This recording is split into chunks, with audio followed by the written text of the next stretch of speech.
प्रश्न का अल्पसूचित प्रश्न श्री जयराम कुमार महतो, पूछिए। धन्यवाद अध्यक्ष महोदय। मेरा प्रश्न बहुत ही गंभीर प्रश्न है और मेरा प्रश्न कितना गंभीर है उसका अंदाजा आप लगा सकते हैं कि इसी के संदर्भ में और 3 माननीय सदस्यों ने भी प्रश्न पूछा है। मेरा प्रश्न था प्रवासी मजदूरों को लेकर और उसमें जो पहले खंड में मुझे उत्तर मिला है जिसे अस्वीकार किया गया है। मैंने प्रश्न किया था कि राज्य में अनुमानित 16 लाख के आसपास अधिक प्रवासी मजदूर हैं, उनमें से सरकार का उत्तर आया है कि मात्र 2,19,169 ही श्रमिकों का पंजीकृत किया गया है, निबंधित हैं वे लोग। तो अध्यक्ष महोदय, ये तो आंकड़े स्पष्ट हैं, क्योंकि इस बात की गवाही विभिन्न अखबार के स्रोत, कोरोना काल में जो परिस्थितियां हमारे सामने रही उसके लिए सरकार को मैं बधाई दूंगा कि बड़ी संजीदगी के साथ उन्होंने प्रवासी मजदूरों को वतन वापसी करवाया था।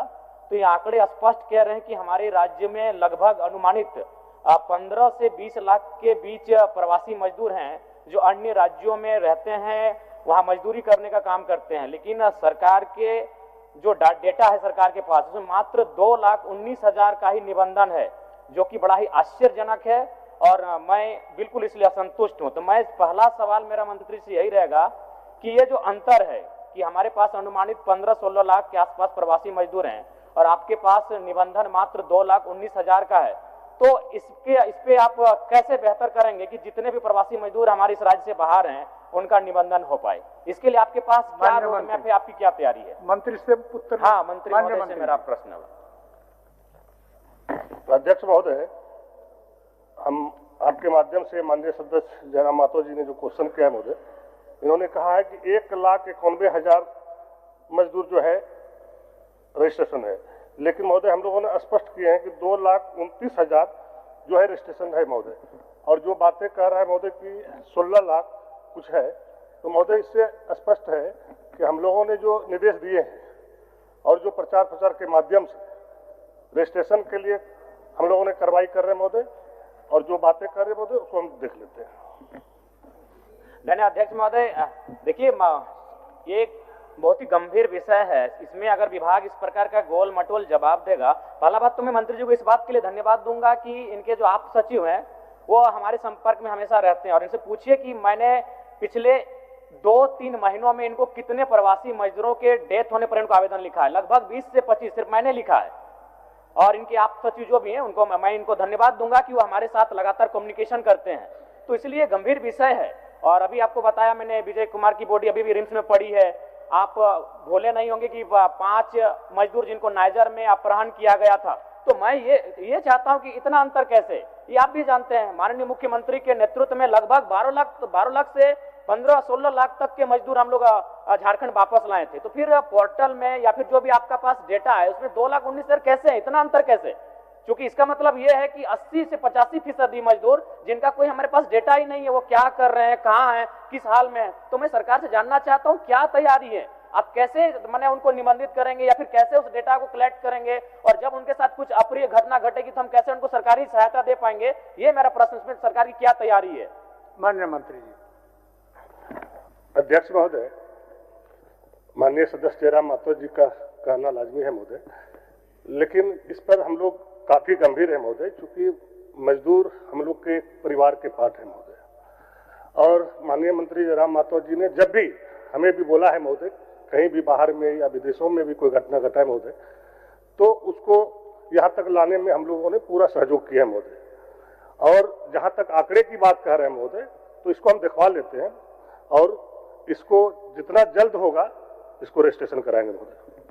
और एक सवाल है ज्यादा, मेरा सवाल यह था कि इस राज्य में क्या प्रवासी श्रमिक आयोग का गठन हुआ है? क्या राज्य में प्रवासी श्रमिक आयोग है? माननीय मंत्री जी।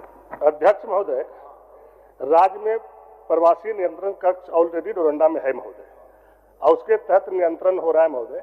और इस तरह की अगर कोई सूचना मिलेगा कि इनके द्वारा किसी भी प्रकार की कोई लापरवाही बरता गया महोदय, तो निश्चित रूप से कार्रवाई होगा महोदय। जहां तक हम समझते हैं कि अभी तक इस प्रकार का कोई हमारे तक न्यूज नहीं है महोदय, इसलिए कि इसकी आवश्यकता नहीं है महोदय। आगे बढ़े। नहीं, एक बात हम छोटा सा मांग करेंगे। बताइए। चूंकि सरकार के द्वारा मृत्यु होने पर मात्र 50,000 रुपए दिए जाते हैं, उसके बाद मुझे लगता है कि ये राशि बहुत ही कम है। अतः मैं मंत्री महोदय से एक आश्वासन चाहता हूं कि अगला जब कैबिनेट हो या फिर जब कोई बैठक हो तो उसमें कम से कम जो प्रवासी मजदूर जिनका निधन हो जाता है उनको कम से कम 5 लाख तक की राशि का भुगतान करें। मैं उनसे आश्वासन चाहता हूं, अगर वो बोले नहीं, वो बोले अपने मुंह से बोले।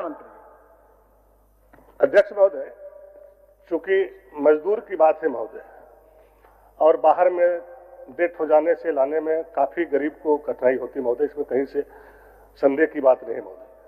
तो फिर भी हम लोगों ने इसको देख लेंगे महोदय, और माननीय मुख्यमंत्री जी से बात करके इसमें जो भी राशि बढ़ाना होगा उस पर बात करके हम लोग करेंगे महोदय। ठीक। माननीय सदस्य चंद्रदेव महतो जी, ऑथराइजेशन है। अरूप जी पूछिए। जवाब मिला है।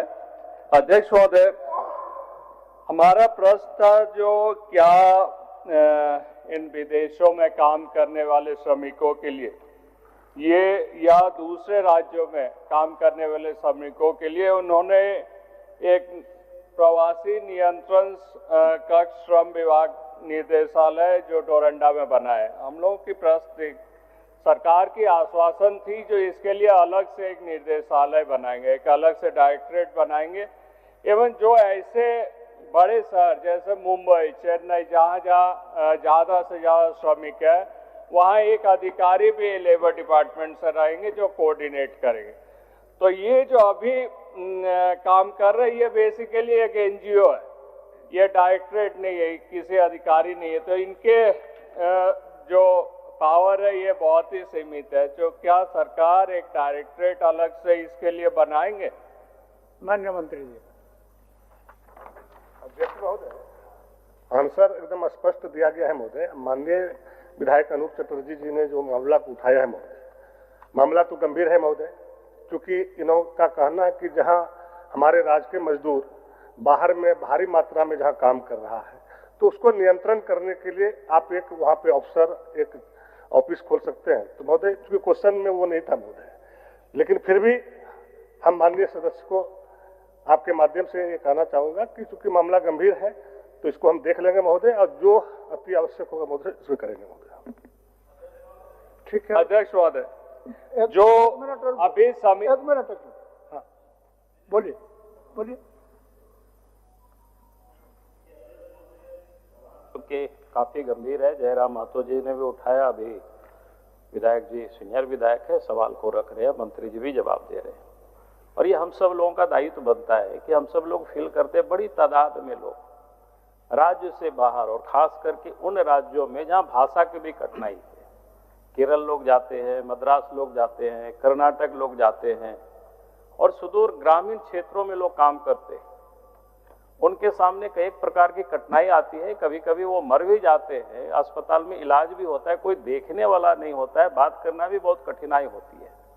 हम सरकार से आग्रह करते हैं कि भाई हमें उन शहरों में तो कम से कम जितना जल्दी हो सकता है एक एक कोई पदाधिकारी या कोई ऐसी हम मैकेनिज्म तय करें, जैसे मद्रास है या केरल है, तमिलनाडु, यानी इस प्रकार की जो जगह है जहां भाषा की भी कठिनाई है, तो उन जगहों पर अगर हम लोग मैकेनिज्म तय करेंगे तो कम से कम अगर किसी भी प्रकार की कठिनाई, कोई मर गया, कोई अस्पताल में इलाज कर रहा है, तो भाषा की प्रॉब्लम है उससे वो दूर हो सकता है, लोग वहां संपर्क कर सकते हैं। तो मुझे लगता है कि सरकार को इस मामले में गंभीरता से विचार करनी चाहिए।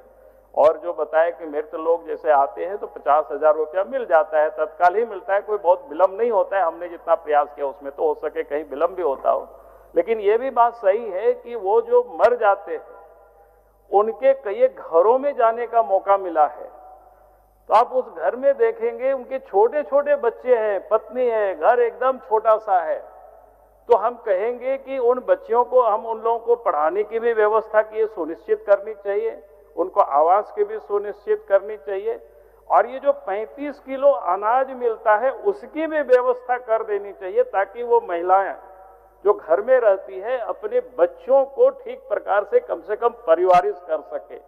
यानी सरकार को एक नीतिगत निर्णय लेनी चाहिए कि इस प्रकार से कोई मर जाते हैं, क्योंकि स्वाभाविक रूप से वो गरीब लोग ही ऐसे जाते हैं और उनका कोई आवास नहीं है, तो तत्क्षण उसकी इस व्यवस्था को करनी चाहिए।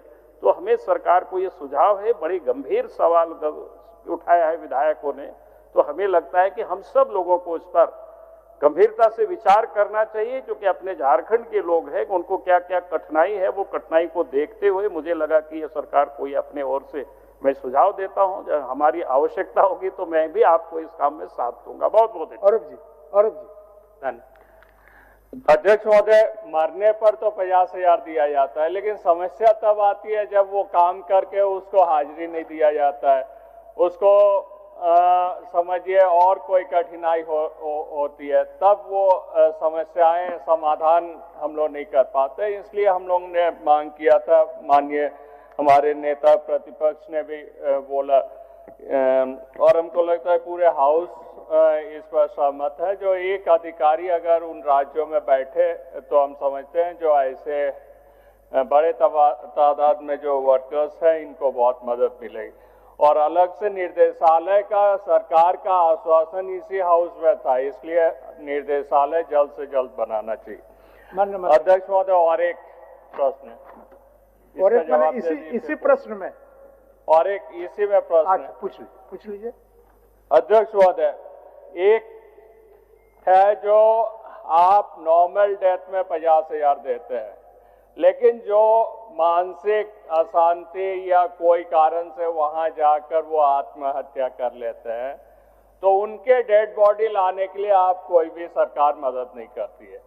सरकार अगर पुलिस मुठभेड़ में एक क्रिमिनल भी मारा जाता है, उनकी डेड बॉडी भी उनके परिवार को लाके सौंपते हैं। तो कोई कारणवश वो कोई भी आत्महत्या होती है तो निश्चय ही कोई स्ट्रेस में, कोई मानसिक अशांति के कारण वहां जाके होती है। तो कम से कम उस मजदूर को बॉडी लाने के लिए, हम मुआवजा देने की बात नहीं कर रहे, कम से कम बॉडी लाने के लिए 50,000 तो दे सकते हैं, या बॉडी लाने के लिए आप व्यवस्था तो कर सकते हो सरकार। ये तो हम समझते हैं जो मानविकता है। अब उत्तर ले लेते हैं माननीय मंत्री जी, सबका मिला जुला के समेकित उत्तर दें। अध्यक्ष महोदय, मामला एकदम गंभीर है महोदय, और हम संज्ञान में भी लिए हैं महोदय। माननीय प्रतिपक्ष के नेता बाबूलाल जी ने भी सुझाव दिए हैं महोदय, और अनूप चटर्जी जी ने भी पहले भी कई बार दिए हैं महोदय। और हम लोग जहाँ तक अनूप चटर्जी जी का क्वेश्चन है महोदय, तो 5 राज्यों में ऑलरेडी हम लोगों ने प्रस्ताव भेज दिए महोदय खोलने के लिए और वहाँ अफसर बैठाने के लिए महोदय। दूसरी बात है जो मजदूरों की समस्या है महोदय, जो सुसाइड कर लेता है महोदय, तो ये बात सत्य है महोदय, किसी कारण से वहाँ पर जो है उसको दिक्कत होता है या किसी घरेलू मामला में या वहाँ के मामला में महोदय, तो सुसाइड करने के मामले में महोदय मुआवजा नहीं मिलता महोदय। तो निश्चित रूप से मामला गंभीर है महोदय। हम माननीय मुख्यमंत्री जी से डिस्कस करके और इसका जो सही उपाय होगा महोदय, क्योंकि मजदूरों के हित में और राज्य के हितों में करेंगे महोदय। ठीक, माननीय सदस्य निर्मल महतो। अध्यक्ष महोदय, बहुत गंभीर विषय में अभी जल सहिया लोग धरना में भी लगभग 10,000 सहिया लोग धरना में विधानसभा के बाहर में बैठा हुआ है। तो हम पूछना चाहते हैं सरकार से, अध्यक्ष महोदय, क्या ये बात सही है कि पूरे राज्य में विगत 2007 से 42,000 सहिया एवं शहरी क्षेत्र में 2500 सहिया, साथ ही 688 बी टीटी एवं 48 एस टीटी स्वास्थ्य विभाग के अधीन कार्य कर रहे हैं, और ये क्या बात सही है कि इनमें से कई कर्मियों का कोरोना काल में जान चली गई है? और सरकार का जवाब सिर्फ आया कि एक, जबकि मेरे विधानसभा में कई ऐसे, हम जहां तक जानते हैं कि कोरोना काल में वैसे सहिया के काम के दौरान बहुत सा लोगों का जान भी गया है, और जो जिनका मृत्यु कोरोना काल में हुआ कितना मुआवजा मिला है। और अभी सरकार को जो अभी धरना में है, सरकार के लोगों को जाके बात करना चाहिए। और सैया दीदी लोग, हम लोग रात में भी उन लोग को फोन करते हैं और वो लोग भी फोन करते हैं कि कभी उन लोग को एम्बुलेंस नहीं मिलता है, ब्लड के लिए भी। आप माननीय सदस्य, बेहतर होता कि सवाल में अगर आपको जो जहां आप स्वीकार नहीं कर रहे हैं और स्वीकार्य है उस पर पूछते नहीं आपको तो सही आंसर लिख रहे हैं कि एक कोरोना काल में मात्र हुआ। मेरे जानकारी में बहुत से ऐसे लोग हैं और उसका उत्तर ले लेते हैं, उसी का उत्तर ले लेते हैं। ठीक, माननीय मंत्री जी। अध्यक्ष महोदय, माननीय विधायक जी ने जो सवाल किया, उन्होंने पहले कहा कि जल सहिया, तो जल सहिया नहीं है ये हमारे विभाग का है ये। अध्यक्ष महोदय, मैं आपको अवगत करा देना चाहता हूँ अध्यक्ष महोदय कि राज्य में लगभग राष्ट्रीय स्वास्थ्य मिशन झारखंड में वर्तमान कुल 39,964 ग्रामीण सहिया महोदय, 2500 शहरी सहिया हैं, 2365 सहिया साथी हैं, 388 ग्रामीण बीटीटी है महोदय, 73 राष्ट्रीय किशोर स्वास्थ्य कार्यक्रम बीटीटी है महोदय, 184 बीटीटी है महोदय, 44 शहरी बीटीटी कार्यरत काम कर रहे हैं महोदय।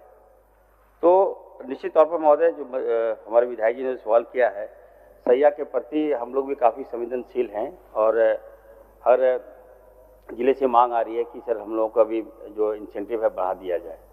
तो सरकार देख रही है और हम लोग उसके प्रति हम काफ़ी गंभीर भी हैं और उसके लिए हम लोग हर प्रयास हम कर रहे हैं। दूसरी बात, इनका दूसरा पूरक है महोदय कि कोरोना काल में सहिया साथी ने काफ़ी अच्छा काम किया। ये बात सही है, मैं रिकॉग्नाइज कर रहा हूँ। सहिया बहनों ने बढ़ चढ़ के हिस्सा लिया और कोरोना जैसे काल में सबसे ज़्यादा यदि किसी ने मदद किया है तो हमारी सहिया बहनें ने मदद किया है। तो उसी क्रम में महोदय, जो हमारे पास जो आंकड़े हैं, मैं बता दूं, सरकारी आंकड़े के अनुसार मात्र कोरोना में एक महिला की मौत हुई है महोदय, जिसका नाम है रेनी देवी, जो प्रखंड पीड़िताड़ गिरिडीह के रहने वाली है महोदय। इसको हम लोगों ने आउट ऑफ वे जाके मदद भी किया है और सरकार ने उनको सहायता राशि के तौर पर 75,000 रुपया भी दिया है महोदय। अगर कोई और पूरक है तो बताएं। ठीक, चलिए अब। धन्यवाद मंत्री जी, लेकिन मेरे जानकारी में और ऐसा कहीं और हैं जो हम जानकारी आपको देंगे। और अभी आप बहुत अच्छा बात बोले कि सहिया दीदी लोग बहुत अच्छा काम करते भी हैं और किए भी हैं।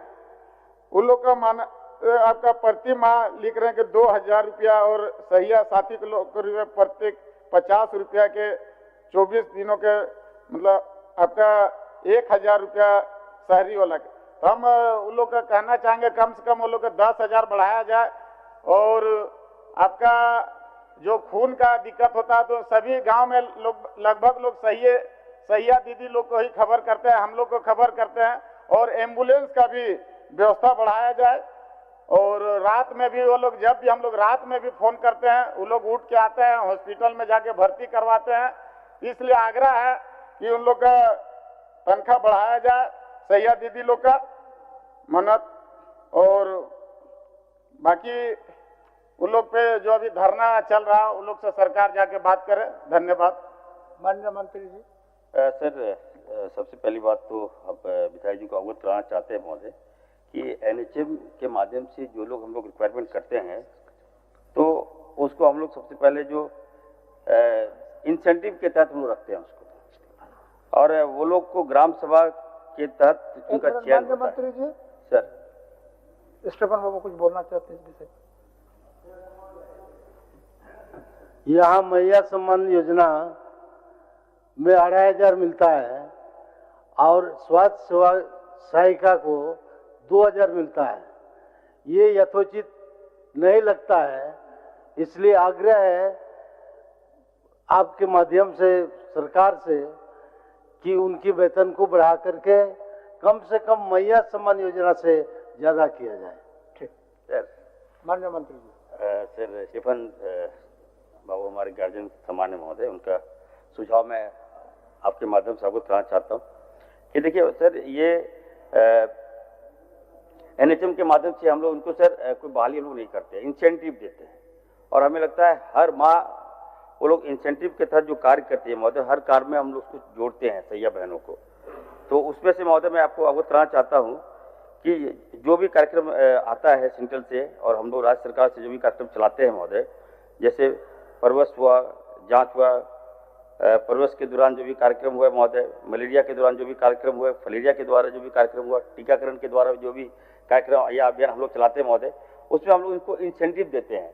तो प्रति महीना अगर आप देखिएगा तो महोदय एक एक सैया 10 से 12,000 रुपया वो लोग कमा लेती है, उनका इनकम हो जाता है।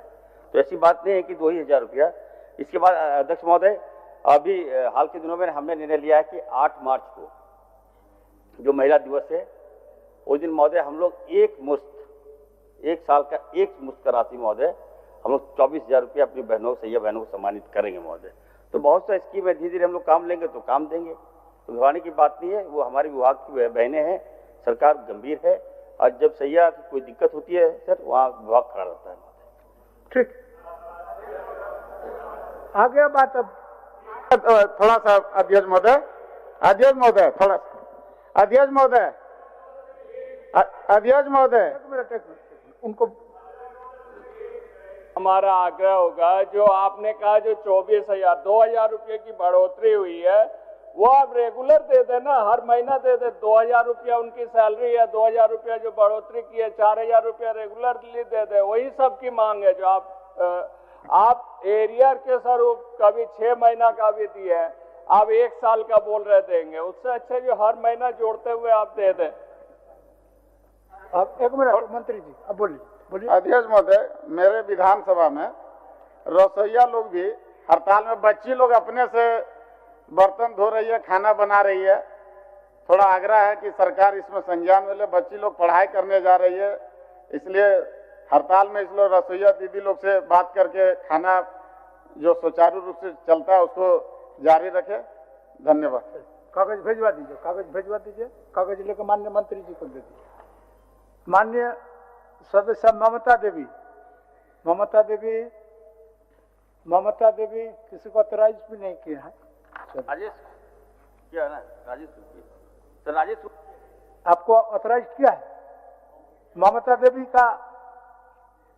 देवी का पूछेंगे तो, क्योंकि आपको ऑथराइजेशन नहीं किया है, नहीं आया हम लोगों पर। बैठे अब चंद्रदेव महतो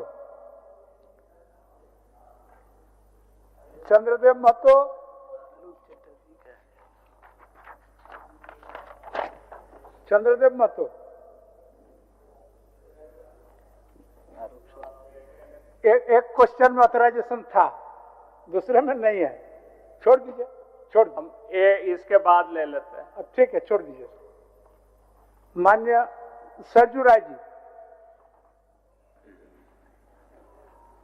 महोदय, मैं प्रश्न पूछता हूं।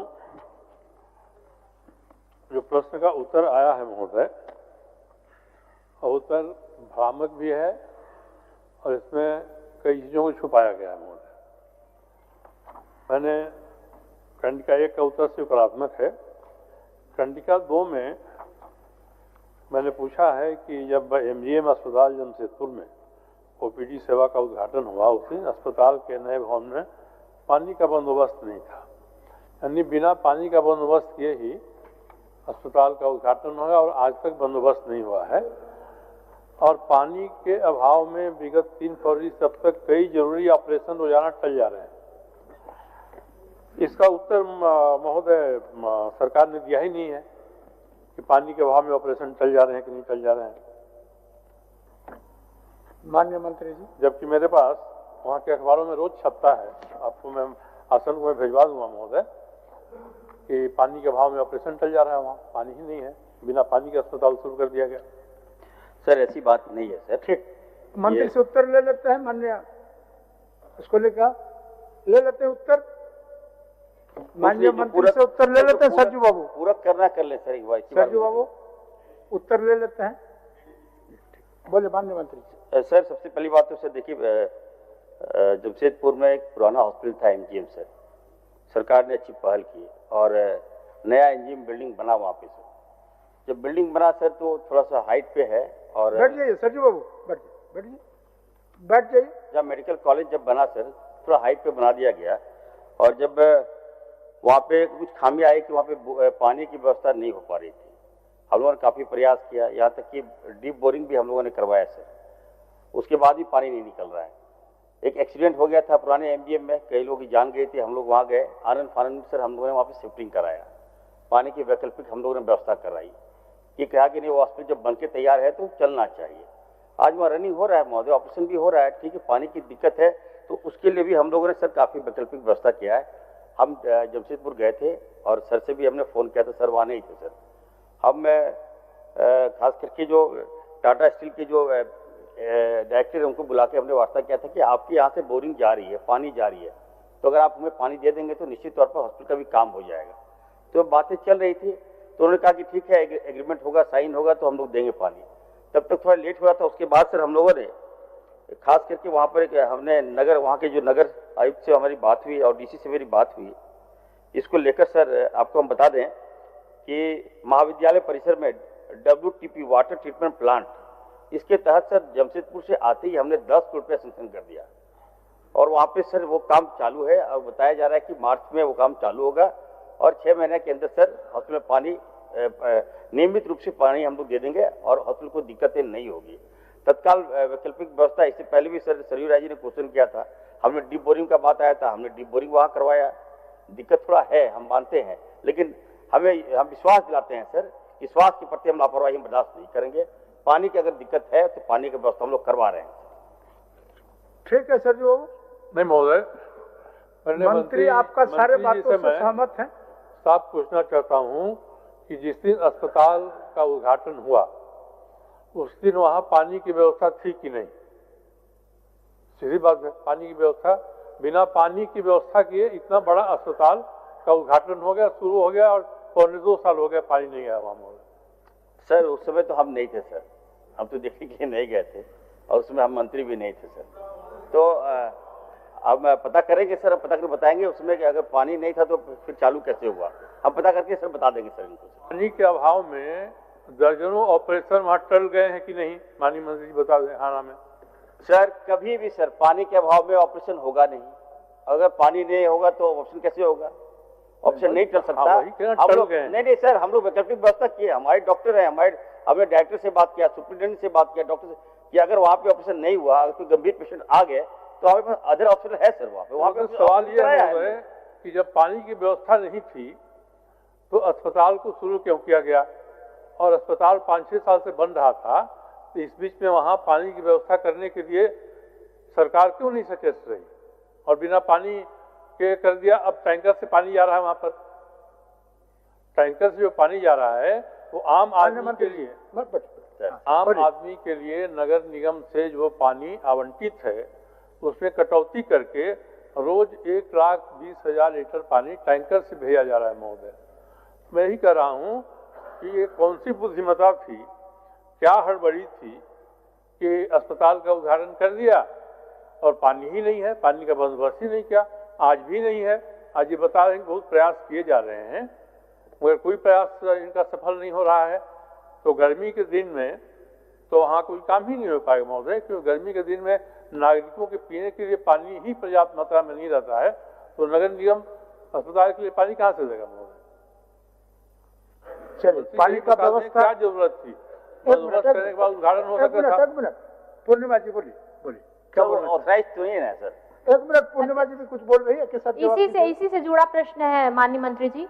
वहाँ पे ये पानी की अव्यवस्था तो है ही, साथ में वहाँ पे प्रसव वार्ड में भी बहुत बड़ी अव्यवस्था है। मैं मंत्री जी से आग्रह करती हूँ, जिस तरह आप दुर्घटना के बाद आप पुराने एमजीएम पहुंचे थे, मैं आपसे आग्रह करती हूँ आप नए एमजीएम अभी जाकर देखें इस सत्र के खत्म होने के बाद, और वहां पर देखें कि प्रसव वार्ड में किस तरह महिलाओं को जगह नहीं मिल रही है। एक माँ और एक बच्चे को स्वस्थ वातावरण की आवश्यकता होती है, और वहां पे महिलाओं को जो बच्चे को जन्म दे रही है, नवजात शिशु को जन्म दे रही है, उन्हें फर्श पर लिटाकर बिछाकर उन्हें जो है सुलाया जा रहा है। तो मैं आग्रह करती हूँ मंत्री जी से जाकर वहां पे संज्ञान लें कि वहां पे स्थिति कैसी बनी हुई है और उसे ठीक करने की व्यवस्था। माननीय मंत्री सर, पहले तो सरी बाबू का आंसर हम दे रहे हैं। वो सर इनका कहना है कि उद्घाटन क्यों करा दिया कि जब वह पानी नहीं था। तो सर वो रिक्वायरमेंट था, वहाँ पानी था तभी उद्घाटन हुआ है। और ये बात ऑपरेशन वहाँ पे हुए हैं सर, और जहाँ जब इमरजेंसी केसेस होता है तो हम लोग शिफ्टिंग करा के ऑपरेशन कराकर जान बचाए, इनको तो धन्यवाद देना चाहिए। दूसरी बात मैं कहूँगा सर कि कुछ लैप्सेस है, मैं जानता हूँ। हॉस्पिटल सर जो हम लोग को बनाना चाहिए था सर, हमारे पास अपना एजेंसी है सर, हम लोग नहीं बना पा रहे क्योंकि हम देते हैं बिल्डिंग को, और ये काम हम लोग नहीं कहते, इन्हीं के मंत्रालय में हुआ था सर, ये शिफ्टिंग करा दी बिल्डिंग में। हॉस्पिटल हम अगर जहाँ मेडिकल व्यवस्था हमारा सब कुछ योजना हम बना सकते हैं, हॉस्पिटल हम बना सकते हैं, हम दे देते हैं बिल्डिंग को। और बिल्डिंग क्या बनाएगा सर, पहाड़ में बना दिया हॉस्पिटल, पानी है ही नहीं। हम लोग बोरिंग पे बोरिंग कर रहे हैं, पैसा लग रहा है, उसके बाद पानी नहीं निकल रहा है। तो कहीं ना कहीं लैप्सेस है सर, तो उसको हम लोग ठीक कर रहे हैं। और आने वाले दिनों में सर स्वास्थ्य व्यवस्था सबसे अच्छा होगा। सरी बाबू कहेंगे आप भी थोड़ा मदद कीजिए, क्योंकि आपका एरिया है वो, पानी अगर वहाँ नहीं है तो ये बातें नहीं आनी चाहिए। आप हमसे बात करते हैं, पानी हम मुहैया कराएंगे, लेकिन पानी के अभाव में एक भी मरीजों का इलाज सर प्रभावित नहीं होगा। दूसरी बात कह रही थी सर पूर्णिमा जी, पूर्णिमा जी जो बातें कर, सर एक मिनट सर, पूर्णिमा जी जो बातें कर दी सर, हॉस्पिटल नया बना है, सेटअप नया बना है, मैं भी वहाँ पे गया था सर। ऐसी कोई बात नहीं है कि जमीन पर, वहाँ नया हॉस्पिटल में जमीन पर क्यों होगा, वहाँ पर्याप्त बेड है वहाँ हमारा। आप भी एक बार बढ़िया से भ्रमण कर लीजिए, इस तरह से गुमराह नहीं कीजिए। अगर आपको कहीं डाउट है then I will go there, आप भी आओ, मैं तो आपको बुलाता हूँ, चलो भी दिखाओ। अगर कहीं दोषी पाया गया तो कार्रवाई होगा, बहुत बड़ी बात है। ये अलग प्रश्न है, मैं मूल प्रश्न पर मंत्री जी का उत्तर चाहता हूँ। माननीय मंत्री जी अस्पताल के लिए कई काम कर रहे हैं, जो काम कर रहे हैं अच्छा काम कर रहे हैं, उसके लिए साधुवाद है उनको। मगर बिना पानी की व्यवस्था हुए अस्पताल शुरू कर दिया गया, ऑपरेशन टल जा रहा है पानी के बिना, तो आखिर अस्पताल को शुरू करने का निर्णय तो उच्च स्तर से ही हुआ होगा। तो किस कारण से और किसने बाध्य किया प्रशासन को कि उद्घाटन करा दीजिए अब जाके, पानी है नहीं। पिछला चुनाव था, उस चुनाव के 2 हफ्ते पहले उसका उद्घाटन हो गया। उस समय पानी की व्यवस्था हो गई होती तो अस्पताल आज भी सुचारू रूप से चलता, नहीं तो पहले जैसे चल रहा था वैसे सरजू बाबू, तो ये कौन दोषी है इसके लिए? सरजू बाबू, इसको चिन्हित करिए। माननीय सरजू बाबू, उत्तर मिल गया ना आपको? आपके द्वारा जो प्रश्न लाया गया सदन में, माननीय मंत्री जी उस पर तत्पर हैं, पानी की व्यवस्था नहीं है उसको भी एक्सेप्ट कर रहे हैं। 6 महीना के अंदर सर, एक मिनट सर, मैं सर 6 महीना के अंदर वहाँ सर हॉस्पिटल में पर्याप्त पानी मिल जाएगा। हम लोग WT के माध्यम से वाटर ट्रीटमेंट प्लांट हम लगा रहे हैं, और इनका जो प्रॉब्लम है कि सर मरीज का इलाज सही ढंग से हो, इलाज सही ढंग से होगा, पानी भी मिलेगा, थोड़ा धैर्य रखिए सर। अब पूर्व में क्या हुआ मैं इसके लिए जिम्मेवार नहीं हूँ सर। 1 मिनट सर बाबू, मंगल जी आपको सहयोग कर रहे हैं, बोलिए।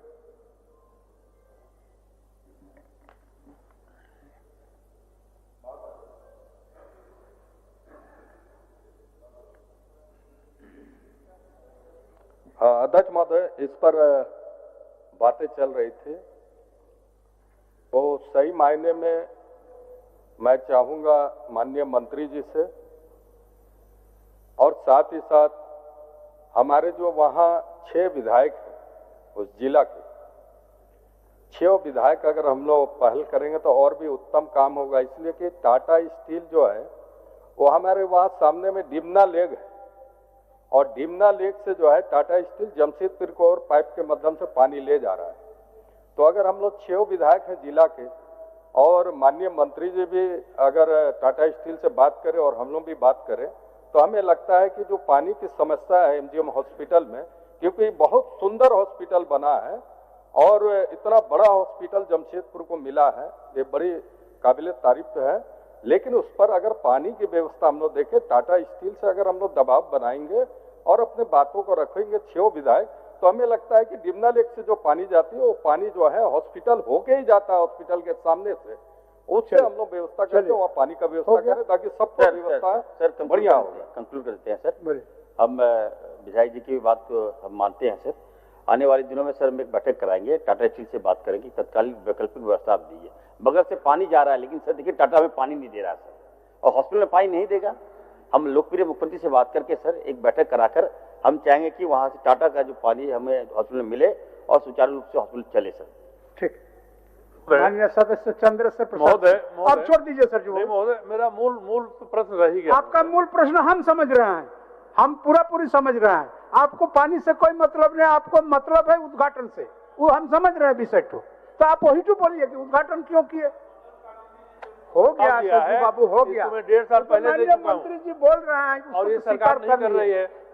आप अस्पताल स्वास्थ्य विभाग ऐसे ही चलेगा महोदय? नहीं, पानी के लिए तो टाटा से भी बात करेंगे, पानी के लिए वैकल्पिक व्यवस्था भी होगा, वहाँ पानी मिले यही ना आपका इच्छा है।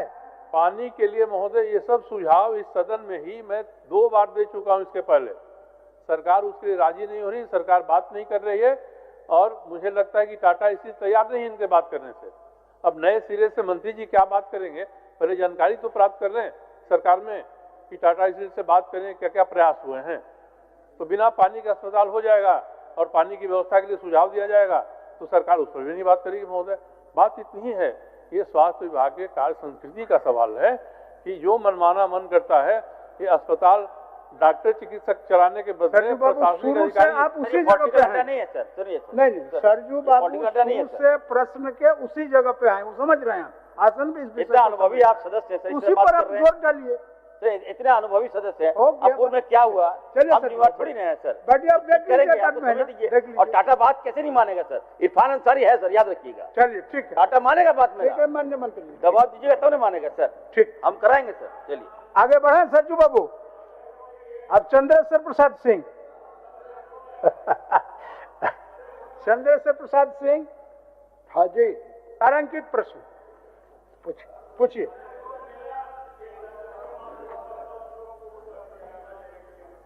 अच्छा ठीक है, देखते हैं। ठीक, चलिए चंद्रेश्वर बाबू। तथाकथित अगुआ सरकार के द्वारा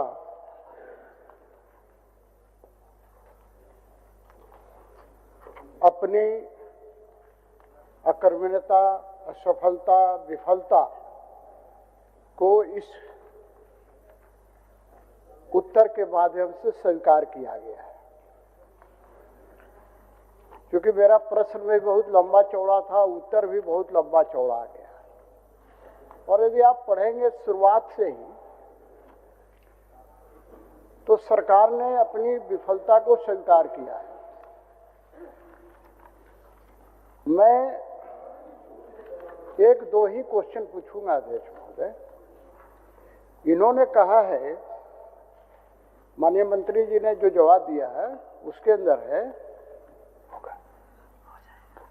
कि जेपीएससी को, झारखंड लोक सेवा आयोग को अधियाचना इन्होंने भेजा है। तो ये अधियाचना कब भेजा गया है?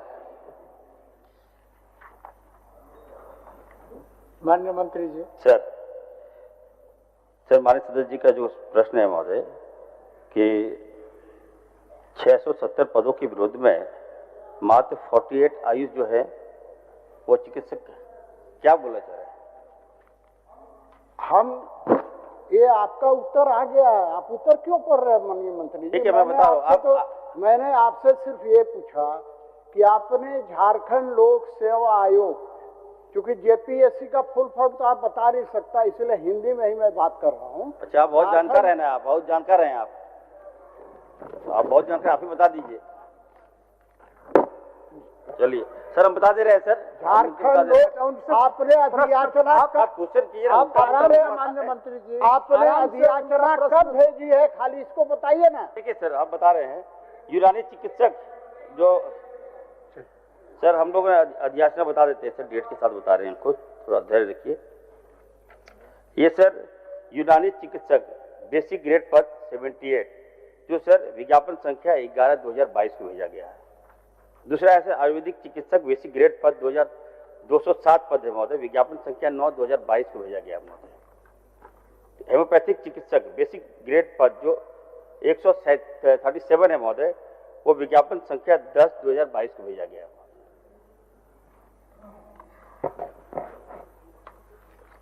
अध्यक्ष महोदय, और पूछेगा 22,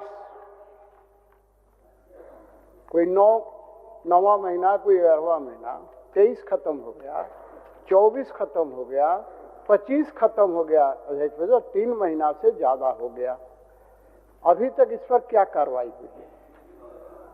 सर मैं लगातार प्रयासरत हूँ सर, आपको बता दें कि इस दिशा में सर हम कभी लगातार हम लोग पत्राचार कर रहे हैं जेपीएससी से, और बैठक भी हम लोग किए थे। हमारे एसीएस ने बैठक बुलाकर हम लोगों ने कहा कि क्या कारण है, क्योंकि फैकल्टी हमको चलाना है, यूज कई कॉलेजेस हैं उसको चलाना है, तो दिक्कतें आ रही है, फुलफिल हम लोग नहीं कर पा रहे थे सर।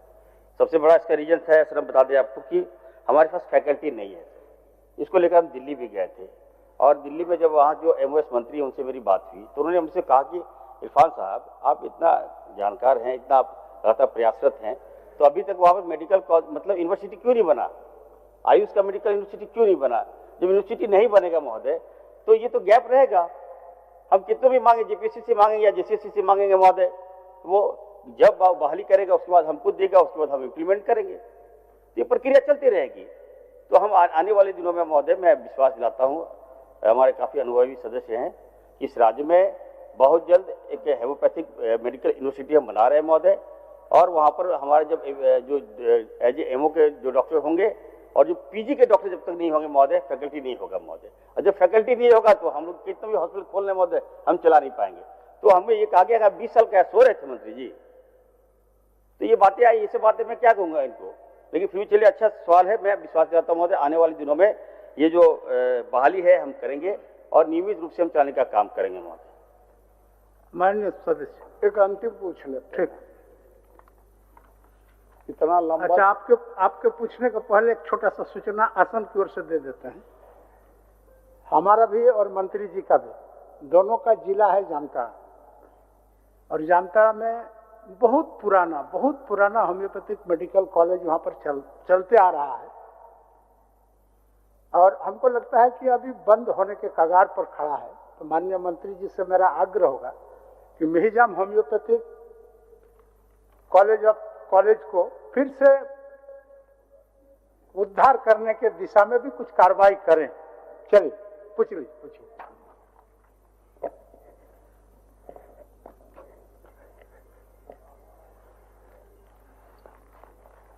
असल में हंसी निकल रहा है हमको।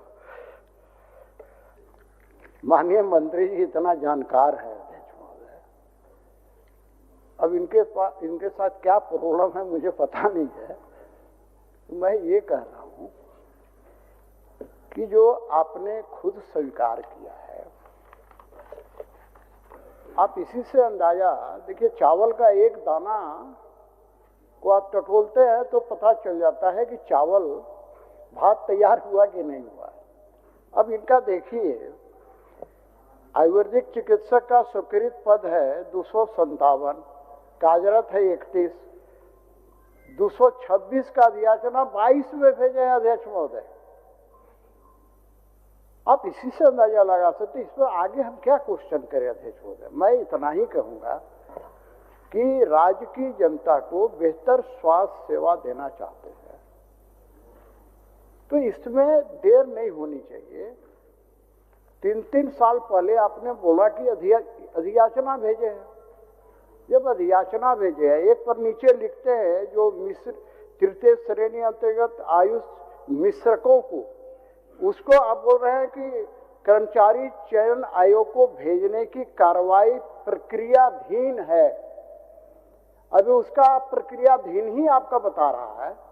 मैं इतना ही कहूंगा, सरकार की मंशा यदि स्वास्थ्य चिकित्सा सेवा को बेहतर बनाने की है, लोगों को स्वास्थ्य सुविधा बेहतर मिले, तो इसमें देर नहीं होनी चाहिए, इस पर अविलंब कार्रवाई होनी चाहिए। माननीय मंत्री जी, सर इसी आश्वासन के साथ सर हम उनको बता दें सर, हम काफ़ी जानकार हैं सर। तो सर देखिए, जेपीएससी से हम लोगों ने सर वार्ता किया है, और मैं आश्वस्त करना चाहता हूं सर कि 5, 6, 7 मार्च को, ये 2022 है सर, और 2026, तो 2026 5-6 मार्च को सर ये बहाली निकाली जाएगी सर। और हम लोग सर, हमें जो आश्वासन मिला है कि 5, 6, 7 मार्च को जेपीएससी की तिथि निर्धारित कर दी जाएगी और डॉक्टर्स की बहाली होगी सर। एक और बात बता दें सर, गोड्डा में भी सर अभी फैकल्टी का कुछ प्रॉब्लम था, उसको भी हम लोगों ने सॉर्ट आउट कर लिया है सर। माननीय सदस्य जयराम कुमार महतो, एक प्रश्न में इतना समय नहीं व्यय करेंगे माननीय। धन्यवाद अध्यक्ष। अच्छा, उत्तर तो चला ही जाएगा ना आपको।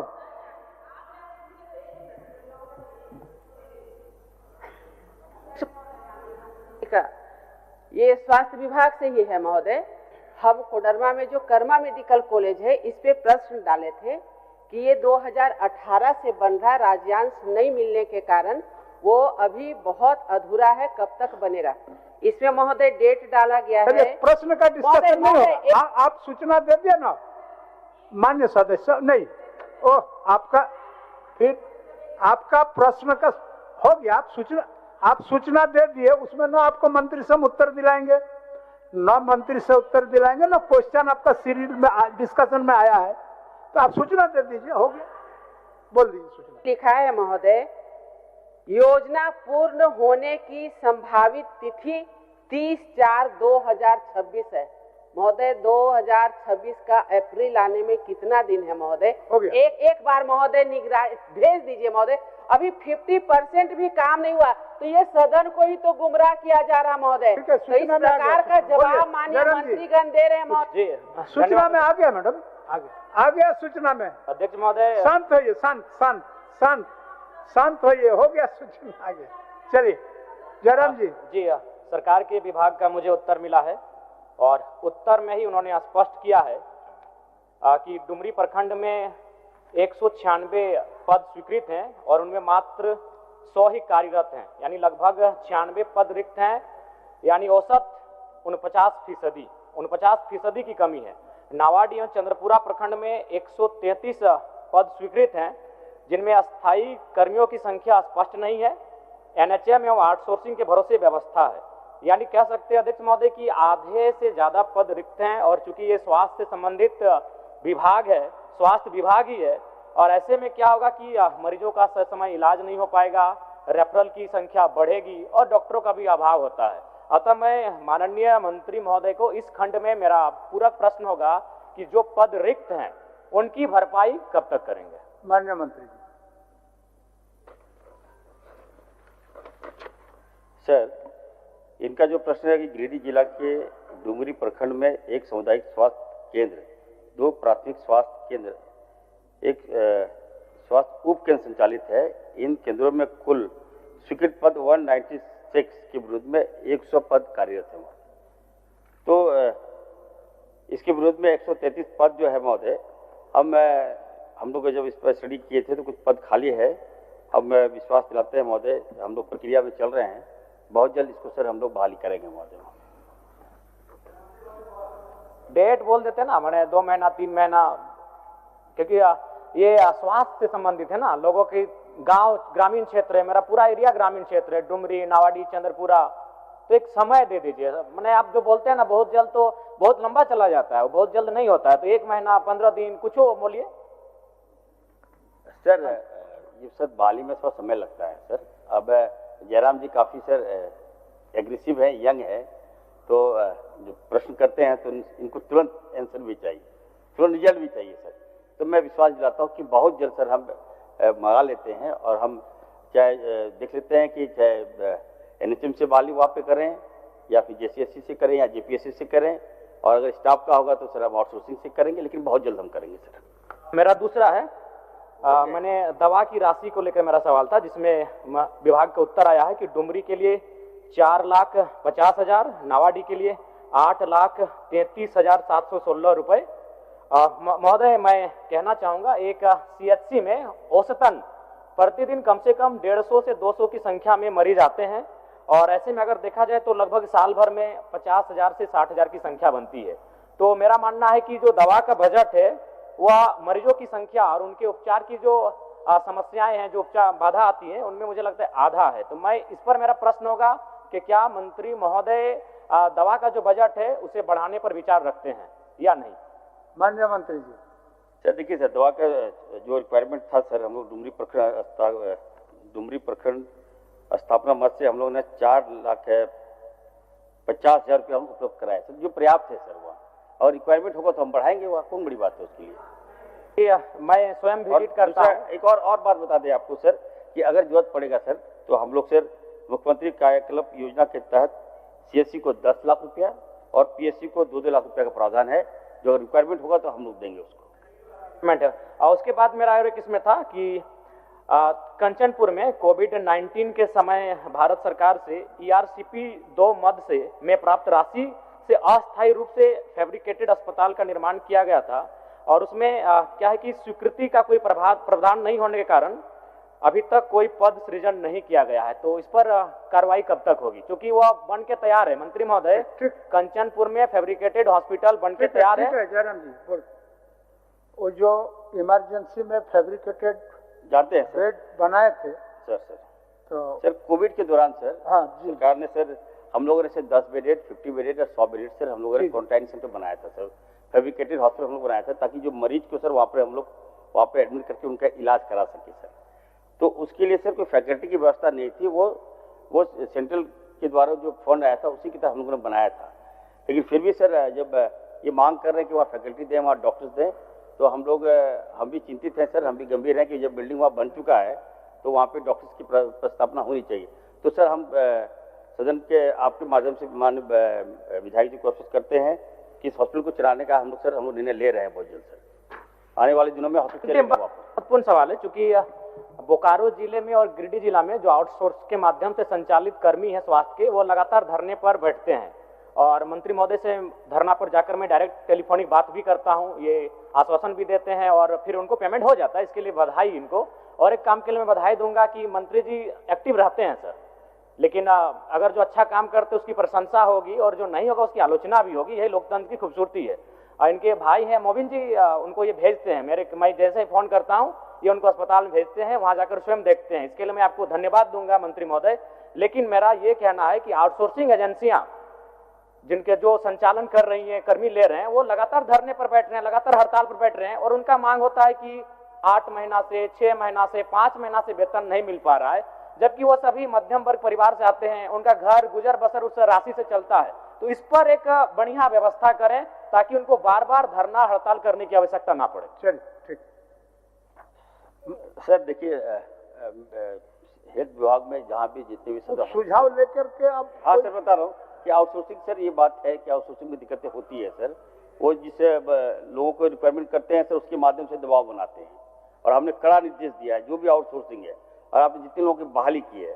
स्वास्थ्य जो इमरजेंसी सेवाएं हैं, इमरजेंसी में कोई बाधक बनेगा हम उसको बर्दाश्त नहीं करेंगे सर। और इस बीच कई बार फोन भी आता है, मैं उनका रिप्लाई भी करता हूँ और जो दिक्कतें होती है उसका समाधान भी करता हूँ सर।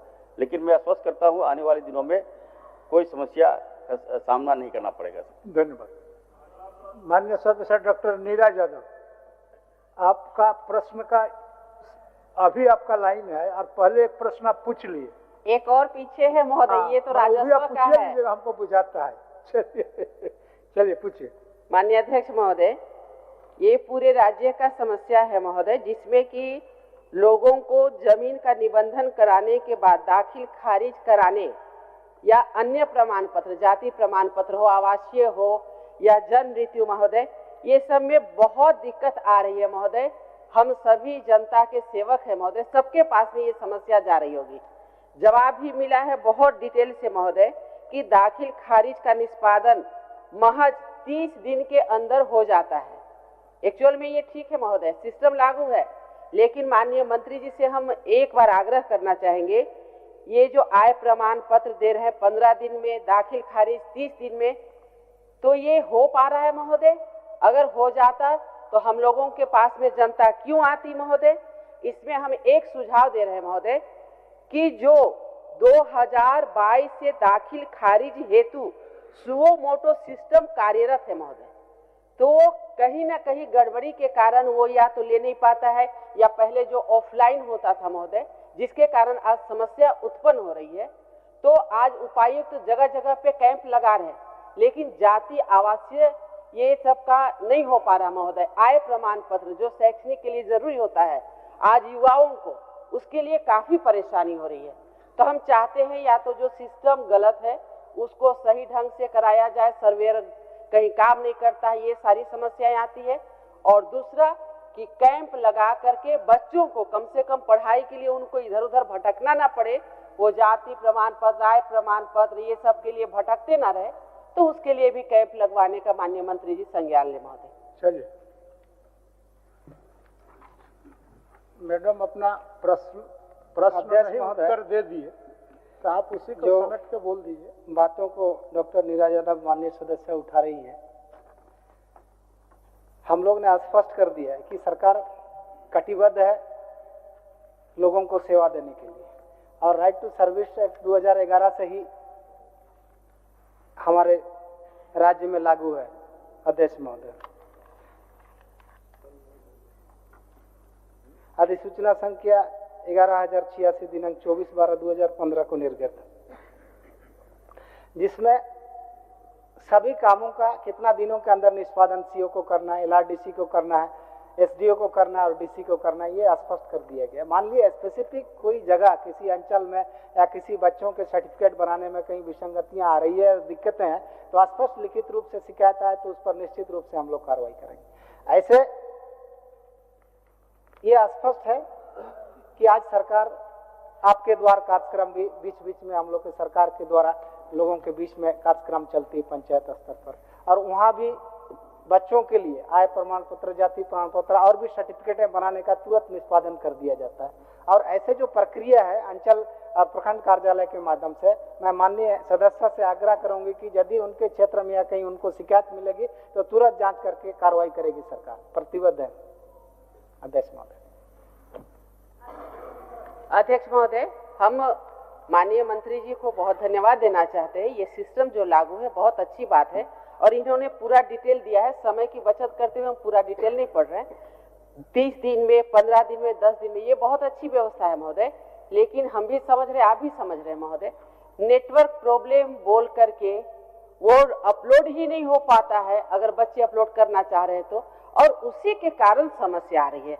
तो हम चाहते हैं कि जिस प्रकार दाखिल खारिज के लिए कैंप लगवाते हैं, तो उसी प्रकार क्या हम आय प्रमाण पत्र, जाति प्रमाण पत्र, इन सब के लिए कैंप नहीं लगवा सकते, ताकि बच्चों को विशेषकर पढ़ाई के लिए या कहीं उनको नौकरी में जाना पड़ता है महोदय, तो 2-3 दिन का मात्र टाइम मिलता है। जी महोदय।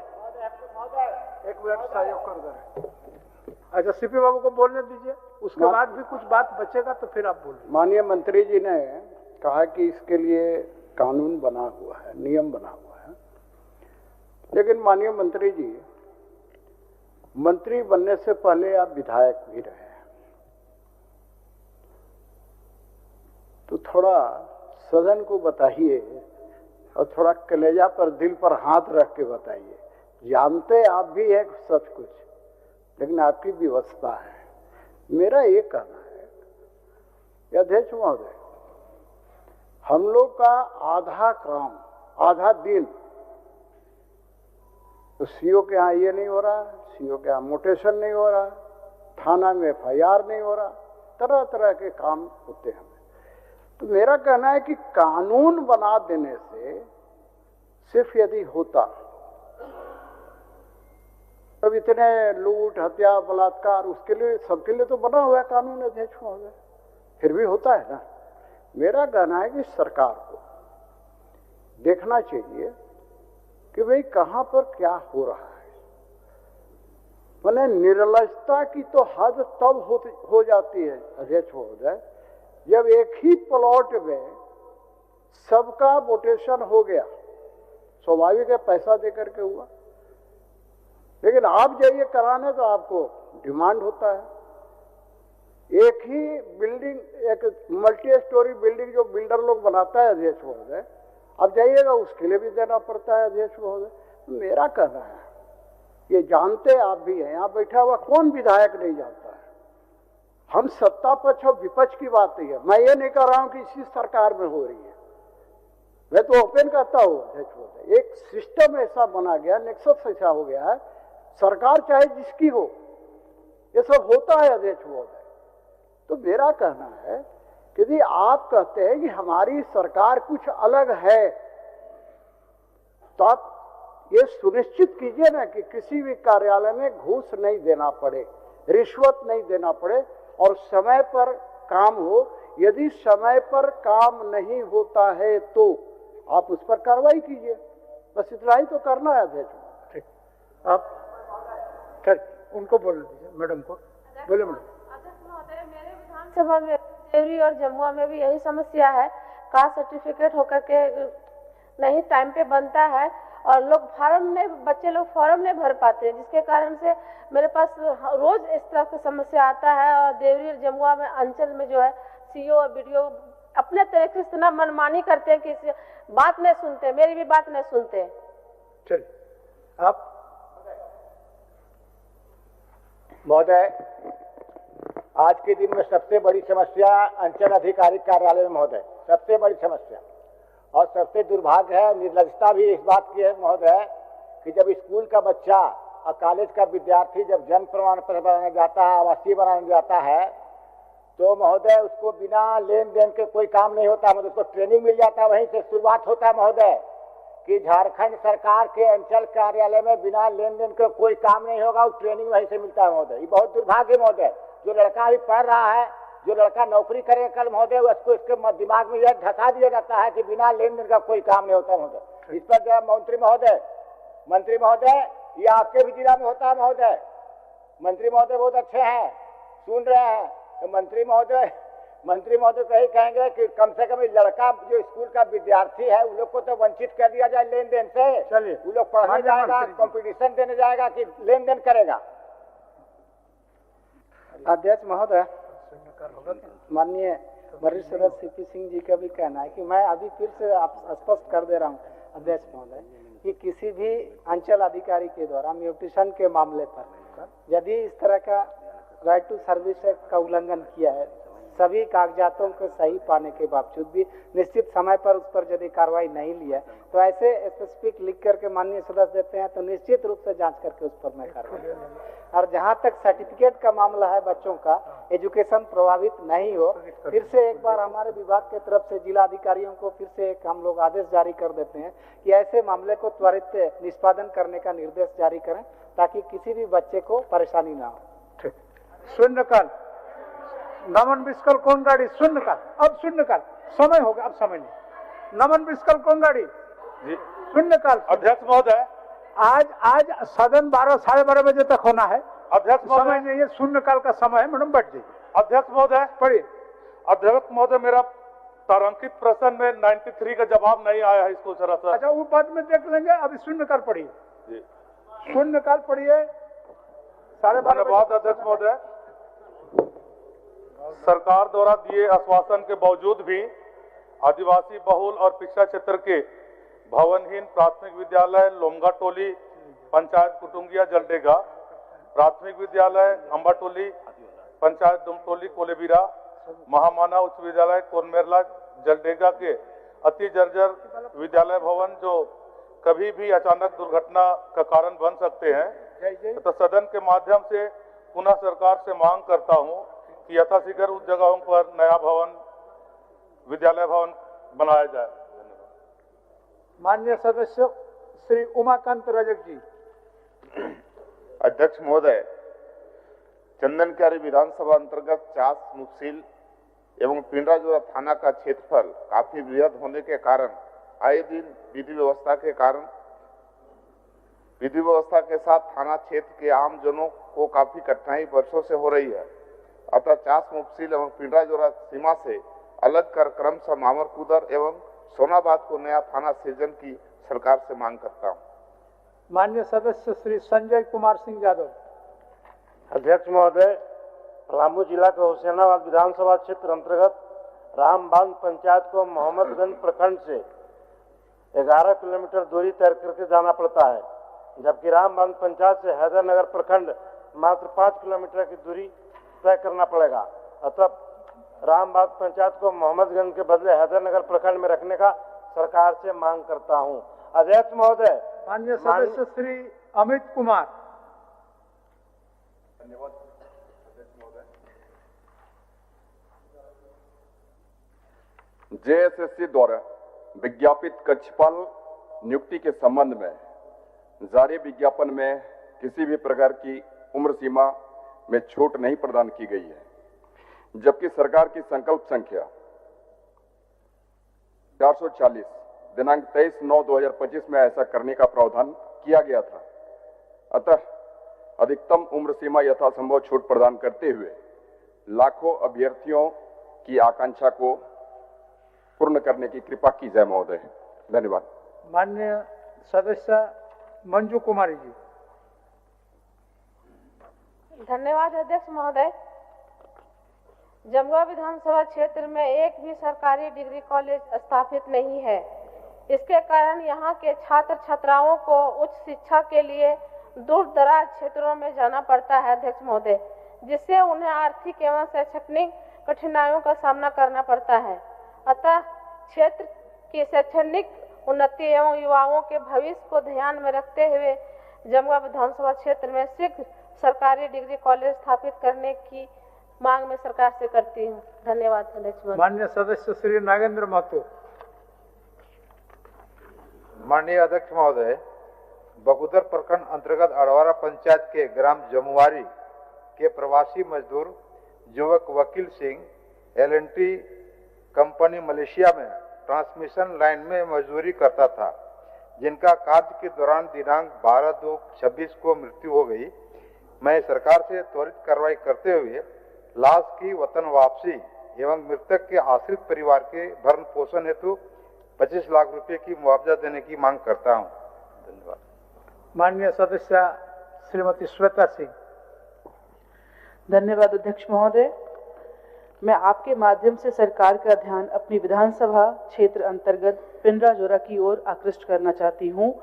यहाँ की हजारों की आबादी को छोटे छोटे सरकारी कार्यों के लिए भी आज भी 30 से 35 किलोमीटर दूर चास प्रखंड कार्यालय जाना पड़ता है, जिससे समय व आर्थिक कठिनाई होती है। अतः आपके माध्यम से सरकार से अनुरोध करती हूँ कि पिंडराजोरा को शीघ्र नया प्रखंड घोषित किया जाए।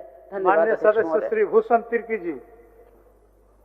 अध्यक्ष महोदय, गुमला जिला मुख्यालय में कार्तिकुरा महाविद्यालय अवस्थित है, परंतु शिक्षकों की कमी के कारण यहाँ छात्रों का भविष्य अधर में है।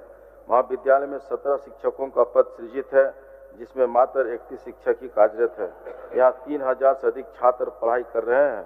अतः मैं सरकार से मांग करता हूँ कि महाविद्यालय में शिक्षकों की नियुक्ति की जाए। माननीय सदस्य श्री अनंत प्रताप देव जी। धन्यवाद अध्यक्ष महोदय। गढ़वा जिला भवनाथपुर विधानसभा क्षेत्र अंतर्गत उत्क्रमित मध्य विद्यालय गम्हरिया, उत्क्रमित मध्य विद्यालय चेचरिया मुकुंदपुर, बालिका मध्य विद्यालय ढुरकी का उत्क्रमण उच्च विद्यालय में तथा ढुरकी प्रखंड के उत्क्रमित उच्च विद्यालय खुटिया एवं टाटीदिरी का उत्क्रमण 10+2 इंटरमीडिएट विद्यालय में करने की मांग सुदृढ़ ग्रामीण क्षेत्रों के छात्र छात्राओं के उज्जवल भविष्य हेतु सदन के माध्यम से सरकार से मांग करता हूं। माननीय सदस्य कुमार उज्जवल। धन्यवाद अध्यक्ष महोदय। अध्यक्ष महोदय, चतरा जिले में पैक्स के माध्यम से धान का उठाव पर्याप्त मात्रा में नहीं हो रहा है, जिसके कारण किसान अपनी उपज औने पौने दाम पर बेचने को विवश हैं। इससे उन्हें गंभीर आर्थिक क्षति उठानी पड़ रही है। अतः शून्यकाल के माध्यम से सदन से आग्रह है कि सभी पैक्सों से अधिकतम धान उठाव की व्यवस्था कर धान का क्रय किया जाए, ताकि किसानों को उचित मूल्य मिल सके। धन्यवाद अध्यक्ष महोदय। माननीय सदस्य दशरथ गगराय जी। अध्यक्ष महोदय, खरसवा सिन्नी बाजार मुख्य मार्ग में रायडी के समीप सोना नदी में पुल निर्माण का कार्य 6 वर्षों में भी पूर्ण नहीं हो सका है। धोखाधड़ी के एक मामले में वित्त विभाग द्वारा संवेदक को प्रतिबंधित करने के कारण पुल निर्माण कार्य प्रभावित है। मैं आसन के माध्यम से सरकार से यह मांग रखता हूं कि नए सिरे से निविदा निष्पादित कर पुल निर्माण कार्य को शीघ्र पूर्ण कराया जाए। धन्यवाद। माननीय सदस्य श्री नीरल पूर्ति जी। अध्यक्ष महोदय, पश्चिम सिंहभूम जिले के शिक्षकों की घोर कमी है, जिससे पाठन लगातार प्रभावित हो रहा है। +2 इंटर विद्यालय में लगभग 80-90 एवं उच्च विद्यालय में 30-40 शिक्षक अन्य जिलों में प्रतिनियुक्त है। अतः उपरोक्त के आलोक में मैं सदन के माध्यम से सरकार से मांग करता हूं कि अन्य जिलों में प्रतिनियुक्त शिक्षकों की प्रतिनियुक्ति रद्द किया जाए। माननीय सदस्य सुरेश कुमार बैठा जी। अध्यक्ष महोदय, राज्य में थैलेसीमिया, सिकल सेल और प्लास्टिक एनीमिया के मामले अत्यधिक हैं। अधिकांश मरीज निर्धन किसान हैं जो दिल्ली, बेंगलोर जैसे शहरों में इलाज के लिए संपत्ति बेचकर भी खर्च वहन करने में असमर्थ हैं। अतः सदन के माध्यम से सरकार से मांग है कि इन पीड़ितों को MRI-HL टेस्ट और दवाएं निःशुल्क उपलब्ध कराई जाए ताकि आर्थिक तंगी के कारण किसी की जान ना जाए। धन्यवाद। माननीय सदस्य ताजुद्दीन जी। अध्यक्ष महोदय, अंतर्राज्यीय बस स्टैंड राजमहल से पश्चिम बंगाल, कोलकाता, सिल्लीगुड़ी तथा बिहार के भागलपुर, पटना एवं मुजफ्फरपुर सहित झारखंड के देवघर, दुमका, रांची, धनबाद, बोकारो, हजारीबाग, जमशेदपुर आदि शहरों के लिए अभी तक कोई भी सरकारी बस संचालित नहीं हुआ। यहाँ से प्रतिदिन हजारों यात्री इन शहरों की यात्रा करते हैं। जनहित के मद्देनजर मैं सरकार से मांग करता हूं कि राजमहल बस परिसर से इन सभी शहरों के लिए बस संचालित किया जाए। माननीय सदस्य श्री हमलाल मुर्मू जी। अध्यक्ष महोदय, मेरे विधानसभा क्षेत्र के लीटीपाड़ा एवं आमड़ापाड़ा प्रखंड आदिवासी बाहुल एवं पिछड़ा क्षेत्र है। अतएव दोनों प्रखंडों में आदिवासी संस्कृति को संरक्षित एवं अग्रसरित करने के लिए अखाड़ा निर्माण के लिए सदन के माध्यम से सरकार से मांग करता हूं। माननीय सदस्य मंगल कालिंदी जी। अध्यक्ष महोदय, जोगसलाई विधानसभा क्षेत्र अंतर्गत सुदूरवर्ती ग्रामीण आदिवासी बहुल क्षेत्र का एकमात्र स्थायी संबद्धता प्राप्त नेक से बी ग्रेड झारखंड सरकार से अनुदानित पटमदा डिग्री कॉलेज जालना, जो झारखंड सरकार के सारे मापदंडों को पूरा करते आ रहा है, अंत आसन से लोकहित एवं जनहित में इस कॉलेज का सरकारीकरण हेतु मांग करता हूं। माननीय सदस्य श्रीमती नीरा यादव जी। नीरा यादव जी। मेरा प्रश्न हमारे पास नहीं है। ओ जीरो आवर। अध्यक्ष महोदय, कोडरमा जिला में डोमचांच प्रखंड के मारा माको पहाड़ एक प्रसिद्ध धार्मिक स्थल है महोदय, जहां हर एक वर्ष हजारों संख्या में श्रद्धालु पहुंचते हैं और शिवरात्रि में मेला भी लगता है महोदय। तो यह पर्यटन स्थल के रूप में विकसित नहीं हो पाया है और श्रद्धालु बिना रेलिंग के ही पहाड़ में चढ़ के मंदिर पहुंचते हैं, तो कई प्रकार की दुर्घटनाएं घटने की आशंका रहती है महोदय। तो हम सरकार से मांग करते हैं महोदय कि माको मारा पहाड़ का सौंदर्यीकरण तथा रेलिंग सहित सीढ़ी बनाने के लिए सरकार कार्रवाई करे। माननीय सदस्य श्री रामचंद्र सिंह। अध्यक्ष महोदय, लातेहार जिला में पथ निर्माण विभाग द्वारा बनाया गया बेतला महुआ डांड पथ के वन क्षेत्र में संकरा पथ होने के से आए दिन वाहन दुर्घटनाएं और वन्य जीव की मृत्यु हो रही है। बिना पेड़ काटे इस पथ का चौड़ीकरण भी संभव है। अतः जनहित में सरकार से वर्णित पथ का चौड़ीकरण करने की मांग करता हूं। माननीय सदस्य लुइस मरांडी जी। अध्यक्ष महोदय, जामा विधानसभा क्षेत्र अंतर्गत पंचायत सिमरा एवं मोहलबोना के बीच लठिया जोड़िया में पुल का निर्माण अत्यंत आवश्यक है। इसके निर्माण से प्रखंड के 5 पंचायतों की दूरी मुख्यालय से कम होगी एवं ग्रामीणों को लाभ मिलेगा। अतः आसन के माध्यम से सरकार से मांग करती हूं कि जामा विधानसभा क्षेत्र के सिमरा एवं मोहलबोना के बीच लठिया जोड़िया में यथाशीघ्र पुल का निर्माण करने की कृपा की जाए। माननीय सदस्य श्री जगत मांझी जी। अध्यक्ष महोदय, मनोहरपुर विधानसभा क्षेत्र अंतर्गत गुदड़ी प्रखंड कार्यालय का संचालन नेटवर्क नहीं होने के कारण सोनवा प्रखंड से किया जा रहा है, जिससे स्थानीय जनता को प्रखंड में चल रही योजनाओं का लाभ प्राप्त करने में कठिनाइयों का सामना करना पड़ रहा है।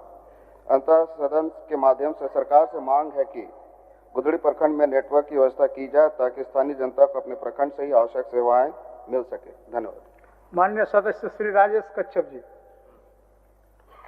अध्यक्ष महोदय, रांची जिला के बुंडू अनुमंडल स्थित बड़ा तालाब एक महत्वपूर्ण जल स्रोत का सशक्त माध्यम है महोदय। उक्त तालाब में अत्यधिक जलकुंभी के कारण जन उपयोगी नहीं हो पा रहा है। मैं सदन के माध्यम से मांग करता हूं कि उक्त बड़ा तालाब की सफाई व सुंदरीकरण कराई जाए महोदय। माननीय सदस्य प्रदीप प्रसाद जी।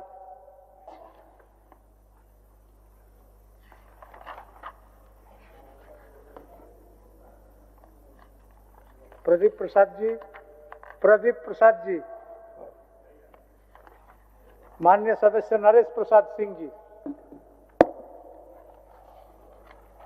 विश्रामपुर विधानसभा क्षेत्र के पलामू जिला के पांडु प्रखंड में कजरू कला से घासीदाग हथगड़वा होते हुए सोढ़ महुआ तक एवं गढ़वा जिला के कांडी प्रखंड के गोसांग चारमुहान से करकट्टा सुखवही होते हुए कोदवलिया मुख्य पथ तक सड़क का निर्माण कराने की मांग सदन के माध्यम से सरकार से करता हूँ। माननीय सदस्य रोशन लाल चौधरी जी।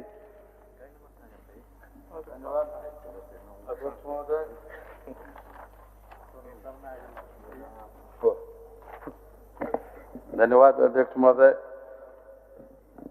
बड़कागांव केरड़ाड़ी प्रखंड के में NTPC बादम, CCL, Chandragupta, Adani, NMDC सहित अन्य को आवंटित कोल माइंस में जन सुनवाई, भूमि अधिग्रहण, पुनर्वास, मुआवजा भुगतान की प्रक्रिया पूरा किए बिना ही कंपनियों और एमडीओ के द्वारा बलपूर्वक खाली कर उत्खनन किया जा रहा है।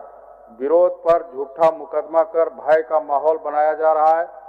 अतः सरकार से जन सुनवाई, भूमि अधिग्रहण, पुनर्वास, मुआवजा भुगतान जन सहमति के बाद खनन करने की मांग सदन से करता हूं। धन्यवाद।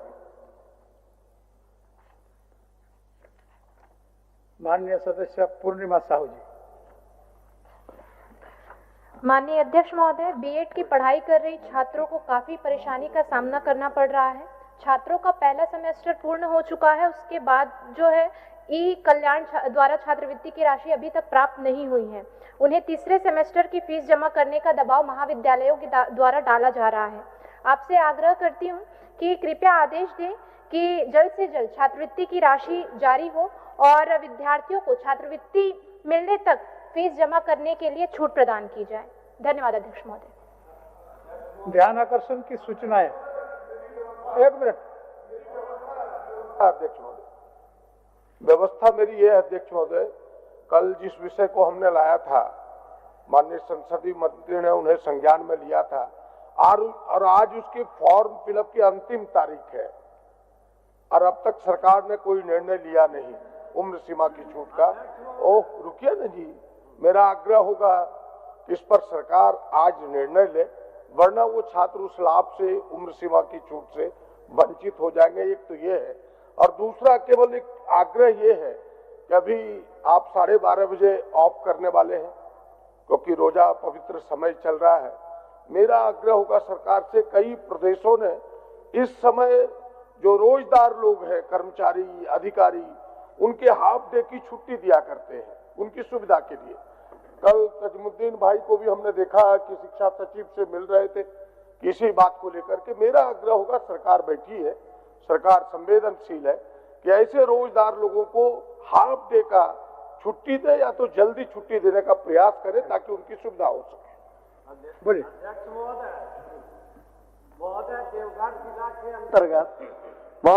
देवघर जिला के अंतर्गत देवघर विधानसभा क्षेत्र के अंतर्गत 3 बार महोदय क्वेश्चन किया गया, आज भी तारांकित क्वेश्चन में आया है महोदय। 3 स्टेट को जोड़ने वाला एक रोड है महोदय, पुनासी जलाशय योजना के बगल में स्पेलवे है सर, और वो पुल टूट जाने के कारण 3 स्टेट प्रभावित हुआ है, झारखंड, बंगाल, बिहार, उड़ीसा सब महोदय। लेकिन अभी तक जो है टेंडर, उसमें टेंडर किया गया है महोदय, टेंडर जो है इतना कम पैसा वाला किया गया है। 3 बार जो है टेंडर डाला गया महोदय, उसको संशोधन करके पुनः टेंडर करके और पुल निर्माण किया जाए। ध्यानाकर्षण की सूचना, कल भी ध्यानाकर्षण सूचना को स्थगित किए थे रामेश्वर बाबू, और हमको लगता है कि 12:30 बज चुका। माननीय मंत्री जी का भी उत्तर आना है, तो आज इसको स्थगित कर देते हैं। चल, सभा की एक सूचना है, माननीय सदस्यगण, झारखंड विधानसभा के 55 बजट सत्र हेतु झारखंड विधानसभा की प्रक्रिया तथा कार्य संचालन के नियम के तहत सत्र के प्रारंभ दिन 18/2/2026 को माननीय सदस्य प्रोफेसर स्टीफन मारंडी को सभापति तालिका में मनोनीत किया गया था। उनके अनुरोध के आलोक में मैं उन्हें सभापति तालिका से मुक्त करता हूं और झारखंड विधानसभा की प्रक्रिया तथा कार्य संचालन के नियम 10(1) के अधीन मैं माननीय सदस्य श्री हेमलाल मुर्मू को पंचम बजट सत्र के शेष अवधि के लिए सभापति मनोनीत करता हूं। सभापति आंतरिक संसाधन एवं केंद्रीय सहायता समिति। सभापति महोदय, अध्यक्ष महोदय, मैं झारखंड विधानसभा की प्रक्रिया तथा कार्य संचालन के नियम 216(1) के तहत झारखंड विधानसभा की आंतरिक संसाधन एवं केंद्रीय सहायता समिति की 9वीं एवं 10वीं प्रतिवेदन की एक प्रति सभा पटल पर रखता हूं।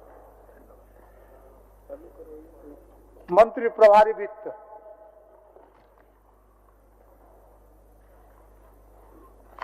माननीय अध्यक्ष महोदय, मैं भारतीय संविधान के अनुच्छेद 203 के अनुसरण में वित्तीय वर्ष 2025-26 के लिए 31 मार्च 2026 को समाप्त होने वाले वर्ष के भीतर शोधन के दौरान आने वाले भारों के वहन के लिए 6,450 करोड़ रुपए मात्र का तृतीय अनुपूरक व्यय विवरणी सभा में उपस्थापित करता हूं। तृतीय अनुपूरक व्यय विवरण पर माननीय सदस्य अपने कटौती प्रस्ताव की सूचना आज दिनांक 20 फरवरी 2026 को 4 बजे अपराह्न तक सभा सचिव को दे सकेंगे। माननीय सदस्यगण, सभा की कार्रवाई 2 बजे अपराह्न तक के लिए स्थगित की जाती है।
नमस्कार। झारखंड विधानसभा टीवी के विशेष कार्यक्रम जानिए अपने विधायक को में आपका स्वागत है। मैं मनोज आज आपको एक ऐसे शख्स, एक ऐसे विधायक, एक ऐसे जनप्रतिनिधि से मुलाकात करवा रहा हूं जिन्होंने अपने पिता के विरासत को बढ़ाने और पिता के अधूरे सपने को पूरा करने के लिए दो नौकरियां छोड़ दी। जी हाँ, हम बात कर रहे हैं सिमरिया विधानसभा क्षेत्र के विधायक कुमार उज्जवल दास से। कुमार उज्जवल दास का एक तो बड़ा राजनीतिक विरासत रहा है। उनके पिता उपेंद्र नाथ दास सिमरिया विधानसभा क्षेत्र से 4 बार प्रतिनिधित्व किए हैं और आज एक बार फिर अपने पिता के इस विरासत को आगे बढ़ा रहे हैं। कुमार उज्जवल दास अभी हमारे साथ में है। आप विधानसभा टीवी में आपका बहुत बहुत स्वागत है। उज्जवल जी, एक छोटा सा परिचय मैंने अपने दर्शकों को दिया है आपका। हम चाहेंगे कि अपने दर्शकों को आप बताएं कि कुमार उज्जवल दास हैं कौन और किस तरीके से वो राजनीति में आए। मेरा नाम कुमार उज्जवल दास है और मेरे पिताजी स्वर्गीय उपेंद्र नाथ दास सिमरिया विधानसभा क्षेत्र से लगभग 4 बार प्रतिनिधित्व कर चुके हैं और बिहार विधानसभा में भी मेरे पिताजी काफी मुखरता से सिमरिया की बात को रखते थे और झारखंड जब अलग हुआ तो झारखंड विधानसभा में भी उनकी आवाज गूंजती थी। और मेरे राजनीति में पदार्पण का सबसे बड़ा मुख्य कारण मेरे पिताजी ही रहे हैं। जब मेरे पिताजी बीमार थे तो मैं कोलकाता में था और कोलकाता से ही मैं GIS सॉफ्टवेयर इंजीनियरिंग का कोर्स कर रहा था और कार्टोग्राफी का कोर्स कर रहा था। उसी के क्षेत्र में मैं अपना आगे बढ़ना चाह रहा था और नौकरी भी मेरी लगभग लग गई थी।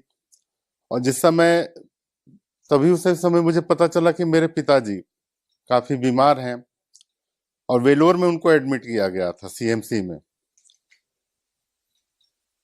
जब पता चला तो मैंने छुट्टी भी मांगी, लेकिन नई नौकरी थी, ज्वाइनिंग नहीं तुरंत हुआ था तो लोगों ने छुट्टी से भी देने से इनकार कर दिया। तो मैंने सोचा कि भाई पिता पहले, नौकरी तो बाद में मिलती भी रहेगी। मैंने तत्काल ही नौकरी को छोड़ दिया और अपने पिताजी से मिलने के लिए वेलोर चला गया वहां पे। और उस समय मेरे पिताजी को केमोथेरेपी दिया जा रहा था और काफी गंभीर अवस्था में थे। और उसके बाद जब कुछ वो स्वस्थ हुए तो लौट करके हम लोग हजारीबाग में आए और फिर मेरी नौकरी लग गई थी, विधानसभा में ही मेरी नौकरी लग गई थी। लेकिन जब मेरी नौकरी दूसरी बार लगी तब उसके बाद मेरे पिताजी डेथ कर गए। तो एक यही कारण बना कि मैं नौकरी छोड़ करके राजनीति के क्षेत्र में आया। मैंने समझा कि मेरे योग में नौकरी है ही नहीं, क्योंकि पिताजी के विरासत को मुझे आगे बढ़ाना था और शायद यही वजह थी और सिमरिया के लोगों ने भी मुझे प्रेरित किया राजनीति में आने के लिए और मैं राजनीति में आया। उज्जवल जी, अगर हम बात कर रहे हैं सिमरिया विधानसभा क्षेत्र की तो मैं दर्शकों को बताना चाहूंगा कि सिमरिया विधानसभा क्षेत्र झारखंड विधानसभा का एक क्षेत्र है और यह जो है अनुसूचित जाति के लिए आरक्षित है। 1980 में पहली बार यह बड़का गांव से अलग होकर के यहाँ अपने पूर्ण अस्तित्व में आया था। और अगर हम आगे बात करें तो आपकी पढ़ाई लिखाई, प्रारंभिक शिक्षा संभवतः हजारीबाग में हुई है, तो कैसे हुई और उसमें क्या कुछ उसमें स्मरणीय रहा? देखिए, मेरी प्रारंभिक शिक्षा दीक्षा काफी घुमावदार रही। मैं घुमावदार इसलिए कह रहा हूँ क्योंकि मेरी सबसे पहले मेरा एडमिशन हुआ था मेरू में, हजारीबाग से 10 किलोमीटर दूर। सेंट्रल स्कूल का मैं विद्यार्थी रहा। फिर उसके बाद पूरा परिवार पटना में बस गया। फिर वहां पर केंद्रीय विद्यालय में मेरा नामांकन हुआ। फिर केंद्रीय विद्यालय में नामांकन, वहां पर मैं कुछ सालों तक रहा। फिर उसके बाद फिर हजारीबाग पुनः आना हो गया, परिवार के सारे परिवार के लोग। तो मेरा नामांकन फिर हुआ सरस्वती विद्या मंदिर में। और सरस्वती विद्या मंदिर में मैं जब पढ़ने लगा तो वहां सिर्फ मुझे पढ़ाई ही नहीं हुई, मेरी पढ़ाई ही नहीं हुई, बल्कि मैं समझता हूँ कि वो ऐसा विद्यालय था, संस्कार मुझे मिला, संस्कृति के बारे में मैंने जाना।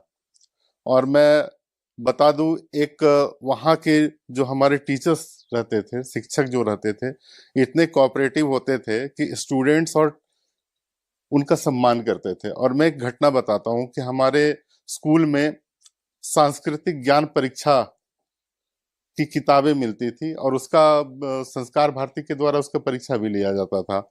तो अचानक एक दिन हम लोग सारे स्कूल में थे, कक्षा में गए, लेकिन उस दिन जो है सो मेरे पास पैसे नहीं थे। घर से पैसे लेकर के मैं चला भी नहीं था, मुझे मालूम भी नहीं था कि आज यहाँ पे किताब मिलेगा। 1 रुपए की वो किताब आती थी उस समय। और उस समय मेरे इतिहास के शिक्षक थे, हमारे आचार्य थे योगेंद्र जी।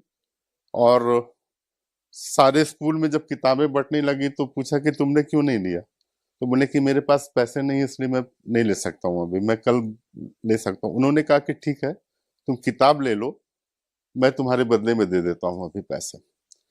तो ये जो प्रेम था टीचर्स का अपने स्टूडेंट्स के प्रति, वो भावनाओं को समझते थे।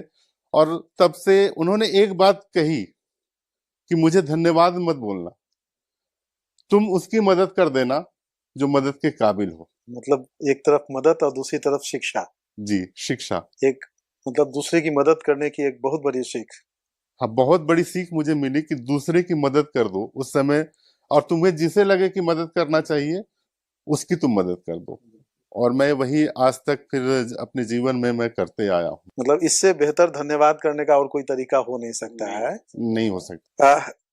आप सिमरिया विधानसभा क्षेत्र से आते हैं, और सिमरिया विधानसभा क्षेत्र की बात करें तो जिस समय आपका बचपन रहा, जिस समय आप शिक्षा ग्रहण कर रहे थे, वो काफी उग्रवाद प्रभावित इलाका रहा, वहाँ आना जाना रहा। पिताजी आपके जनप्रतिनिधि रहे, हमेशा एक तरह से अगर कहा जाए तो जनप्रतिनिधि जो है कहीं ना कहीं वो नक्सलियों के निशाने पे रहा करते थे। तो एक भय, खौफ, डर और उन सब के बीच लोगों से मिलना जुलना, उनके बीच काम करना, आपके पिताजी का ये दिनचर्या था और आप उसी के बीच पले बढ़े। तो अपने आप को किस तरीके से इन सारे चीजों के बीच सामंजस्य बैठा पाए, और वो जो डर था उसको कैसे आप दूर करते थे? देखिए, चुनौतियां बहुत थी, लेकिन मेरे पिताजी अक्सर यही कहा करते थे कि चुनौतियों से घबराओ नहीं, चुनौतियों का सामना करना सीखो।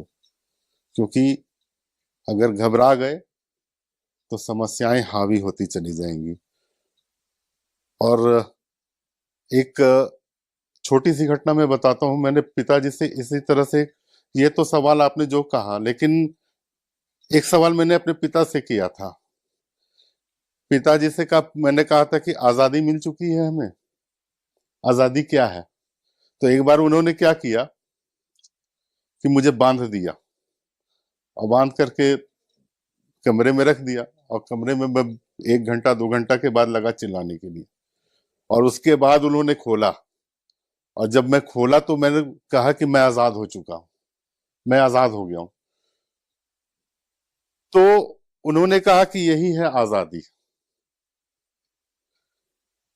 तो मैंने ये बात इसलिए कही कि चुनौतियों का भी बंधन रहता है, बहुत सारी समस्याएं आते रहती हैं जीवन में, और हम चुपचाप बैठ जाएंगे तो हम और बंधते चले जाएंगे। और जिस दिन हम डट करके मुकाबला करना सीख गए, उस दिन सारे बंधन खुल जाएंगे। तो पिताजी हमेशा मुझे तैयार रखते थे डट करके मुकाबला करने के लिए।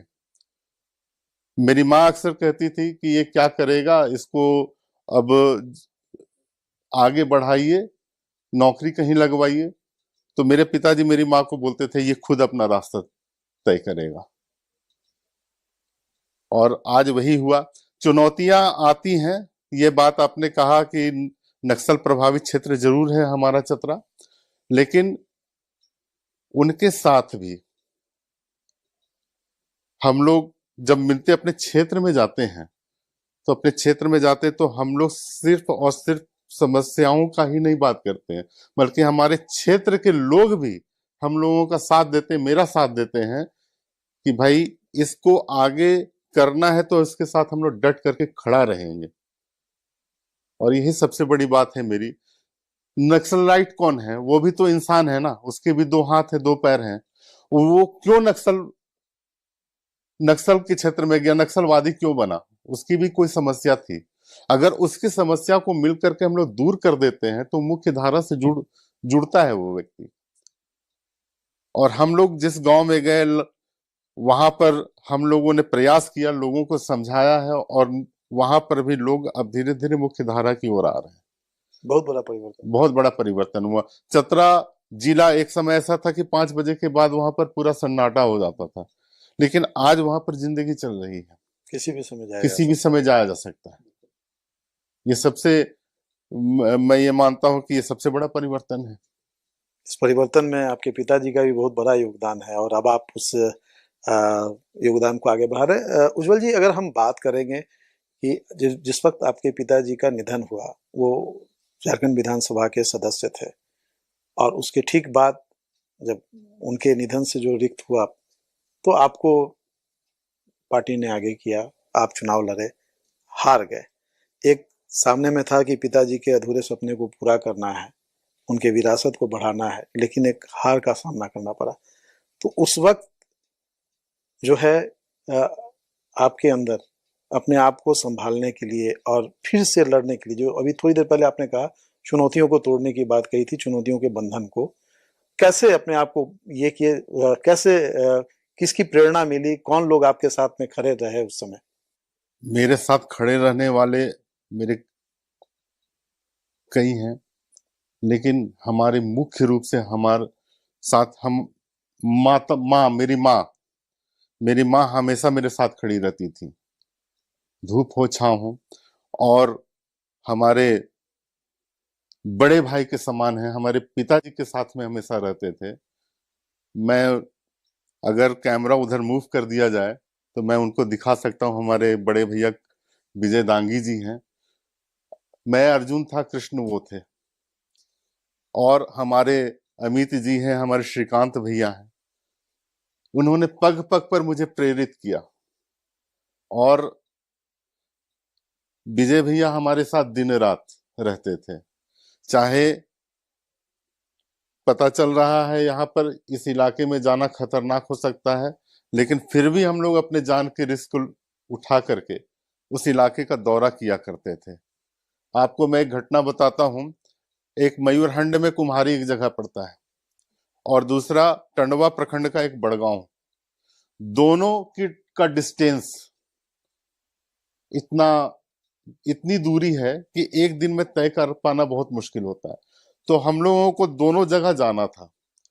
तो एक जगह जहां हम लोग गए थे वहां पर दुख का कार्यक्रम था, श्राद्ध का कार्यक्रम था, और दूसरी जगह विवाह का कार्यक्रम था। और ये सबसे बड़ी सीख इस घटना से लोगों को लेनी चाहिए कि एक दिन में ही दुख भी हम लोग देखे, सुख भी देखे। हम लोग कुम्हारी गए, कुम्हारी में जो है दशकर्म में शामिल हुए। फिर उसके बाद मैं घर आया, 4 बजे घर में पहुंचा हूँ। 5 मिनट में पुनः मैं रेडी होकर के नहा धोआ करके हम लोग 4 साढ़े 4 बजे के आसपास में टंडवा के बड़गांव को निकले। और 2 ही आदमी थे, मैं गाड़ी चला रहा था, साथ में हमारे विजय भैया बैठे हुए थे। और बड़गांव उस समय ये डर था कि बड़गांव कोई 4 बजे के बाद वहां से जाना नहीं चाहता था। वहां के लोकल लोग बड़गांव नहीं जाना चाहते थे, टंडवा का बड़गांव नहीं जाना चाह रहे थे, क्योंकि उनका मानना था कि अगर हम लोग बड़गांव इस समय गए तो लौट करके हम लोग वापस आएंगे कि नहीं आएंगे। और हुआ भी। हम लोग जब जा रहे हैं तो इतना घनघोर जंगल, अंधेरा, डर हम लोगों को भी लग रहा था। और उस समय अगर मेरी गाड़ी पंक्चर हो जाती तो कोई बनाने वाला भी नहीं था। लेकिन उस परिस्थिति में भी हम लोग दोनों साथ में रहे और वहां गए। वहां पर हम लोगों ने शादी का फंक्शन अटेंड किया, और फिर हम लोग 2 बजे 2:30 बजे सुबह में आकर के 3 बजे सुबह में आकर के हम लोग हजारीबाग पहुंच गए। तो ये मेरे साथ एक छत्र छाया बन करके खड़े रहने वाले व्यक्ति हमारे विजय भैया जी। और एक साथ हमेशा जब रहता है ना किसी का, तो आप हर चुनौतियों को पार कर सकते हैं। तो मेरे पिताजी ने यही चीज सिखाया था, इन्हें भी यही चीज सिखाई है। मेरे पिताजी से ही प्रेरित होकर के ये मेरे साथ हमेशा रहे। उज्जवल जी, अगर हम बात करेंगे, अगर आप राजनीति में नहीं आते, आप नौकरी कर रहे थे, जीआई से इंजीनियरिंग कर रहे थे, तो अब अभी आप क्या कर रहे होते? विधानसभा में भी आप ने नौकरी ठुकराई है। जी देखिए, मैं हर क्षेत्र में था। नौकरी जब छूट गई तो मैंने अपने घर के बिजनेस को संभाला। ट्रांसपोर्ट का हम लोगों का बिजनेस है, और मैंने अपना खुद का एक बिजनेस शुरू किया था कैसेट्स का। मैंने अपने गीत लिखे थे, भजन माता रानी को समर्पित करके लिखा था, और हमने एक एल्बम भी तैयार किया था, और वो एल्बम हमारे मार्केट में भी आया था। तो हम लोग वो भी काम कर रहे हैं। मतलब गाना भी गा रहे थे? गाना भी हम लोगों ने गाया था। तो हम चाहेंगे दर्शकों को गुनगुना दे 2 शब्द इस माता रानी के उस भजन को। नहीं, देखिए मेरी आवाज तो उतनी कोई बात नहीं, भजन 2 लाइन, एक अंतरा जो मेरा लिखा हुआ था।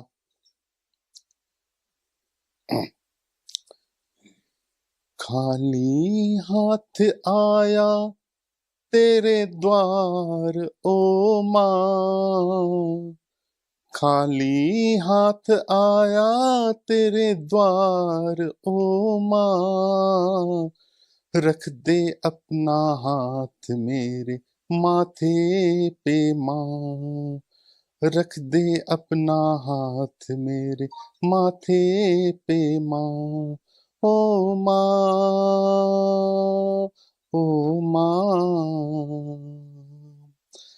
हृदय का दीपक प्रेम की बाती, हृदय का दीपक प्रेम की बाती, इनसे करूं मैं तेरी आरती, सारे जग से हटके मेरा साथ दो माँ, रख दे अपना हाथ मेरे माथे पे माँ, रख दे अपना हाथ मेरे माथे पे माँ, ओ माँ, ओ माँ। बहुत बढ़िया, बहुत बढ़िया। हम तो ये कहेंगे कि राजनीति में आकर आपने मतलब झारखंड के एक ऐसे कलाकार को आपने किनारे लगा दिया। अगर आप राजनीति में नहीं आते तो आज लोगों को आपकी सुरीली आवाज को, इस अच्छे भजन को, मतलब ये गाना मैंने लिखा था, ये भजन मैंने लिखा था, गाया किसी और ने। मेरी आवाज नहीं है उतनी अच्छी, लेकिन आपने अभी जो गाया बहुत अच्छा गाया, और हमको लगता है कि लिखा भी बहुत अच्छा है। मतलब तो ये तो आपका एक इंटरेस्ट का चीज था। अगर हम बात करें तो और किस क्षेत्र में आपका इंटरेस्ट रहा है? मेरा लेखनी के क्षेत्र में बहुत ज्यादा इंटरेस्ट रहा है। मैं छोटी छोटी कविताएं लिखता था, गाने लिखता था, कहानियां लिखता था, और मेरे बड़े पापा उसे कभी प्रेस में जाके प्रकाशित करवाते थे। तो एक लेखनी का शौक था। दूसरा, मैं नाटक के क्षेत्र में भी था। हमारे गुरुजी थे, उसमें हमारे नाट्य भूमि एक संस्था चलती थी। तो हमारे गुरुजी थे, स्वर्गीय हो गए हैं अब, निशिकांत सिंह जी। तो उन्होंने नाट्य कला से मुझे जोड़ा और बोले कि तुम्हारे अंदर एक कलाकार है, तुम उस कलाकार को तुम मरने मत देना कभी। तो हमने कई ऑल इंडिया स्टेज पे हमने नाटक किया, तिरंगा के आंसू, शाहजहां के आंसू, इस तरह से नाटक के टॉपिक हुआ करते थे। तो नाटक भी हम लोग करते थे ऑल इंडिया स्टेज पे। अभी तक जो बातचीत हुई उसमें कुमार उज्जवल दास के उन आयामों को, उन बहुमुखी प्रतिभा को जानने का मौका हमें मिला जो अब तक हम लोगों से दूर थी। उज्जवल जी एक लेखक, इंजीनियर, राजनीतिज्ञ, ये सारे चीजों को अपने में समेटे। खेल के प्रति आपका क्या रुझान रहा है? खेल से भी जुड़ाव रहा है? क्योंकि अगर झारखंड की जब भी बात होती है तो खेल एक ऐसा है कि झारखंड के बच्चे बच्चे के रंग में बसा हुआ है। जी हाँ, खेल से भी जुड़ाव रहा है। और मैं फुटबॉल खेलना ज़्यादा पसंद करता था। स्कूल में भी मैंने फुटबॉल खेला है, हालांकि मैं जिला लेवल पे कभी नहीं खेल पाया, लेकिन अपने स्कूल में, अपने मोहल्ले में सबसे ज़्यादा रुझान मेरा फुटबॉल की ओर था। और फुटबॉल एक ऐसा गेम है जो आपको तंदुरुस्त बनाए रखता है, तो फुटबॉल मेरा बहुत ही पसंदीदा गेम था, स्पोर्ट्स था। जीवन में कई ऐसे लोग आते हैं जो आपको प्रभावित करते हैं, आपके जीवन की दशा और दिशा दोनों को बदलते हैं। तो कुमार उज्जवल दास के जीवन में ऐसे कौन कौन से व्यक्ति हैं जिन्होंने इनके रास्ते को बदला है, एक प्रेरणा बनकर के सामने आए हैं? और जब कभी भी आप अपने आप को परेशानी में पाते हैं, हताशा में पाते हैं, तो उस शख्स को याद करते हैं, उस चेहरे को याद करते हैं और फिर आगे बढ़ जाते हैं। मैं अपने पिता को ही अपना आदर्श मानता हूँ, और मेरे पिता, जब भी मैं आज भी कभी परेशान होता हूँ तो मेरे पिताजी हमेशा मेरे लिए प्रेरणा बनकर के खड़े हो जाते हैं, और मार्गदर्शन भी मुझे उन्हीं से ही मिलता है, मेरी प्रेरणा को वही जगाते हैं। और जब मैं परेशान होता हूं तो मेरे पिताजी का एक वाकया याद आता है कि मेरे पिताजी काफी गरीब थे, जिंदगी की परेशानी से वो भी हमेशा लड़ते रहते थे, और पैसे इतने नहीं हो पाते थे कि गुजर बसर चल सके, लेकिन फिर भी अगर 2 रुपया, अगर कभी पैसा भी आ जाता, 2 वक्त की रोटी के लिए आ जाता था, तो मेरे पिताजी उसे बेड पे रखते थे और डंडे से मारते थे पैसे को। तो और वो गाते थे कि पैसा रे पैसा, तेरा रंग रूप कैसा, तूने नहीं रहने दिया आदमी को आदमी के जैसा। तो वो फ्रस्ट्रेट होते थे, तब वो गाते थे, पैसा को मारते थे अपने बेड पे डंडे से रख करके, और फिर सुबह वो तैयार होते थे काफी एनर्जेटिक होकर के कि जाना है, काम करना है। जब पापा बीमार थे तो पापा हॉस्पिटल में ही थे, और वो जान रहे हैं कि मेरी सांसें आज रहेंगी, कल नहीं रह सकती हैं, लेकिन फिर भी एक महिला जो उनके से विधानसभा क्षेत्र की ही महिला थी, वो वहां पर आई मिलने के लिए। पता चला कि उस महिला का भी रीढ़ की हड्डी का ऑपरेशन होना है, उसके पास पैसा नहीं था। उन्होंने अपने लेटर पैड पे तुरंत अनुशंसा किया, और उसके बाद उस समय तत्कालीन मुख्यमंत्री थे अर्जुन मुंडा जी, उनसे बात करी, और उस महिला को इलाज हो सके इसके लिए आर्थिक व्यवस्था भी उन्होंने करवाई वहां पे, और डॉक्टरों को कहा कि इनका समुचित व्यवस्था हो, इलाज हो। तो मैं उस समय वहीं पर था, और मैं सोच रहा था कि जो व्यक्ति खुद बेड पे है वो किसी और के लिए पैरवी कर रहा है। पापा से मैंने पूछा कि आपने क्यों अपने दिमाग पे जोर दिया, आप आराम कर सकते थे। तो अपने कि पिताजी ने ही कहा कि मैं यही चीज, आराम शब्द से मैं बहुत बड़ा, आराम शब्द का मैं बहुत बड़ा विरोधी हूं। अगर मैं आराम करूंगा तो और बीमार पड़ूंगा, मैं कभी आराम करना नहीं चाहता हूं। मैं अपने क्षेत्र के जनता के लिए समर्पित था, हूं और रहूंगा। तो उस घटना को जब भी मैं याद करता हूं तो मेरे दिल और मेरे दिमाग में हमेशा यही बात चलती रहती है कि आगे बढ़ो, एक कदम आगे बढ़ो,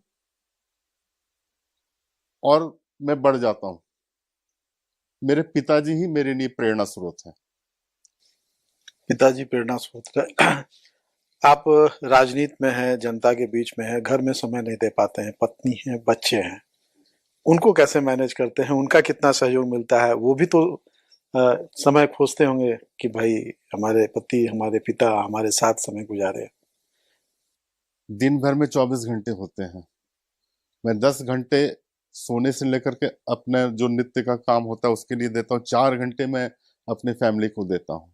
14 घंटे, 10 घंटे मेरे पास बचते हैं तो मैं 5 घंटे अपने संगठन में देता हूँ और 5 घंटा अपने क्षेत्र में मैं देता हूँ। मैं पर डे का मैनेजमेंट मेरा यही है। टाइम मैनेजमेंट जबरदस्त आपने कर रखा है, मतलब हर के हिस्से का, हाँ, हर के हिस्से का उनका समय देना है। तो मेरा प्रयास रहता है कि जब मैं अपना काम करता हूं तो उसमें फैमिली को इन्वॉल्व नहीं करता, और जब मैं फैमिली के साथ रहता हूं तो अपने काम को इन्वॉल्व नहीं करता हूं। यही सबसे बड़ा ये जो है दूसरे के लिए भी एक बड़ी सीख है, क्योंकि टाइम मैनेजमेंट जो है ना बड़ा मुश्किल काम लगता है, खास करके जो सार्वजनिक जीवन में जो होते हैं उनके साथ में ये सारी समस्याएं अक्सर आती है। उज्जवल जी, आप अब राजनीति में हैं, पिता के काम को आगे बढ़ा रहे हैं, क्या लगता है आपको कि अभी कितना काम करना बाकी है? आपने आज़ादी की बात कही, आज़ादी के 75 साल गुजर चुके हैं, हम मना रहे हैं, उसके बाद भी जिस क्षेत्र से आप आते हैं काफ़ी पिछड़ा है। अगर हम कहें अनुसूचित जाति, अनुसूचित जनजाति या जो सामान्य वर्ग के भी जो लोग हैं, काफ़ी गरीबी और अभावों में सिमरिया में रहते हैं लोग, जो उनका सुदूरवर्ती इलाका है। तो क्या आप किस तरीके से उनकी मदद कर पा रहे हैं? कैसा क्या उनके लिए? देखिए, मेरा मानना है कि विजन होना चाहिए, विकास करने का एक विजन। काम तो आप कर सकते हैं, सड़क बनवा सकते हैं, बिजली की व्यवस्था कर सकते हैं, जल की व्यवस्था कर सकते हैं, लेकिन मैं विकास सिर्फ इन्हीं चीजों को नहीं मानता हूं। मेरा मानना है कि लोग कैसे आगे बढ़ते रहें, इस पर भी हम सभी को मंथन करना चाहिए। तो मेरा नित्य प्रयास यही रहता है कि मैं अपने लोगों को वो चीज दूं जो आज तक किसी ने किसी को नहीं दिया। जैसे कि हमारे यहाँ पर टैलेंट्स बहुत हैं, चाहे एजुकेशन के क्षेत्र में हो या कोई और क्षेत्र में हो, उन टैलेंट्स को आगे बढ़ाने का काम, ये भी विकास की एक गाथा होती है। हमारे यहाँ स्कूल्स बहुत हैं, लेकिन आज जितने भी स्कूल्स हमारे यहाँ हैं, मैं सोचता था कि इतना सारा स्कूल हमारे चतरा जिला में स्कूल्स हैं, लेकिन फिर भी लोग आगे नहीं बढ़ पा रहे हैं। इसका सबसे बड़ा कारण क्या है? तो इसका सबसे बड़ा कारण यह है कि अभी हमारे पास टीचर्स की उपलब्धि नहीं है। टीचर्स वहां पे बहुत रेयर है। तो अगर हम एजुकेशन के क्षेत्र में कुछ काम कर सकें तो मुझे नहीं लगता कि लोगों को दिल्ली जाने की आवश्यकता पड़ेगी। हमारे यहाँ टूरिज्म इतना है, पर्यटन का बहुत बड़ा हब बन सकता है हमारा चतरा जिला, लेकिन वो विजन होना चाहिए कि उसको पर्यटन के क्षेत्र में बढ़ाया जा सके। माँ भद्रकाली का मंदिर है हमारे यहाँ, माता कौलेश्वरी का मंदिर है, माता लेमोइया का मंदिर है और माता बलबल का मंदिर है, और उसके अलावा खूबसूरत जो वहाँ का जी प्राकृतिक सौंदर्य है। प्राकृतिक सौंदर्य से तो परिपूर्ण है हमारा झारखंड। और मैं एक बात बता दूं, हमारे टंडवा प्रखंड कभी आप जाने को मिलेगा तो आप जरूर जाइएगा। जी बिल्कुल, आप उस नदी की बात कर रहे होंगे, चुंद्रू नदी, वो और आपको वहां पर अगर आप जाते हैं ना, बहुत ही खूबसूरत। चुंद्रू नदी को टंडवा का इंजीनियर कहा गया है, तो बहुत ही खूबसूरत वो सीन है। वो पर्यटन के क्षेत्र में विकसित हो सकता है। मुझे लगता है जैसा कि मैंने अभी पिछले दिनों वहाँ मैं भी गया था वहाँ पे, और मैंने उसको शूट भी किया था, वहाँ लोगों से बातचीत भी की थी। मतलब भारत के गिने चुने शूटिंग स्थलों में से एक वो बन सकता है। जो खूबसूरती है वहाँ पे, जिस तरीके से नदी का कटाव है पहाड़ के बीच में, और वो मतलब अद्भुत है। वो क्षेत्र भी आगे बढ़ सकता है। टूरिज्म के क्षेत्र में भी हमारा चतरा जिला आगे बढ़ सकता है, सिमरिया विधानसभा क्षेत्र आगे बढ़ सकता है, और एग्रीकल्चर के क्षेत्र में भी। आपको मैं बता दूं, पत्थलगड्डा और गिद्धौर दो ऐसे प्रखंड हैं जहां पे सब्जियों का उत्पादन बड़े पैमाने पे होता है, लेकिन वो सब्जियां यूपी के मंडी में चल जाती है। अगर हमारा उचित रख रखाव वहां पे मिल जाए, वहां पे कोल्ड स्टोरेज की व्यवस्था हो जाए, तो पत्थलगड्डा एक और गिद्धौर एक बहुत बड़ा हब बनेगा सब्जी के मामले में। और हमारा पूरा सिमरिया विधानसभा क्षेत्र में लावा लौंग भी है, हमारे सिमरिया विधानसभा क्षेत्र में खोरी भी है, मयूरहंड भी है। सब कुछ ना कुछ वहां पे प्रोडक्ट्स वहां होते हैं जो एग्रीकल्चर से रिलेटेड होते हैं, और वहां पर cold storage food processing unit बैठ जाए तो निश्चित तौर पे है कि वहां के लोगों को भी रोजगार मिलेगा। तो इन सारी चीजों पे अब आप मतलब एक ब्लूप्रिंट बना करके अब उस पे काम, रोड मैप बना करके काम कर रहे हैं। जी, मैं रोड मैप बना रहा हूँ और उस पे काम भी कर आने रहा वाले दिनों में अगर कहे तो चतरा पर्यटन के मानचित्र की बात हो या फिर अगर हम बात करें कृषि के उत्पादन को लेकर के एक नए स्वरूप में सामने आने की हम कल्पना कर सकते हैं। कई बार जिंदगी में कुछ ऐसी घटनाएं घटती हैं पढ़ाई के दौरान, सार्वजनिक जीवन में या इस तरीके से, वो एक हमेशा जिंदगी में एक यादगार होती है। कभी वो गुदगुदाती है, कभी मुस्कुराती है, कभी रुलाती भी है। तो ऐसी कुछ घटना हम चाहेंगे कि इन दर्शकों को उन घटनाओं से आप रूबरू कराएं। देखिए, मेरी जिंदगी की सबसे बड़ी घटना जब मेरे पिताजी का चला जाना, उस समय मैं इतना तैयार भी नहीं था कि मैं राजनीति के क्षेत्र में एकदम से आ जाऊं, और आना पड़ा मुझे। लोगों की मांग भी थी और घर की विरासत की भी बात थी। और जब मैं राजनीति के क्षेत्र में आया तो बहुत रास्ता मेरे लिए इतना सुलभ भी नहीं था। और पहला अपवाद ऐसा रहा होगा कि सिमरिया विधानसभा का जो उपचुनाव हुआ मेरे पिताजी के बाद, उसमें मैं इलेक्शन को नहीं निकाल पाया। लेकिन फिर भी मैंने हार नहीं मानी और मैं 17 साल लगातार संघर्ष किया और 2024 में मुझे मुकाम मिला। तो एक तो ये घटना मेरी जिंदगी की रही। दूसरी चीज है कि मेरे घर में लगातार 3 साल तक घटनाएं घटी। 2006 में मेरे दादाजी एक्सपायर कर गए, 7 में मेरा भाई एक्सपायर कर गया, 8 में मेरे पिताजी एक्सपायर कर गए। तो लगातार 3 साल तक जब घटना घटती है तो एक डर का माहौल भी पैदा हो जाता है कि हमारे ही फैमिली में लगातार 3 बार घटनाएं क्यों घट रही हैं। लेकिन फिर भी हम लोग उन परिस्थितियों से भी ऊपर उठे, और ये तो जीवन का वो पार्ट था जो काफी डार्क वाला पार्ट था मेरे लिए। और स्कूल में, कॉलेजेस में दोस्तों के साथ बिताया गया वो पल भी मुझे याद है, जो काफी सुकून देता है। और आज भी मन करता है जब मैं कभी तस्वीरों को उलट करके देखता हूँ अपने कॉलेज लाइफ की, अपने स्कूल लाइफ की, तो मुझे लगता है कि मैं उन तस्वीरों से फिर निकलूं ही नहीं, और वो समय फिर वापस लौटता। लेकिन अब वो समय वापस लौटेगा ही नहीं।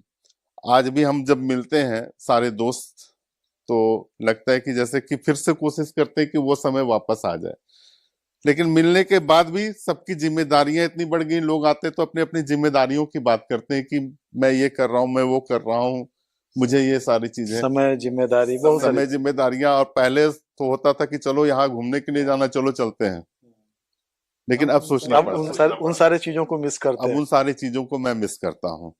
और हमारे यहाँ यही सब खट्टी मिट्टी यादें तो यही है मेरी जिंदगी। बिल्कुल, जीवन का एक अगर कहा जाए तो एक ये अगर यादें ना हो जी तो फिर समय गुजारना मुश्किल हो जाता है। कभी उन यादों से प्रेरणा मिलती है, उन यादों से आगे बढ़ने का रास्ता मिलता है। उज्जवल जी, अगर हम बात करें, अब चूंकि समय की बाध्यता भी है हमारे साथ, बहुत ज़्यादा जानने की तो इच्छा बहुत कुछ है, लेकिन अब चलते चलते इतना जानना चाहेंगे कि ऐसा कुछ है उज्जवल दास के जीवन में जो छूट गया और उज्जवल दास उसे करना चाहते थे और आज अब उस जगह पे हैं जहां वो कुछ कर पाए? मैं हर दिन सोचता हूँ कि बहुत कुछ करूं। हर दिन मैं सुबह उठता हूँ तो ये तय करके रहता हूँ कि आज रात से पहले मुझे ये काम को पूरा करना है। तो मैं कभी ये नहीं सोचता कि मैं आगे बढ़ गया, मैं ये सोचता हूँ कि मैं आज भी स्थिर हूँ। अगर मैं ऐसा अगर नहीं सोचूंगा तो शायद मुझे लगता है कि मैं कोई काम नहीं कर पाऊंगा। तो ये तो है कि मुझे काम करना ही करना है, और मैं जितना भी काम सोचता हूँ कि मैं कर चुका हूँ, मुझे उतना ही लगता है कि वो कम है। नहीं, कोई ऐसा चीज जो आप जब आप स्टूडेंट लाइफ में रहे होंगे या जब आप एक इस राजनीति में नहीं आए होंगे या इस जगह पे नहीं पहुंचे होंगे, तब लगता होगा कि अगर मैं यहाँ होता तो मैं ये काम कर देता, उज्जवल दास ये काम करता। हाँ, वैसा अगर कोई काम हो तो अक्सर क्या होता है कि लोग जो है सो पढ़ने लिखने के लिए बाहर चले जाते हैं और फिर वहीं बस जाते हैं। लेकिन मैं ये सोचता हूँ कि जिस शहर ने मुझे ABCD सिखाया, चलना फिरना सिखाया, मैं उस शहर को कुछ ना कुछ दूं। आज मौका है, मैं करूंगा। आज सिमरिया के लिए, चतरा के लिए उज्जवल दास कुछ करेंगे। तो बातचीत का ये सिलसिला को हम यहीं विराम देते हैं और आज एक ऐसे विधायक से मिले, एक ऐसे जनप्रतिनिधि से मिले जो शिक्षा की अगर बात करें तो इंजीनियर है, साइंस टेक्नोलॉजी से दिन दो चार होता रहता था। हृदय से बात करें तो कवि हृदय हैं, कविता लेखन इनका शौक रहा है और अपने शब्दों को, अपने भावनाओं को शब्दों में उकेरते रहे हैं। राजनीति की बात करें तो पिता के एक शानदार विरासत को आगे बढ़ाने के लिए आए हैं और एक मानव की बात करें, एक इंसान की बात करें तो अपने क्षेत्र की जनता से बहुत प्यार करते हैं, उनके लिए बहुत सारे सपने अपने आंखों में संजोए हुए हैं और उसे अब पूरा करने की कोशिश कर रहे हैं। हम बात कर रहे थे सिमरिया के विधायक कुमार उज्जवल दास से। इस मुलाकात में इतना ही, हमें दीजिए इजाजत।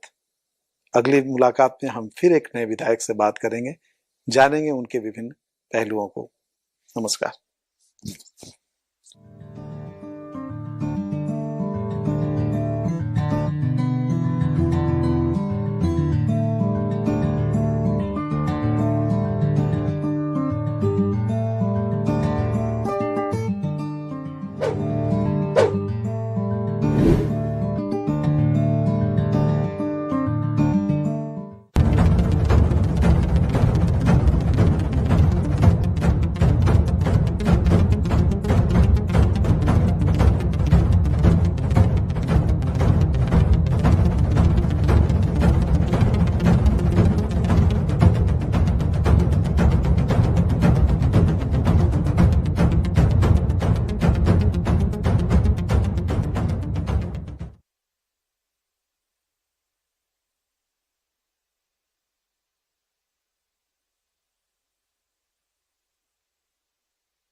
जोहार, नमस्कार। मैं सुरेंद्र सोरेन झारखंड विधानसभा टीवी में आपका स्वागत करता हूं। आप आज इस खास कार्यक्रम जाने अपने विधायक को में एक विधायक की पूरी जिंदगी यानी उनकी जीवन यात्रा के बारे में आप रूबरू होंगे। और आज जो विधायक हमारे साथ इस वक्त स्टूडियो में मौजूद हैं बातचीत करने के लिए, वो बेहद खास हैं। खास इसलिए कि ये जो पार्टी है वो पार्टी ही अपने आप में एक खासियत रखती है जनहित की, जन आंदोलन की, संघर्ष की। यह पार्टी सीपीआई माले यानी एमएल, और इस पार्टी के विधायक हैं सिंदरी से चंद्रदेव महतो जी। धन्यवाद। आप पहली बार 2024 में के चुनावी मैदान में उतरे और पहली बार ही आपने जीत हासिल कर विधानसभा में दाखिल हुए। इस पहले संघर्ष की यानी पहले चुनाव की दिलचस्प कहानियों के साथ साथ आपके जीवन की निजी पहलुओं को भी हम इस कार्यक्रम में जानने की कोशिश करेंगे इस कार्यक्रम के जरिए। ये पूरा जीवन यात्रा को कुछ समय में, कुछ पलों में समेटना तो मुश्किल है, लेकिन फिर भी बचपन से एक देखें कि झारखंड की जो स्थिति थी उस समय तो बिहार था, लेकिन इस क्षेत्र की जो स्थिति थी, यहाँ के लोगों का जो एक तरह से कहें शोषण या गरीबी की स्थिति में जो जीवन जी रहे थे, उन सारे चीज़ों को हमने अपने जीवन में भी झेला है, देखा है। तो ऐसे ही पले बढ़े और पूरे पढ़ाई सरकारी विद्यालयों में ही हुआ। सरकारी विद्यालय में पढ़ने के बाद फिर बीपीएससी का एग्ज़ाम क्वालिफाई करके हम टीचर में आए, और परिवार की ऐसा स्थिति नहीं थी कि आगे पढ़ना भी है। पिताजी भी चाहते थे कि नौकरी ज्वाइन करें। फिर नौकरी ज्वाइन करने के बाद लगभग 29 साल हम सेवा दिए एज ए शिक्षक। उसके बाद फिर 5 सितंबर 2022 को हमने रिजाइन किया, शिक्षक दिवस के दिन ही। और संयोगवश वो मेरा इस्तीफा 23 मार्च 2023 को एक्सेप्ट हुआ, भगत सिंह के शहादत दिवस के दिन। दोनों बड़ी मुबारक तारीख थी। तो उसके बाद फिर खुल करके संसदीय राजनीति में, पॉलिटिक्स में आए और फिर चुनाव लड़े। चुनाव में फिर जीत हुई। जीत के बाद ये तो जब आप नौकरी के लिए अप्लाई कर रहे थे 29 वर्ष पहले, यानी जो 29 वर्ष आपने नौकरी की शिक्षक के रूप में, एक सरकारी शिक्षक के रूप में, तो उस वक्त राजनीति के पॉलिटिक्स के कीड़े जो हैं वो आपके जहन में उस वक्त उनका बीज नहीं पड़ा था? नहीं, चूंकि परिवार राजनीतिक परिवार था तो राजनीति दूर नहीं था। बचपन से ही राजनीति में देखे लोगों का घर में आना बैठना, बातें करना, जो उस समय जो परिस्थिति थी। बीच बीच में पिताजी बहुत कम घर में रहा करते थे, चूँकि उस समय जो शासन प्रशासन का ही था कि आंदोलन के माध्यम से दबाने का, प्राय दिन पुलिस आती थी, घर में दबिश देने का काम करती थी। तो ये सब बचपन से ही देखे। उन समय का जो व्यवहार रहता था प्रशासन का, उसको भी बहुत करीब से देखे। तो लग रहा था कि लोग जो आंदोलित हैं, संगठित हो रहे हैं, यही एकमात्र ताकत है जो यहाँ के लोगों को ये कर सकता है। तो उस परिवेश में बचपन से ही रहे और उसी परिवेश में पले बढ़े। उसके बाद जब थोड़ा होश संभाले तो छात्र आंदोलन में भी कुछ दिनों तक रहे, छात्र संगठन भी किए, और फिर उसके बाद कोई समस्याओं को लेकर आंदोलित होना हो तो वो सब किए। राजनीतिक जो ये है, जो समाज को आगे ले जाने, संभालने का, उन सारे कार्यक्रम को बीच बीच में करते रहे। और एक लगाव था, लोगों का जुड़ाव था। लोग उम्मीद करते थे कि ये जो एक लोगों का ताकत है, इस ताकत को मतलब आपके युवा काल में ही आपको लोगों ने एक राजनीतिक के रूप में, एक जन नेता के रूप में देखना शुरू कर दिया था? नहीं, वो जननेता के रूप में उस समय नहीं, एक कार्यकर्ता के रूप में। हाँ, छात्र नेता के रूप में, हाँ, या एक युवा कार्यकर्ता के रूप में, सामाजिक कार्यकर्ता के पंक्ति में एक सहयोगी के रूप में हम रहते थे। और छात्र आंदोलन जब होता था, कुछ कुछ आंदोलनों का अगुवाई किए। उस समय ऐसा ये भी नहीं था, कम्युनिकेशन का साधन भी नहीं था। आपकी थोड़ी पारिवारिक पृष्ठभूमि हम समझना चाहते हैं। कितने भाई बहन हैं और घर पे कौन कौन है आपके, कितने बच्चे हैं? पारिवारिक में अभी का यदि देखें तो घर में पिताजी हैं, माँ नहीं है। माँ 2003 में डेथ कर गई। वो किडनी का बीमारी था जिसके चलते डेथ कर गई। वो 4 भाई हम लोग और 1 बहन है। 4 भाई में हम सेकंड है, मंझले हैं। बड़े भाई घर में ही रहते हैं, छोटा मोटा वो बिजनेस करते हैं। और हम मेरे बाद जो थर्ड हैं वो रेलवे में है, IRAC कंप्लीट करके रेलवे में अभी हैं। और सबसे छोटे जो हैं वो हजारीबाग में प्रोफेसर हैं।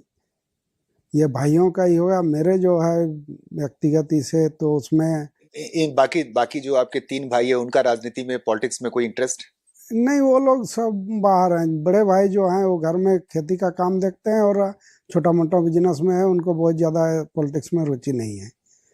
और जो थर्ड है वो तो बाहर रहते हैं, ऑल इंडिया सर्विस ये में है, तो उनका ट्रांसफ़र जहाँ होता है वहाँ ही करते हैं। और सबसे छोटा हजारीबाग में है, प्रोफेसर। हाँ, प्रोफेसर हैं। और बच्चों में बेटी मेरी बड़ी है और 1 बेटा है। बेटी का मैंने शादी कर चुके हैं और बेटा अभी इंजीनियरिंग कंप्लीट करके जस्ट उसको ये मिला है, ऑफर मिला है, वो ज्वाइन करने वाला है LNT में।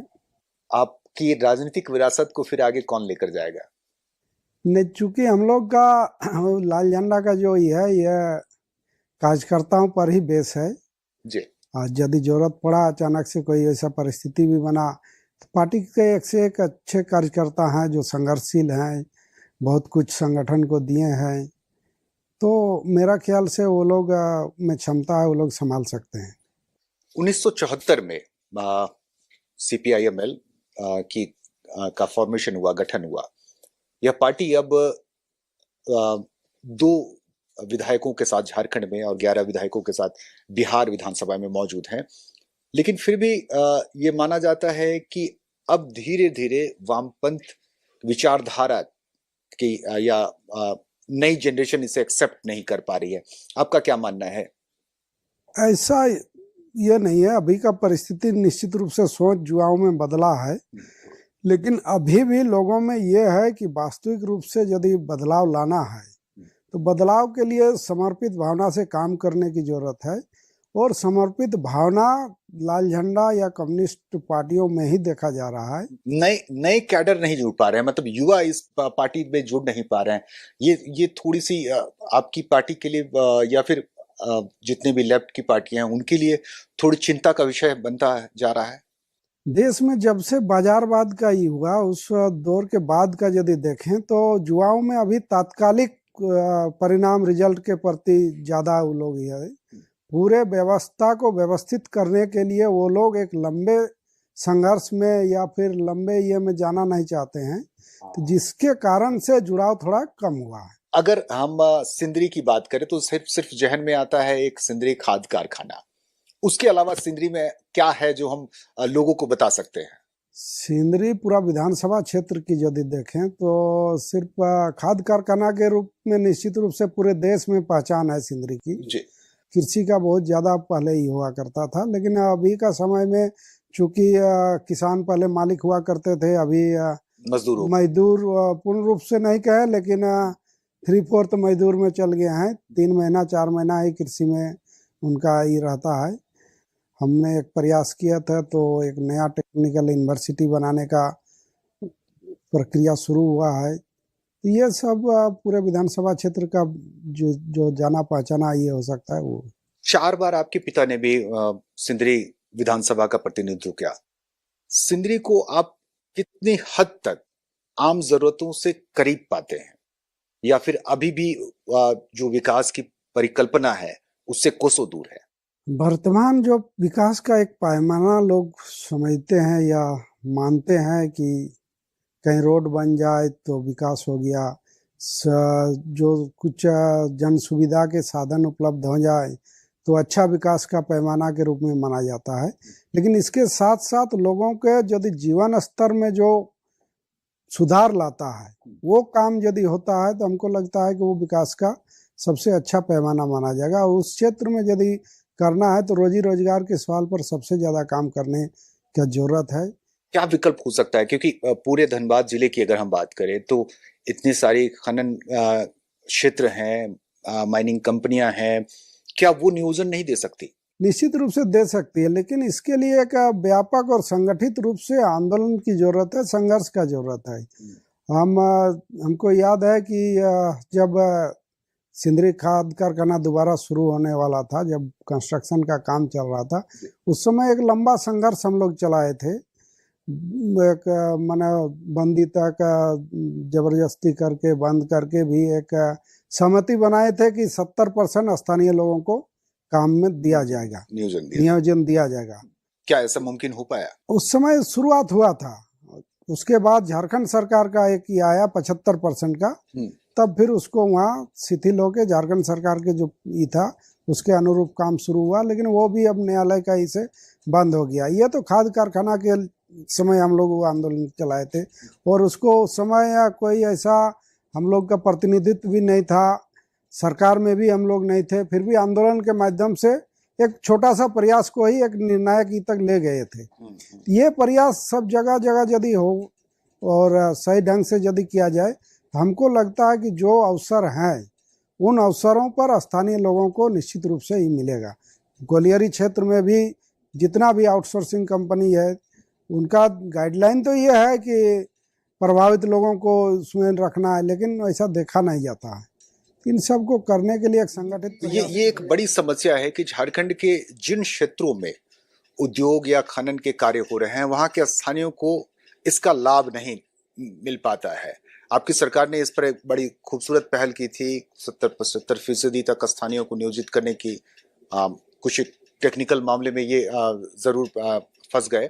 नियोजन विस्थापन को लेकर शुरू से हम लोग का एक मुखरी रहा, और ये इसमें ज़्यादातर देखें तो केंद्र की जो एजेंसी के हैं या पब्लिक सेक्टर के हैं, उनका सबसे ज़्यादा जमीन अधिग्रहण कोयलांचल धनबाद में है।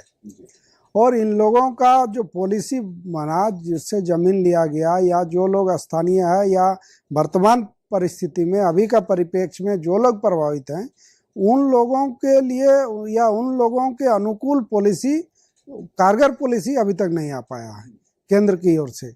कारगर पॉलिसी नहीं हो पाने के कारण उन लोगों ने जो खोया उसके बदले में वैसा कुछ अभी तक पाया नहीं है। बिल्कुल, उस पॉलिसी में ये चाहिए था कि जो नौकरी देने की जो सीमा है कि इतनी एकड़ जमीन पर एक नौकरी, जबकि जमीनें यहाँ छोटी छोटी होती हैं, गांव वालों की उतनी बड़ी बड़ी जमीनें नहीं होती है। बहरहाल आपकी सरकार, हेमंत सोरेन सरकार जो है, वो केंद्र पर बकाये को लेकर लगातार दबाव बनाती रही है, और उसमें एक बड़ा हिस्सा धनबाद जिले का भी आता है, क्योंकि वहां भी केंद्र के बकाये का एक बड़ा वित्तीय राजस्व जो है वो वहां। क्या इन वजह से भी प्रभावित हुई स्थानीय लोगों के विकास की? निश्चित रूप से जरूरी है, जो मिलना चाहिए हक वो नहीं मिल पाया है, और सरकार जो मांग कर रही है वो एकदम सही जायज मांग है। हम लोगों ने, मैंने जो विधानसभा में अपने क्षेत्र में जो ओबी डंप हो रहा है, अवैध रैयती जमीन पर जबरन जो ओबी डंप किया जा रहा था, उसके ही में जो प्रश्न ध्यान आकर्षण लाए, उसमें कमेटी जो विशेष समिति बनी, विशेष समिति का स्थल निरीक्षण में हम लोग देखे, करीब जो जमीन है 1200 एकड़ सरकारी जमीन का कोई मुआवजा सरकार को राजकोषीय में जमा नहीं हुआ है। उसमें भी ओबी डंप हो रहा है, चाहे जमीन का उपयोग हो रहा है। फॉरेस्ट लैंड को जबरन खत्म कर दिया जाता है, उसका भी कोई ये नहीं। तो ये यदि सिर्फ जमा होता है, सिर्फ धनबाद जिले में 1500 से लेकर 2000 करोड़ तक की राशि धनबाद जिले से सरकार को मिलेगी जी। ये चीज नहीं हो पा रहा है, और केंद्र सरकार जबरन एक तरह से करने का काम कर रहा है। तो इस पर यदि थोड़ा ठोस ये हो तो राज्य को अच्छा राजस्व भी मिल पाएगा, और लोगों को भी, वहाँ के लोगों को भी अधिकार मिल पाएगा, उनका जमीन का मुआवजा मिल पाएगा। वहाँ धनबाद की अगर परिस्थितियों को लेकर के पूरे देश भर में चर्चा होती है, चाहे वो अंडरग्राउंड फायर की बात हो, या विस्थापित लोगों की बात हो, या पॉल्यूशन की बात हो, तो इस तरह की तमाम समस्याओं से रूबरू होने वाले आपकी विधानसभा के क्षेत्र के लोग हैं, लेकिन उनके जीवन में बदलाव नहीं आ रहा है। उसी कोयले से पूरी दुनिया रोशन हो रही है, पूरा देश रोशन हो रहा है। फिर हम कहना चाहेंगे वो पॉलिसी जिम्मेवार है, सरकार इस हिसाब से काम नहीं कर रही है। पॉलिसी स्टेट गवर्नमेंट की या सेंट्रल गवर्नमेंट? सेंट्रल गवर्नमेंट की जी। स्टेट गवर्नमेंट की तो पब्लिक ओरिएंटेड पॉलिसी है, लेकिन स्टेट गवर्नमेंट की जो सेंट्रल गवर्नमेंट की जो यूनिट है उन यूनिटों में ऐसा पॉलिसी नहीं है। वो पूरी तरह से पहले जैसे था प्राइवेट सेक्टर में जो काम होता था उस ढंग से अब पब्लिक सेक्टर भी काम करने। धनबाद में जो है वो उसको तो देख ही रहे, बगल में बोकारो में देख लिए एक प्रेम महतो को मार दिया गया। तो ये प्राइवेट सेक्टर में जो होता था हायर या फायर, हाँ, उस ढंग से अब पब्लिक सेक्टर में भी हो रहा है। ये तो खनन और माइनिंग की बात हो गई। कृषि क्षेत्र से जुड़े हुए लोगों के लिए आपने अपने क्षेत्र में कितनी सुविधाएं मुहैया कराई है? कृषि क्षेत्र में मेरे चुनाव जीतने के बाद कुछ योजनाएं जो था अभी बंद पड़ा हुआ है, उन सबको चालू कराने का प्रक्रिया हुआ है। हमको लगता है कि 2-4 महीना में, जैसे लिफ्ट इरिगेशन की कुछ योजनाएं थी उसको चालू कराने का काम शुरू हुआ है। और एक है सिंचाई नहर योजना, उसको मरम्मत करके उस पर पानी किसानों तक पहुंचाने का ही हुआ है। इसके अलावा मेरे विधानसभा क्षेत्र में 2 कृषि फार्म है, एक बलियापुर में है, गोविंदपुर में है। उन फार्मों में खेती शुरू करने का हमने किया है कि वहाँ किसानों को उन्नत खेती का, नई नई तकनीक का जानकारी मिले, उसमें फार्मिंग किया जाए जी। खाद स्थानीय स्तर पर लोगों को, किसानों को यहाँ उपलब्ध कराया जाए और सब्सिडी के साथ उपलब्ध कराया जाए। यहाँ के लोगों को चूंकि खाद कारखाना से जो प्रभावित है उन लोगों को रियायत दर पर कम से कम खाद मिल जाए। यहाँ नियोजन नहीं मिल पाया, रोजगार नहीं मिल पाया। हम लोग बहुत अच्छा से प्रचारित करके खाद कारखाना को चालू किया गया कि माननीय पीएम मोदी जी का ड्रीम प्रोजेक्ट है। उस ड्रीम प्रोजेक्ट में भी यहाँ के लोगों को ना रोजगार मिला ना दूसरा कुछ मिल रहा था। तो कम से कम अभी खाद यदि मिल जाता है सब्सिडी पर स्थानीय स्तर पर, बगल के लोग वहीं सिंदरी के लोग यदि खाद करते हैं तो आयातित खाद उनको मिलता है, चुआरल का खाद नहीं मिल पाता है। मतलब वही है कि जहाँ खाद की फैक्ट्री है वहीं किसान खाद के लिए तरस रहे हैं। खाद तरस नहीं रहे, लेकिन अपने क्षेत्र का खाद नहीं मिल पा रहा है। दूसरे जगह से खाद आ रहे हैं वो मिल जा रहा है, लेकिन अपने क्षेत्र का बगल में जो उत्पादन है वो नहीं मिल पा रहा है। जैसा कि आप अपने क्षेत्र में पलायन को देखते हैं तो आपके मन में क्या आता है कि इसके लिए क्या सुझाव हो सकते हैं? कौन सी ऐसी योजनाएं हो सकती है जिससे पलायन को रोका जा सकता है? इसको पलायन को रोकने के लिए एक योजना नहीं हो सकती, कई योजनाओं को लेके ही होना। पहला तो एक जो स्थानीय स्तर पर रोजगार के अवसर है, जिस पर सरकार ने, राज्य सरकार ने कानून बनाने का काम किए थे। वो कानून यदि रहता या नियम रहता तो और उस पर नियोजन होता तो बहुत हद तक काम हो पाता। कोई ऐसी 5 योजनाएं बताइए जिससे पलायन रोका जा सकता है। एक तो खेती को, कृषि क्षेत्र को बढ़ावा देके खेतों में आप फ्री बिजली और पानी यदि पहुंचा पाते हैं, सब्सिडाइज रेट, हाँ सब्सिडाइज रेट पर खाद दे पाते हैं, उन लोगों को उन्नत बीज दे पाते हैं, और जो कृषि उपज अभी तक नहीं हो पाया है वैसे कृषि उपज को, वैसे फलों को भी कराने का ही कर सकते हैं, तो कुछ उसमें कृषि के क्षेत्र में कुछ पलायन रुक सकता है। इसके अलावा औद्योगिक है, यहाँ पर कोई स्किल डेवलपमेंट यदि कराया जाए, चूँकि कोलियरी बेल्ट है, बहुत ज़्यादा मात्रा में ITI वगैरह, हाँ ड्राइवरों की चाहिए, मशीन ऑपरेटर का चाहिए, तो ये सब स्किल स्थानीय लोगों में यदि दिया जा सकता है तो वो वहाँ नियोजित हो सकते हैं।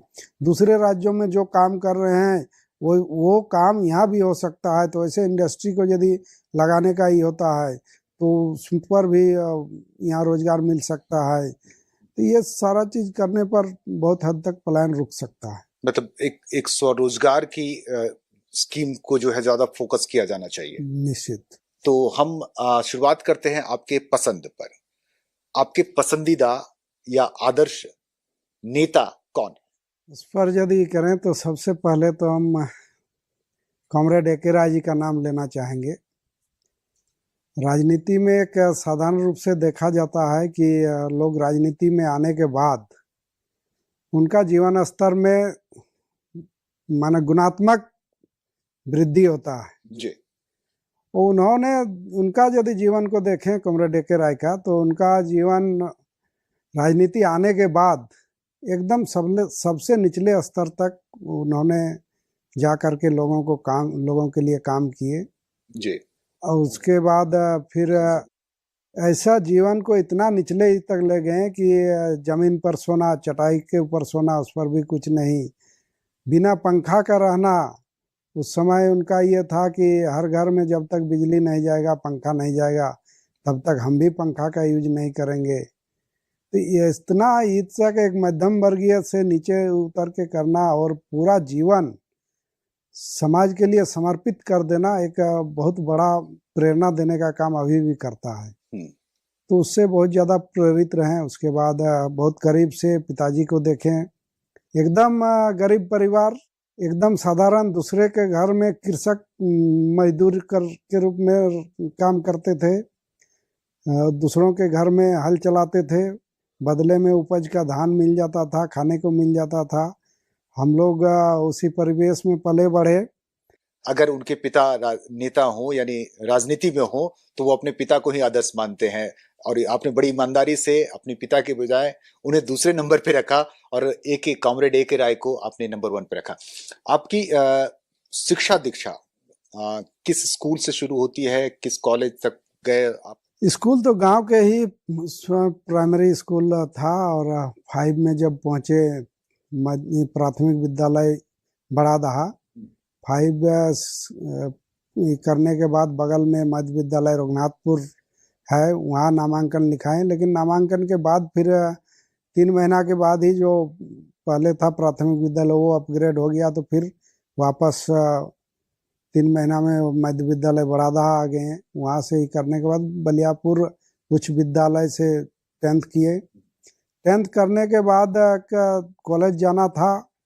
कॉलेज के लिए उस समय ऑप्शन ये सिंदरी कॉलेज, आरएसमर कॉलेज, आरएसपी कॉलेज, ये सब था। लेकिन उस समय एक गांव अंचल में शिक्षा को बढ़ावा देने के लिए कॉलेज संस्थान खोलने का एक दौर चल रहा था। राय बाबू, विनोद बाबू, आनंद बाबू सब ने मिलजुल के कई जगह शिक्षण संस्थान खोलने का काम किए थे। तो उसी में बीबीएम कॉलेज बलियापुर में खुला था।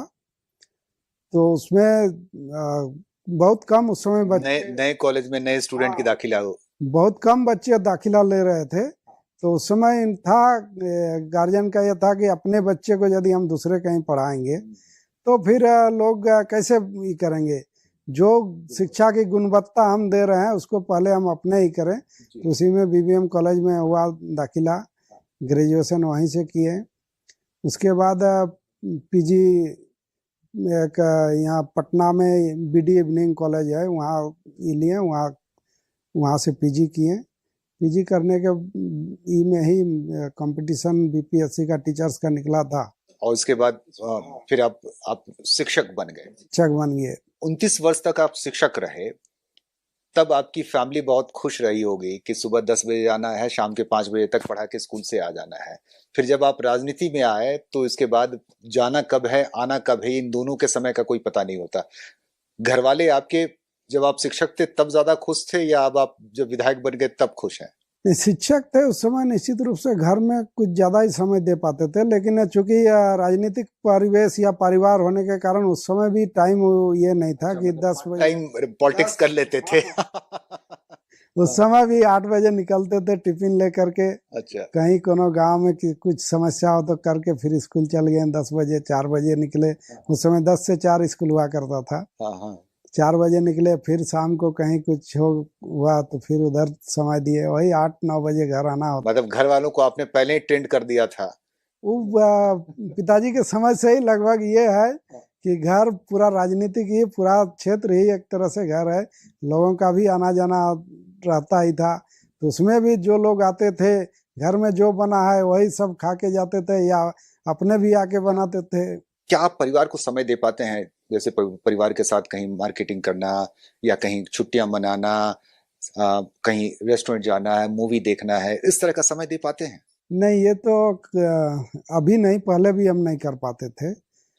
शादी का करीब मेरा 26 साल हो गया, कभी भी एक साथ नहीं जा पाए हैं कोनो घूमने या कहीं में कुछ वैसा हुआ तभी साथ घर में कोई कार्यक्रम हुआ तभी घर में रहना पड़ा तो उसी में घरे में रहे, वैसा समय नहीं दे पाते थे। लेकिन अब जब तब तो आप अपने परिवार वालों के साथ बड़ी नाइंसाफी कर रहे हैं, बच्चों के साथ, पत्नी के साथ। नहीं, वो लोग भी इस चीज को समझते हैं कि परिवार सिर्फ हम ही लोग महत्वपूर्ण नहीं है, पूरी समाज नहीं, हम ही लोग परिवार नहीं, पूरा क्षेत्र परिवार है और सबको समय देना है, सारे लोगों को समस्या को देखना है, तो ये चीज को सब लोग समझते हैं, इसलिए उन लोग का भी कोई ऐसा शिकायत नहीं रहा है, उन लोग का सपोर्ट पूरा रहता है। चलिए, आप तो परिवार के साथ मूवी देखने नहीं गए, आप अकेले कभी जाते थे स्टूडेंट टाइम में या फिर आजकल में भी? स्टूडेंट टाइम में मूवी देखे हैं। कौन सी फिल्म आपको सबसे अच्छी लगी अब तक? कई मूवी देखे हैं, लेकिन एक कोई अच्छी मूवी आप याद करके मुझे बताइए। एक मदर इंडिया देखे थे, वो बहुत अच्छी लगी थी। बिल्कुल लाजवाब मूवी है। कोई किताब, कोई लेखक जिनका आप जिक्र करना चाहें इस बातचीत में? लेखक में भी वो ए.के. राय का लेखनी को उस समय बहुत ज्यादा पढ़ते थे। खाने में क्या पसंद करते हैं? वेजिटेरियन हैं आप या नॉन वेजिटेरियन? नॉन वेजिटेरियन ही है, पूरा परिवार, चूंकि झारखंडी जो परिवेश है उसी में रहा है, तो नॉन वेज ही पसंद सब लोग करते हैं, उसमें हम भी नॉन वेज को ही पसंद करते हैं। आप खाली वक्त में क्या करते हैं या आपको वक्त ही नहीं मिलता खाली? अभी तो वक्त ही नहीं मिल पाता है, पहले कुछ वक्त मिलता था तो पढ़ाई कर लेते थे, उससे पहले खेल समय करने के लिए, फिजिकली के लिए खेलने चल जाते थे, सेहत बना लेते। हाँ, कि अगर आप नेता नहीं होते तो क्या होते?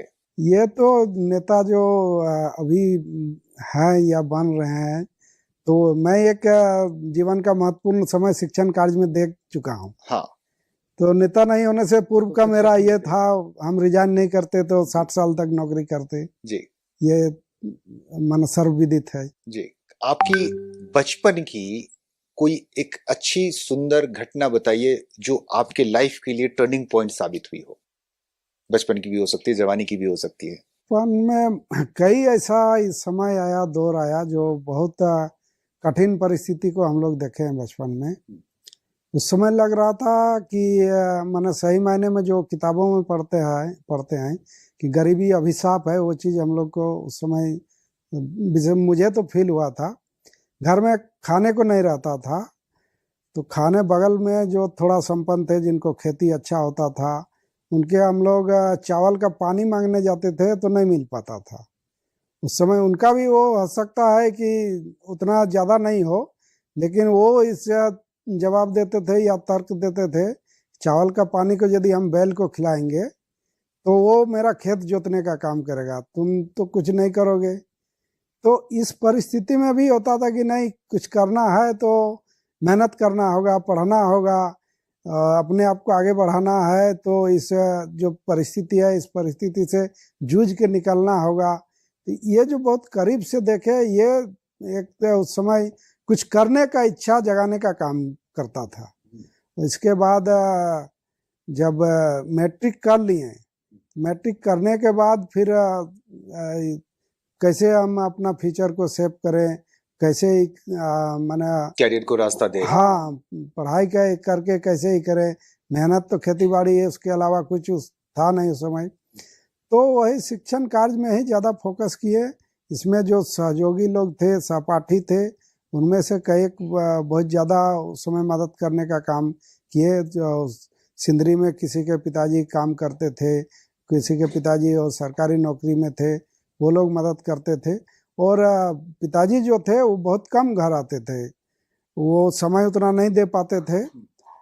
तो ये जो परिस्थिति था, उस परिस्थिति बहुत बड़ा ये हुआ, हम लोग को ऐसा कभी महसूस नहीं हुआ कि हम विधायक के पुत्र हैं, क्योंकि जब पढ़ रहे थे उस समय नहीं जीते थे। कॉलेज में आए तो विधायक थे, और जब हम नौकरी में आए तब भी वो विधायक थे। हमको एक ये याद है, नौकरी ज्वाइन करने के बाद हमको स्कूल जाने के लिए घर में एक मोटरसाइकिल था, वो नहीं मिला। वो मोटरसाइकिल पिताजी का कहना था कि ये संगठन के लिए है, पार्टी के लिए है, तुम पूरा दिन भर वहाँ इसको नहीं कर सकता है। ले जा करके हाँ, आपको ये पार्टी के लोग इसको यूज करेंगे, दूसरा समाज का हित में यूज होगा। तो हम साइकिल से आना जाना किए। पहला जब पेमेंट मिला तब हम स्कूटर खरीदे इंस्टॉलमेंट पर। तो ये सब कुछ बातें हैं जो टर्निंग पॉइंट के रूप में रहा जीवन में। कोई पीड़ित आपके पास पहुंचता है किसी मदद के लिए या किसी तरह की अपनी समस्या को लेकर, आप कैसा महसूस करते हैं? उनकी समस्या को दूर कर सके तो एक संतुष्टि मिलता है। इसके अलावा बहुत ज़्यादा वैसा परिस्थिति में देखते हैं जो उस समय याद आता है कि बचपन की स्थिति जो थी वैसे ही स्थिति से ये लोग हैं, तो इनको संभालने का मौका मिलना चाहिए। दर्द उनमें दिखाई देता है। हाँ, इन लोगों को निश्चित रूप से जितना हो पाता है हमसे वो हमको करना चाहिए। अगर नहीं कर पाते हैं तब फिर क्या होता है? एक मन में तो बहुत बड़ा ग्लानि होता है कि हम यहाँ नहीं कर पाए, या इनको हो सकता है हम चाहते तो कुछ कर पाते, लेकिन परिस्थिति कुछ हुआ, परिवेश ऐसा काम का जो ये है प्रशासनिक से किसी कारण से नहीं हो पाया, तो एक लगता है कि नहीं हम यहाँ फेल कर गए हैं, एक ग्लानि होता है। और उसको करने के लिए उसके बाद का उस ढंग का कोई आता है तो करने के लिए जो परिस्थिति है, जो हमको सीख उससे मिला, उसके लिए हम अपने आप को तैयार करते हैं कि इसके बाद कोई ऐसा समस्या लेके आए पीड़ा लेके आए तो हम कैसे समाधान कर सकते हैं। हाँ, 2014 से यहाँ झारखंड में स्थायी सरकार है। 5 साल बीजेपी की रही, 5 साल महागठबंधन की सरकार रही और अभी महागठबंधन की सरकार दूसरी बार रिपीट कर रही है। क्या बदलाव देखा आपने झारखंड में? अस्थायी सरकार रहने से निश्चित रूप से नीतिगत कुछ निर्णय होता है अच्छा, और 5 साल कुछ काम का भी होता है। तो अस्थायी सरकार बनने से 2014 के बाद से निश्चित रूप से झारखंड को एक विकास का जो मिलना चाहिए वो गति मिल रहा है, अभी भी है। और अस्थायी सरकार यदि आगे भी रहे और परिस्थिति वैसा बन रहा है, लोग भी कर रहे हैं, सरकार को अस्थायी रखना है, वोट भी उसी ट्रेंड पर हो रहा है, तो ऐसे में लोगों में समझदारी पड़ी है, सरकार भी उस रूप से अस्थायी सरकार आ रही है, काम भी नीतिगत फैसला भी हो रहा है, और झारखंड के लिए जो होना चाहिए वो चीज तय होने में एक अस्थायी सरकार का महत्वपूर्ण भूमिका रहता है। आप आंतरिक संसाधन एवं केंद्रीय सहायता एवं सदाचार समिति के सदस्य हैं। इस समिति में सदस्य के रूप में आप अपनी क्या योगदान दे रहे हैं, यह भी हम जानना चाहेंगे। मैं आंतरिक संसाधन एवं केंद्रीय सहायता समिति में हूँ, और एक सदाचार समिति है उस समिति में भी हूँ। तो आंतरिक संसाधन एवं केंद्रीय सहायता समिति की आज भी बैठक थी, बैठक से ही भाग लेकर के यहाँ आया। तो उसमें हम लोग आंतरिक संसाधन से और कितना राजस्व सरकार को मिल पाएगा, इन सारे चीज पर समिति काम कर रही है, और बहुत अच्छा ढंग से समिति काम कर रहे हैं। इसका ये भी प्रतिवेदन भी बहुत अच्छा ढंग से हम लोग बनाने का काम कर रहे हैं, सरकार को सुझाव जाएगा। और सदाचार समिति में वैसे मामले पूरे राज्य स्तर के आ रहे हैं जिनको मिलना चाहिए, कोई डेथ कर गए सरकारी नौकरी, उनका इसको मिलना, नौकरी मिल जाना चाहिए, किसी कारण बस नहीं मिल पाया परिजन को, तो वैसे मामले आ रहे हैं। उन सब मामलों को निष्पादित करके लगता है कि उस परिवार को हम लोगों ने न्याय देने का काम किए। अपने क्षेत्र के ऐसे 2 काम बताइए जो आप करना चाहते थे अभी तक नहीं कर पाए हैं या उस दिशा में काम कर रहे हैं। क्षेत्र में तो जो चुनाव के समय हम 3 क्षेत्र को चुने थे, जिसमें मेरा ये भी था कि हम कमाई, दवाई और पढ़ाई, ये 3 क्षेत्र में काम करेंगे। तो उसमें जो सबसे ज़्यादा है कमाई का क्षेत्र में, उस ढंग से काम नहीं हो पा रहा है। कुछ जगह हुआ है, कुछ लोगों को काम पर लगाने का, रोजगार दिलाने का इनमें निश्चित रूप से हुआ है या हो रहा है, लेकिन जिस अनुकूल सोचा गया था उस अनुकूल नहीं हो पा रहा है, उसके हिसाब से हम नहीं हो पाया है। तो उसको करने का निकट भविष्य में देखते हैं, लोगों को जरूरत होगा, चूँकि केंद्र की सारी एजेंसियां हैं, राज्य स्तर पर वो चीज़ करने में हम अपने आप को उतना सक्षम नहीं कर पा रहे हैं। तो ये एक सड़क पर ही लड़ करके हो सकता है कुछ हद तक, तो उसको करने का सोच रहे हैं। दूसरा जो ये था पढ़ाई और दवाई का, पढ़ाई के क्षेत्र में हमारे क्षेत्र में एक उस समय आरएस मोड़ में पीजी की पढ़ाई हुआ करती थी जो बंद है, जी। और तो इधर हमने RS मोर कॉलेज गोविंदपुर और सिंदरी कॉलेज सिंदरी में पीजी की पढ़ाई शुरू करवाने का ही किए हैं। अपने क्षेत्र में टेक्निकल यूनिवर्सिटी खोलने का प्रस्ताव दिया है। जमीन भी चिन्हित हो चुका है, जमीन का हस्तांतरण की प्रक्रिया में है। तो सब पूरा होने के बाद हमको लगता है कि पूरा राज्य स्तर का टेक्निकल यूनिवर्सिटी सिंदरी विधानसभा क्षेत्र में आएगा। एक अस्पताल है जो पहले बना था, हमको लगता है 2013-14 में बना है। वो अस्पताल CRPF कैंप में ही है, तो उसके लिए भी चुनाव जीतने के बाद हम किए कुछ अस्पताल को हम CRPF कैंप को दूसरे कहीं करके उसमें अस्पताल चालू किया जाए। इंडस्ट्रीज की वजह से शायद लोगों के स्वास्थ्य पर भी ज्यादा प्रभाव पड़ता वो होगा। तो है ही, प्रभाव पड़ता ही है, उसका एक अलग ही है। लेकिन दुर्घटना जो होती है, दुर्घटना के समय चूंकि अस्पताल दूर होने के कारण हो सकता है कि निकट में यदि हम लोग स्वास्थ्य सुविधा वैसा दे पाए तो जान बच सकती थी है। लेकिन देखते हैं कि ज्यादातर वैसा बड़ा जब ये होता है फटल, तब वो जान गंवाना पड़ता है। तो इसके लिए वहाँ अस्पताल होना जरूरी है। तो ये इस प्रयास को हमने किया। चलिए, आपकी प्रयास कामयाब हो, ये हमारी शुभकामना है। और आपके जो 3 एजेंडे हैं, पढ़ाई, कमाई और दवाई, ये तीनों आम लोगों की सबसे खास जरूरत है। वो जरूरत आप लोगों तक पहुंचा पाए, ये हम भी चाहेंगे कि लोगों की जो आकांक्षाएं हैं और आपकी जो जनता के प्रति जो जवाबदेही है, वो दोनों ही पूरी हो सके। इस मुलाकात के लिए, इस बातचीत के लिए, यहाँ आने के लिए आपका बहुत बहुत शुक्रिया। आपने जाना अपने विधायक को, जो सिंदरी के विधायक हैं, चंद्रदेव महतो।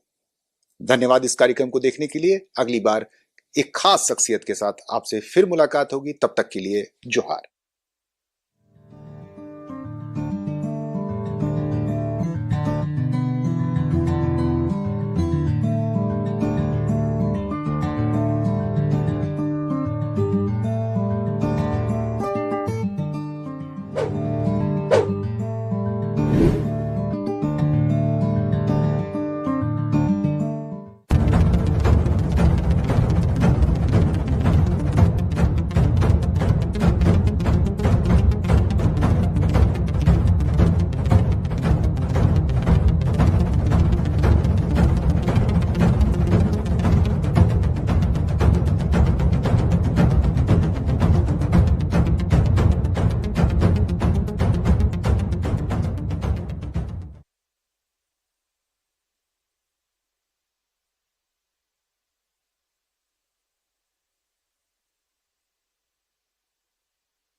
महोदय।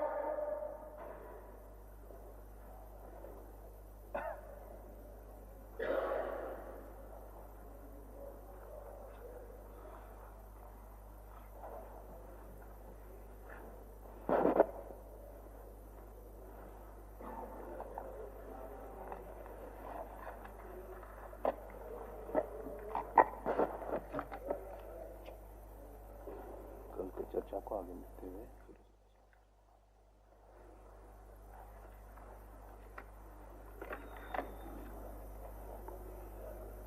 महामहिम राज्यपाल के अभिभाषण पर वाद विवाद को आगे बढ़ाते हुए अभी माननीय सदस्य सुरेश पासवान जी।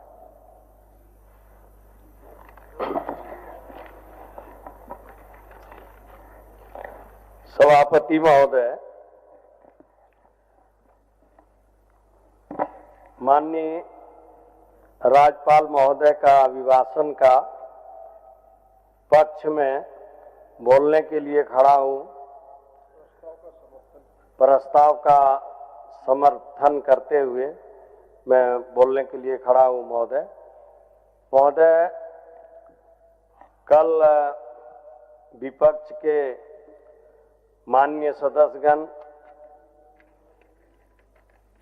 बहुत तरह का झूठा झूठा बात का जो है सदन के अंदर बोलने का काम किए थे महोदय। मनरेगा कानून के बारे में जो माननीय सदस्य उठाए थे, ये लोग जहां भी जब भी अभी जो केंद्र में सरकार है नरेंद्र मोदी का, इन्होंने सबका नाम बदलने पर जो है तुले हुए हैं महोदय। इस पर संज्ञान नहीं लिया जाएगा तो हमको लगता है कि देश के जितने भी लोग हैं सारे लोगों का माँ बाप का भी नाम ही बदल देंगे नरेंद्र मोदी। इसलिए उस पर संज्ञान लिया जाए और इसके खिलाफ पूरे देश में आंदोलन छेड़ा जाएगा कि नाम को जो बदलने का काम, स्टेशन का नाम बदल दिया, कहीं फोटो किन्हीं का लगा हुआ है उनका नाम बदल दिया, कहीं गाड़ी का नाम है गरीब रथ चला था उसका नाम बदल दिया। तो महोदय इस पर जो है विचार करते हुए और इसको जो है संज्ञान में लिया जाए महोदय। अभी हमारे बाबूलाल मरंडी जी माननीय सदस्य जो हमारे पहले मुख्यमंत्री भी बने थे, इन्होंने कभी गरीब के लिए कभी मेरी व्यवस्था है इस तरह से मेरी व्यवस्था ये है कि आप देखें जरा प्रतिपक्ष की ओर नजर घुमा करके, तो ट्रेजरी बेंच के सारे आगे के बेंच के सारे लोग गायब हैं। क्या यह विधानसभा के प्रति प्रतिपक्ष का गंभीरता दिखता है? इतने बहुमूल्य चीजों पर जब अभिभाषण धन्यवाद प्रस्ताव पर चर्चा होता हो, प्रतिपक्ष का नेता का ना रहना, उनके उपनेता का ना रहना, उनके सचेतक का ना रहना, उनके सदस्यों का ना रहना, कितना गंभीर विषय है महोदय। इसको जनता देख रही है और मैं चाहूंगा कि आसन से इस पर टिप्पणी हो ताकि ये लोग गंभीर हो। चलिए सुरेश जी। महोदय, हमारे जितने भी प्रतिपक्ष लोग हैं इन लोगों को जनता पर कोई ख्याल नहीं है। इसलिए ख्याल नहीं है महोदय, अभी चर्चा जो हुआ था कल कि संथाल परगना में सभी आदिवासी भाई से लेके सारे लोगों का जो है जमीन जो है हड़प करके और उसको लोगों को दे रहे हैं। महोदय, मैं बता देना चाहता हूं, संथाल परगना का चर्चा अभी करते हैं, जिस समय माननीय मुख्यमंत्री थे बाबूलाल मरंडी जी, तो उस समय कभी आदिवासी भाई पर जो है ध्यान नहीं रखे, कभी जो है आदिवासी भाई पर का कल्याण नहीं किए। आज जो है महोदय सदन में आप देख रहे हैं कि संथाल परगना में जितने आदिवासी भाई हैं और जितने भी समाज, हर समाज के लोग हैं, इनको वहां से खारिज कर दिया महोदय। संथाल परगना क्या बात करते हैं? आज जो हमारे माननीय मुख्यमंत्री हेमंत सोरेन जी हैं, जनता जो है वहाँ का एक व्यक्ति जो है कबूल किया, माननीय मुख्यमंत्री हेमंत सोरेन को जो है बनाने का काम किया, और वहाँ बोहनी नहीं हुआ महोदय। बीजेपी का जो है वहाँ विधायक का बोहनी नहीं हुआ, एक बोहनी हुआ है महोदय। आप जरमुंडी का वो भी कुछ कारणवश हो गया महोदय। इसलिए अब संथाल परगना का बात करना इन लोगों के लिए बेबुनियाद है। जनता इन लोगों को खारिज कर दिया है। यहाँ जो है विधानसभा में बैठने लायक नहीं है महोदय। और चर्चा करेंगे आदिवासी का, मूलवासी का, सारे लोगों का चर्चा करेंगे, लेकिन जब तक इन लोग पावर में रहे तब तक कोई गरीबों का काम नहीं किया। कभी जो है आदिवासी भाई का मकान नहीं बनवाया, कभी आदिवासी को मैया समान योजना के तहत कभी जो है काम नहीं किया महोदय। जो हमारे माननीय हेमंत सोरेन जो काम कर रहे हैं वही देख देख करके ये लोग डफली बजाना शुरू किए हैं, लेकिन उससे जो है जनता कभी माफ नहीं करेंगे और इन लोगों को कभी सरकार में बैठने का जो है मौका नहीं मिलेगा महोदय। इसलिए कि लोग रात दिन झूठ बोलते हैं। जब इनका गुरु केंद्र सरकार का जो है प्रधानमंत्री नरेंद्र मोदी जब झूठ बोलते हैं, आप जानते हैं महोदय, पूरा गिनीज बुक में उठा के देखिए कि झूठ बोलने वाला देश का प्रधानमंत्री कौन है, तो उसमें आएगा आपको नरेंद्र मोदी जो है झूठ बोलने में सबसे आगे हैं। तो महोदय उन्हीं का चेला लोग ने है महोदय, तो ये लोग तो झूठ बोलवे करेंगे महोदय। उतना ही नहीं, अभी बाबूलाल मरांडी जी बोले जसीडी इंडस्ट्रियल एरिया का मामला जो था महोदय, अभी जो है चर्चा की, जिसमें माननीय मुख्यमंत्री थे। आज का मामला नहीं है, 30 वर्ष पहले का मामला है महोदय। उस समय जो है गरीबों का कल्याण नहीं किया। हमारी सरकार तो गरीबों के लिए काम करते हैं।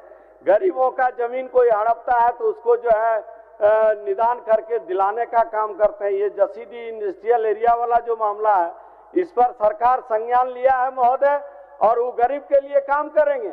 लेकिन जब इनका सरकार था महोदय, तो आप जानते होंगे डावर ग्राम में तमाम गरीबों का जमीन, बैकवर्ड का जमीन, यादव का जमीन, हरिजन का जमीन, पंडित का जमीन, सारा जमीन जो है ये लोग हड़प करके और डावर ग्राम के नाम पर, दवाई बनाने के नाम पर महोदय ले करके और सब पाट करके बेच लिया है महोदय। उस समय जो है इनका ध्यान कभी नहीं आया कि गरीबों का जमीन जो है लूटा जा रहा है महोदय। अभी संथाल परगना की बात हो रहा था महोदय। आप जानते हैं अडानी का जो है फेवर करने वाला कौन पार्टी है महोदय? बीजेपी के लोग केंद्र से लेकर राज्य तक जितने भी हैं, सारे लोग जो है बीजेपी के समर्थक हैं। और अडानी से घूस लेकर के, पैसा लेकर के, और जो है गोड्डा में महोदय, गोड्डा में अडानी के लिए प्लांट खुलवाया, वहां जो है बिजली उत्पादन के लिए प्लांट खुलवाया महोदय। और वो बिजली कहाँ जाएगा? तो बांग्लादेश जाएगा महोदय। कभी गरीब का कल्याण करने वाले हैं महोदय? कभी नहीं कर सकते हैं। बीजेपी पार्टी का मतलब हुआ बड़े लोगों का पार्टी महोदय। ये लोग जो है आप जानते हैं काम किनके लिए करते हैं? जो गरीब सदन तक पहुंचाने का काम करते हैं, उनका काम ये लोग नहीं करेंगे। काम किसका करेंगे? पूंजीपति का। टाटा, बिरला, डालमिया, गोइनका, बड़े बड़े जो मिल मालिक है, उनके लिए ये लोग काम करते हैं। इसलिए गरीब तो इन लोगों को नकार दिए हैं, संथाल परगना से भगा दिए हैं। इसके बाद भी संथाल परगना का चर्चा करते हैं महोदय। इसलिए महोदय इन लोगों को अब जो है मौका नहीं मिलेगा महोदय। आप जानते हैं महोदय, संविधान अभी जो नरेंद्र मोदी जी पूरे देश में आज जो हम लोगों का देश का जो जनगण मन, जो हम लोगों का देश के प्रतीक जो गाया जाता है महोदय, उसको भी बदलने के लिए ये लोग लगे हैं महोदय। हम बताए इन लोगों का यदि रुतबा चले तो देश का एक व्यक्ति का नाम ये लोग बदल के अपना जो है नाम रखने का काम करेंगे महोदय। उतना ही नहीं, इन लोगों का काम क्या है महोदय कि अभी से जमीन तैयार करने के लिए लगा हुआ है। कौन सी के लिए महोदय? मुसलमान क्या देश के लिए जितना हिंदू खून बहाया उतना मुसलमान भी खून बहाया, लेकिन मुसलमान के प्रति इन लोगों को घृणा क्यों है महोदय? उतना ही नहीं महोदय आप जान रहे हैं इन्होंने जो काम किया है वह काम का कोई लेखा जोखा नहीं है। इन्होंने झूठ बोलने का काम किया कि 2-2 करोड़ नौकरी यहाँ का बेरोजगार युवक को देंगे, लेकिन आज तक 2 नौकरी नहीं दिया महोदय। 15 लाख रुपया करके ये लोग बोले थे कि हम खाता में पैसा डालेंगे, महोदय 1 रुपया नहीं डाले। ये लोग तो झूठ बोलने का काम ही करते हैं महोदय। इसलिए अभी भी सच बोलिए, नहीं तो जनता का मार लगेगा तो विधानसभा तक पहुंच नहीं पाइएगा। इसलिए महोदय इन लोगों को बताते देते हैं कि अभी भी सुधरने का काम कीजिए, नहीं सुधरिएगा तो जनता माफ नहीं करेंगे। महोदय अभी संविधान बदलने का बात कर रहे हैं महोदय। उतना ही नहीं, बाबा साहब भीमराव जो संविधान बनाया पूरे देश चल रहा है, पूरे देश और दुनिया में नाम है महोदय, उनको भी जो है बदलने का तैयारी कर लिए महोदय। जितना केस मुकदमा में जो धारा लगता था महोदय, उसको भी बदलने का काम ही लोग कर दिए। इसीलिए महोदय उतना ही नहीं, देश के पैमाने पर ही लोग लगे हुए हैं कि यह देश को हिंदू राष्ट्र बनाने के लिए ही लोग लगे हैं। कभी मंसूबा पूरा नहीं होगा। जनता सर्वोपरि है। जनता जिसको चाहेंगे उसको बैठाने का काम करेंगे, और जो देश के खिलाफ बोलेंगे उसको कान पकड़ के निकालने का काम करेंगे जनता। इसलिए अभी भी सुधरिए, सुधरने का मौका है। नहीं सुधरिएगा तो जनता माफ करने वाले नहीं है महोदय। उतना ही नहीं महोदय, आप जानते हैं कि जनता के लिए इन्होंने कभी कोई काम नहीं किया, कभी काम नहीं किया। अभी जो मनरेगा वाला जो बात उठा महोदय, ये लोग नाम बदल के राम जी का नाम जो है देने जा रहे हैं। राम जी से कहीं काम चलने वाला है? ये लोग महोदय, इन लोगों के पास कोई मुद्दा ही नहीं है। ये लोग महोदय धर्म के नाम पर ये लोग राजनीति करते हैं महोदय। धर्म के नाम पर राजनीति करते हैं महोदय। धर्म के नाम पर कितना दिन राजनीति चलेगा? जनता का काम नहीं कीजिएगा, कोई माफ नहीं करेगा। जहां भी जाइए वहां हनुमान जी का नाम लेंगे, जहां भी जमीन कब्जा करना है बजरंगबली का नाम लेंगे। इन लोगों का काम है महोदय, जमीन हड़पो और बजरंगबली का मूर्ति बैठा दो वहां। बजरंगबली के नाम पर ये लोग जमीन हड़पने वाला पार्टी है। जमीन हड़पने वाला पार्टी बीजेपी के लोग यहाँ से देश तक जो है हड़पने का काम करते हैं महोदय। एक ट्रेन जो चलाया है महोदय, लालू प्रसाद यादव ट्रेन जो चलाया गरीब रथ, उसमें सारे गरीब गुरुआ के लोग चढ़ते थे महोदय। अभी ये लोग कौन ट्रेन चलाया है? बुलेट ट्रेन सुना होगा, ये लोग भी जानते हैं। बुलेट ट्रेन पर कौन चलता है महोदय? बुलेट ट्रेन पर वही चलता है जो पेशेवर आदमी है, पूंजीपति आदमी है, बड़े लोग जो देश का है, उसके लिए बुलेट ट्रेन चलाया। बोलिए महोदय, हम लोग भी बुलेट ट्रेन पर नहीं चढ़ सकते हैं तो गरीब लोग कहाँ से चढ़ेगा महोदय? ये तो अमीर लोग हैं सारे जो है, जितने भी महोदय बीजेपी के लोग हैं सारे अमीर लोग हैं। ये लोग पैसा का खेल। अभी भी देखिए चुनाव जो हो रहा है, आप जानते हैं कि नगर का चुनाव हो रहा, उसमें जब एमएलए एमपी चुनाव होता है तो बोरा ये लोग खोलवे करते हैं महोदय। अब की जो नगर निगम का चुनाव हो रहा है महोदय, उसमें भी बोरा ये लोग खोलने का काम है। उस समय और भीतर से जो है ये लोग भीतर घात करने का काम करते हैं महोदय। उतना ही नहीं, इन लोगों को पछता नहीं है। गरीब यदि कोई आगे बढ़ता है महोदय, इन लोगों को पछता नहीं है। आज हेमंत सोरेन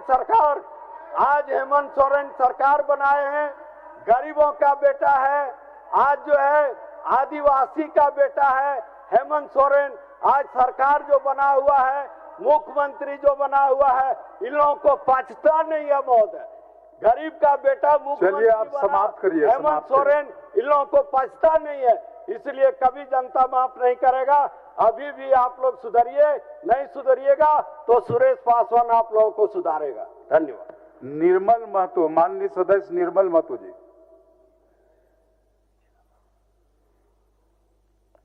जयराम महतो, माननीय सदस्य जयराम महतो जी। धन्यवाद अध्यक्ष महोदय। सभापति महोदय, माननीय राज्यपाल महोदय के अभिभाषण पर मुझे अपनी बात को रखने का अवसर दिया। मैंने माननीय राज्यपाल महोदय के अभिभाषण को बड़े गंभीरतापूर्वक सुना और उनके अभिभाषण के बाद पक्ष और विपक्ष के नेताओं ने जो अपनी प्रतिक्रियाएं देने का काम किया उसे भी मैंने बड़ी गंभीरतापूर्वक सुना। मुझे आशा थी कि नए सत्र में यानी इस बजट सत्र में जो राज्य के ज्वलंत मुद्दे हैं उन पे बात होगी, लेकिन कुल मिलाकर देखा पक्ष हो या विपक्ष हो एक दूसरे पे दोषारोपण की बात करते रह गए। महोदय, आज इस राज्य में सबसे महत्वपूर्ण मुद्दा अगर कुछ है तो कई है, लेकिन उनमें छात्रवृत्ति का मुद्दा आज महत्वपूर्ण है। मैंने जाना कि भाई राज्यपाल कौन होते हैं ना, राज्यपाल केंद्र और राज्य के बीच कड़ी होते हैं। तो यदि राज्य और केंद्र के बीच असहमति है तो शायद राज्यपाल महोदय को उस कड़ी को जोड़ना चाहिए था और राज्य सरकार को भी प्रयास करना चाहिए था। महोदय, पता नहीं आपके पास एक छात्र का वीडियो क्लिप आया होगा, वो 1.5 लाख रुपए लेकर अपने कॉलेज में गया और वो वीडियो बना रहा था माननीय मुख्यमंत्री के नाम से कि मुख्यमंत्री महोदय, मेरे घर में मेरी माँ ने बचत करके 1.5 लाख रुपए रखे हैं और अगले महीने मेरी बहन की शादी होना है। अब इस पैसे से या तो मेरी पढ़ाई होगी या तो मेरी बहन की विदाई होगी, लेकिन मैं अपनी बहन की विदाई को कुछ महीनों के लिए टाल रहा हूं और अपनी पढ़ाई में इस पैसे को खर्च करने के लिए जा रहा हूं। तो राज्य का मुद्दा वो होना चाहिए था। महोदय, अब एक दूसरे पे दोषारोपण करने से नहीं होगा। अगर राज्य के सर्वोच्च पंचायत जो विधानसभा जहां हम लोग बैठे हैं, अगर यहां समस्या का समाधान नहीं होगा तो क्या आसमान में होगा? अगर वहां होता तो इस हिंदुस्तान से ज्यादा देवी देवता, ईश्वर, अल्लाह, खुदा, भगवान, रब कहीं नहीं पूजे जाते हैं। अगर वहां होना होता तो समस्याओं का समाधान हो जाता, लेकिन राज्य के सर्वोच्च पंचायत पर क्या हो रहा है अध्यक्ष महोदय? इसलिए मैं आपके माध्यम से पुनः कहूंगा, अगर असहमति है तो उस असहमति का समाधान कैसे हो। आज आपको जानकारी होना चाहिए, हजारीबाग, बोकारो, धनबाद में जो छात्र पढ़ाई कर रहे थे, जो हॉस्टल लॉज में रहते थे, वो गांव वापस आने लगे हैं। उनके माता पिता पर आर्थिक दबाव बढ़ने लगा है, वो अपना पुराने जेवरात गिरवी रखने लगे हैं, अपने खेतों को बंधक बनाने लगे हैं, अपने घर की मवेशियों को बेचने लगे हैं। ये शर्मसार करने वाली स्थिति है अध्यक्ष महोदय। अध्यक्ष महोदय, आगे मैं बात करना चाहूंगा। मुझे उम्मीद थी कि राज्यपाल के अभिभाषण में झारखंड आंदोलनकारियों के पेंशन पर चर्चा होगी, क्योंकि आप संथाल परगना से आते हैं, मैं कोयलांचल से आता हूं और इस दोनों सरजमीं ने आंदोलन को एक आधार दिया है, लेकिन आज आंदोलनकारियों की बात कोई करना नहीं चाहता है।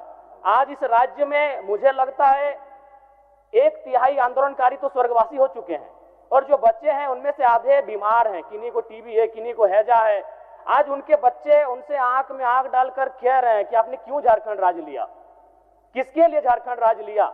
आपने एक तो हमें ठीक से पढ़ाया नहीं, हमारे रोजगार के बारे में सोचा नहीं, आपने किसके लिए राज्य लिया? क्या 81 विधायक बनाने के लिए आपने राज्य लिया? अगर हमारे लिए लिया तो फिर हम कहां हैं? तो मैं सबसे पहले सरकार को यह भी आकृष्ट करना चाहूंगा कि आंदोलनकारी जो जेल गए हैं उनको 15,000 रुपए महीना मिले और जो जेल ना गए हैं उनको 10,000 मिले। और सबसे पहले अध्यक्ष महोदय, सभापति महोदय, आप जान रहे हैं, आप विधायक होने के बाद देखिए कितने चक्कर काटते हैं अस्पतालों के। कई विधायक, कई मंत्री अस्पतालों के चक्कर काट के आए, जबकि हम लोग संपन्न हैं। तो सोचिए उन आंदोलनकारियों की स्थिति क्या होगी जो पूरा 30 साल आंदोलन को समय दे। बिल्कुल आधे लोग बीमारी से ग्रस्त हैं। तो सबसे पहले उनके लिए, जिनके पास प्रमाण पत्र है, जिनको सरकार ने मान्यता दिया है, उस प्रमाण पत्र के आधार पर इस राज्य में कहीं भी उनका निःशुल्क इलाज हो, मैं इस बात के लिए भी सरकार से मांग करता हूं। अध्यक्ष महोदय, अभी राज्यपाल के अभिभाषण में दावोस की यात्रा को सराहा गया। निसंदेह मैं भी मानता हूं, एक युवा हूं, मैं मानता हूं कि इस राज्य में सभी को सरकारी नौकरी देना संभव नहीं होगा, लेकिन रोजगार का सृजन करना, उनको कैसे रोजगार दिया जाए, उनकी आर्थिक स्थिति कैसे ठीक किया जाए, ये एक बढ़िया पहल है। तो दावोस की यात्रा पर माननीय राज्यपाल ने अपने अभिभाषण के माध्यम से चर्चा किया, लेकिन मैं उस पर कुछ चर्चा करना चाहता हूं। जैसा कि जानकारी मिली है कि 1,27,00,000, माफ कीजिएगा, 1.27 लाख करोड़ से अधिक का निवेश होना है। अध्यक्ष महोदय, उनमें से 11,000 करोड़ का जो निवेश आपका होगा, जो समझौता हुआ है वो टाटा स्टील के साथ, रश्मि ग्रुप के साथ 25,000 करोड़ का नवीन जिंदल ग्रुप के साथ 70,000 करोड़ रुपए का। अध्यक्ष महोदय, आपको जानकारी होना चाहिए कि जितने भी ग्रुप के साथ आप इन्वेस्ट कर रहे हैं वो भारत के हैं। टाटा तो 100 किलोमीटर दूर में है, तो फिर उतने करोड़ रुपए खर्च करके 6,500 किलोमीटर दावोस जाकर निवेश पे चर्चा करने की आवश्यकता क्या थी? अगर चूंकि देखा आप इसमें सबसे बड़ा उदाहरण तमिलनाडु से आप ले सकते हैं। तमिलनाडु के मुख्यमंत्री भी यूरोप की यात्रा पर गए थे, वहां उन्होंने यूके में 8,496 करोड़ के निवेश पर सहमति जताई है। और आप देखेंगे उन्होंने जितनी भी कंपनियों से बात किया है, चाहे हिंदुजा ग्रुप हो, एस्ट्राजेनेका हो, ब्रिटानिया हो, विल्सन हो, रोल्स रॉयस हो, ये सारी विदेशी कंपनियां हैं। तो ऐसे में एक आम जनता को ये समझ में आता है कि उनके मुख्यमंत्री अगर यूरोप गए हैं तो यूरोप की कंपनियों से बात कर रहे हैं। सब संक्षेप करें। अच्छा ठीक है, लेकिन हमारे मुख्यमंत्री अगर टाटा से जाएंगे स्विट्जरलैंड और इंग्लैंड में बात करने के लिए तो जनता तो सवाल करेगी। अध्यक्ष महोदय, जेपीएससी का मामला शून्यकाल के माध्यम से विधायकों ने उठाया है। चूंकि इस राज्य की सर्वोच्च परीक्षा है और उसमें एज कटअप को लेकर बहुत सारे विद्यार्थियों में असहमति है, नाराजगी है। मैं चाहूंगा कि अभी जो 2026 में जेपीएससी की परीक्षा होगी, जिसमें अधिकतम आयु गणना की जो तिथि निर्धारित की गई है वो 1 अगस्त 2026 की गई है, इसे निरस्त करते हुए 1 अगस्त 2018 की जाए। और साथ ही साथ अध्यक्ष महोदय, अभी बहुत सारी बहनें पोषण सखी हो, जल सहिया हो, बैंक सखी हो, धरने पर बैठी हैं, आपकी विधानसभा के ठीक बाहर बैठी हैं। मेरा सरकार से आग्रह होगा कि एक प्रतिनिधिमंडल उनके पास भेजे और उनसे जानने का प्रयास करें, उनकी मांगे क्या है, उनकी समस्याएं क्या है और उनका निराकरण करने का प्रयास किया जाए। अध्यक्ष महोदय, साथ ही साथ हमें आशा था कि इस बार के महामहिम के अभिभाषण में झारखंड का सबसे महत्वपूर्ण और ज्वलंत मुद्दा 1932 के खतियान के आधार पर स्थानीय नीति, इस पर चर्चा होगी। सरना धर्म कोड जो आदिवासी समूह की एक बहुत लंबे समय से चली आ रही मांग है, उस पर चर्चा होगी। कुर्मी समुदाय जिस राज्य की एक आबादी जिसने शहादत की एक लंबी फहरिस्त है, उनके एसटी इंक्लूजन पे चर्चा होगी। इस राज्य का एक सबसे बड़ा समूह ओबीसी वर्ग, उनके आरक्षण में बढ़ोतरी की। आपका समय समाप्त हो गया। सेकंड दे दीजिए, हम कंक्लूड कर देते हैं। उस पर चर्चा होगी, लेकिन बड़ा दुर्भाग्य की बात है कि महामहिम के अभिभाषण में, जो वास्तव में सरकार का भाषण ही होता है, इन महत्वपूर्ण विषयों पर चर्चा नहीं हो पाई। ये कहीं ना कहीं दुर्भाग्य है। तो मैं चाहूंगा इस बजट सत्र में कम से कम इन महत्वपूर्ण विषयों पे सरकार गंभीर हो, चर्चा करे और उनका निराकरण करने का प्रयास किया जाए। धन्यवाद आदरणीय सभापति महोदय। माननीय सदस्य ताजुद्दीन उर्फ एमटी राजा। शुक्रिया सभापति महोदय। राज्यपाल महोदय के अभिभाषण के धन्यवाद प्रस्ताव के पक्ष में बोलने के लिए खड़ा हूं। सबसे पहले उनके प्रति अपना सम्मान व्यक्त करता हूं, साथ ही अपने पार्टी के प्रति कृतज्ञता व्यक्त करता हूं कि मुझे बोलने का अवसर प्राप्त हुआ। सभापति महोदय, संविधान की यह बेहतरीन व्यवस्था है कि महामहिम राज्यपाल महोदय के अभिभाषण पर चर्चा होती है। इस माध्यम से हमें अपनी बातों को रखने का भी अवसर प्राप्त होता है। माननीय सभापति महोदय, मैं काफी प्रभावित हुआ कि राज्यपाल महोदय जिस तन्मयता के साथ अपनी अभिभाषण को पढ़ रहे थे, जिससे यह प्रकट हो रहा था कि राज्य अपनी प्राथमिकता को निर्धारित करते हुए हर वर्ग, जाति, धर्म के विकास तथा उनकी अमन चैन और खुशहाली के लिए तन्मयता के साथ काम कर रही है। महामहिम राज्यपाल महोदय ने अपने अभिभाषण में जिन व विषय वस्तुओं को रखा है, वास्तव में यह सरकार की दूरदर्शिता और जनता के प्रति जवाबदेही को बताती है। इस सरकार की प्राथमिकता अंतिम व्यक्ति तक खुशहाली पहुंचाना। गांव देहात के व्यक्ति को आज ये एहसास हो चुका है कि यह झारखंड की सरकार अगुआ सरकार है। यहाँ कोई भेदभाव नहीं, यहाँ कोई बाहरी भीतरी नहीं, यहाँ कोई छोटा बड़ा नहीं, बल्कि सभी को सम्मान प्राप्त है और सभी को समान अधिकार का अवसर प्राप्त है। महामहिम राज्यपाल महोदय ने अपनी अभिभाषण में कानून व्यवस्था और प्रशासन को सर्वोच्च प्राथमिकता दी है, जो वास्तव में सरकार की प्राथमिकता का भी केंद्र बिंदु है। यह सरकार उन व्यवस्थाओं पर उतनी गंभीर है जिससे पिछली सरकार ने लागू करने से कोई दिलचस्पी नहीं दिखाई, बल्कि लोगों को राज्य को दिग्भ्रमित किया। हेमंत सरकार ने पेशा कानून को लागू कर पूरे देश के अंदर एक मिसाल कायम किया है। इस बात को माननीय महामहिम राज्यपाल ने अपने अभिभाषण में रखा है। एमएसपी से 30% से 100% तक की अधिक दर से सरकार ने किसानों का धान की खरीदारी का वादा किया था, उसे पूरा की। अब वह सरकार ने गांव की सरकार के रूप में अपनी संकल्प को फिर से दोहराया है और इस योजना को अब दूसरे फसल के साथ लागू करने की भी योजना बनाई है। आज हमारी सरकार की योजनाओं को यदि माननीय महामहिम राज्यपाल ने अपनी अभिभाषण में शामिल किया है, उन्होंने जो कहा है वो केवल अभिभाषण ही नहीं बल्कि सच्चाई को सामने रखता हुआ एक ब्लूप्रिंट है। हमारी सरकार की अधिकतर योजनाएं एक मिसाल कायम करते हुए गांव, शहर, कस्बों, युवा, वृद्ध, छात्र छात्राओं को शामिल करते हुए विकास की नई इबारत लिख रही है। चाहे मैया समान योजना हो, चाहे सावित्रीबाई फुले किशोरी योजना, आज भारत की आधी आबादी को सरकार ने वो पहचान दिया है। वो न केवल आत्मनिर्भर बना रही है बल्कि सरकार ने उनका मनोबल भी ऊंचा करने का काम किया है। सभापति महोदय,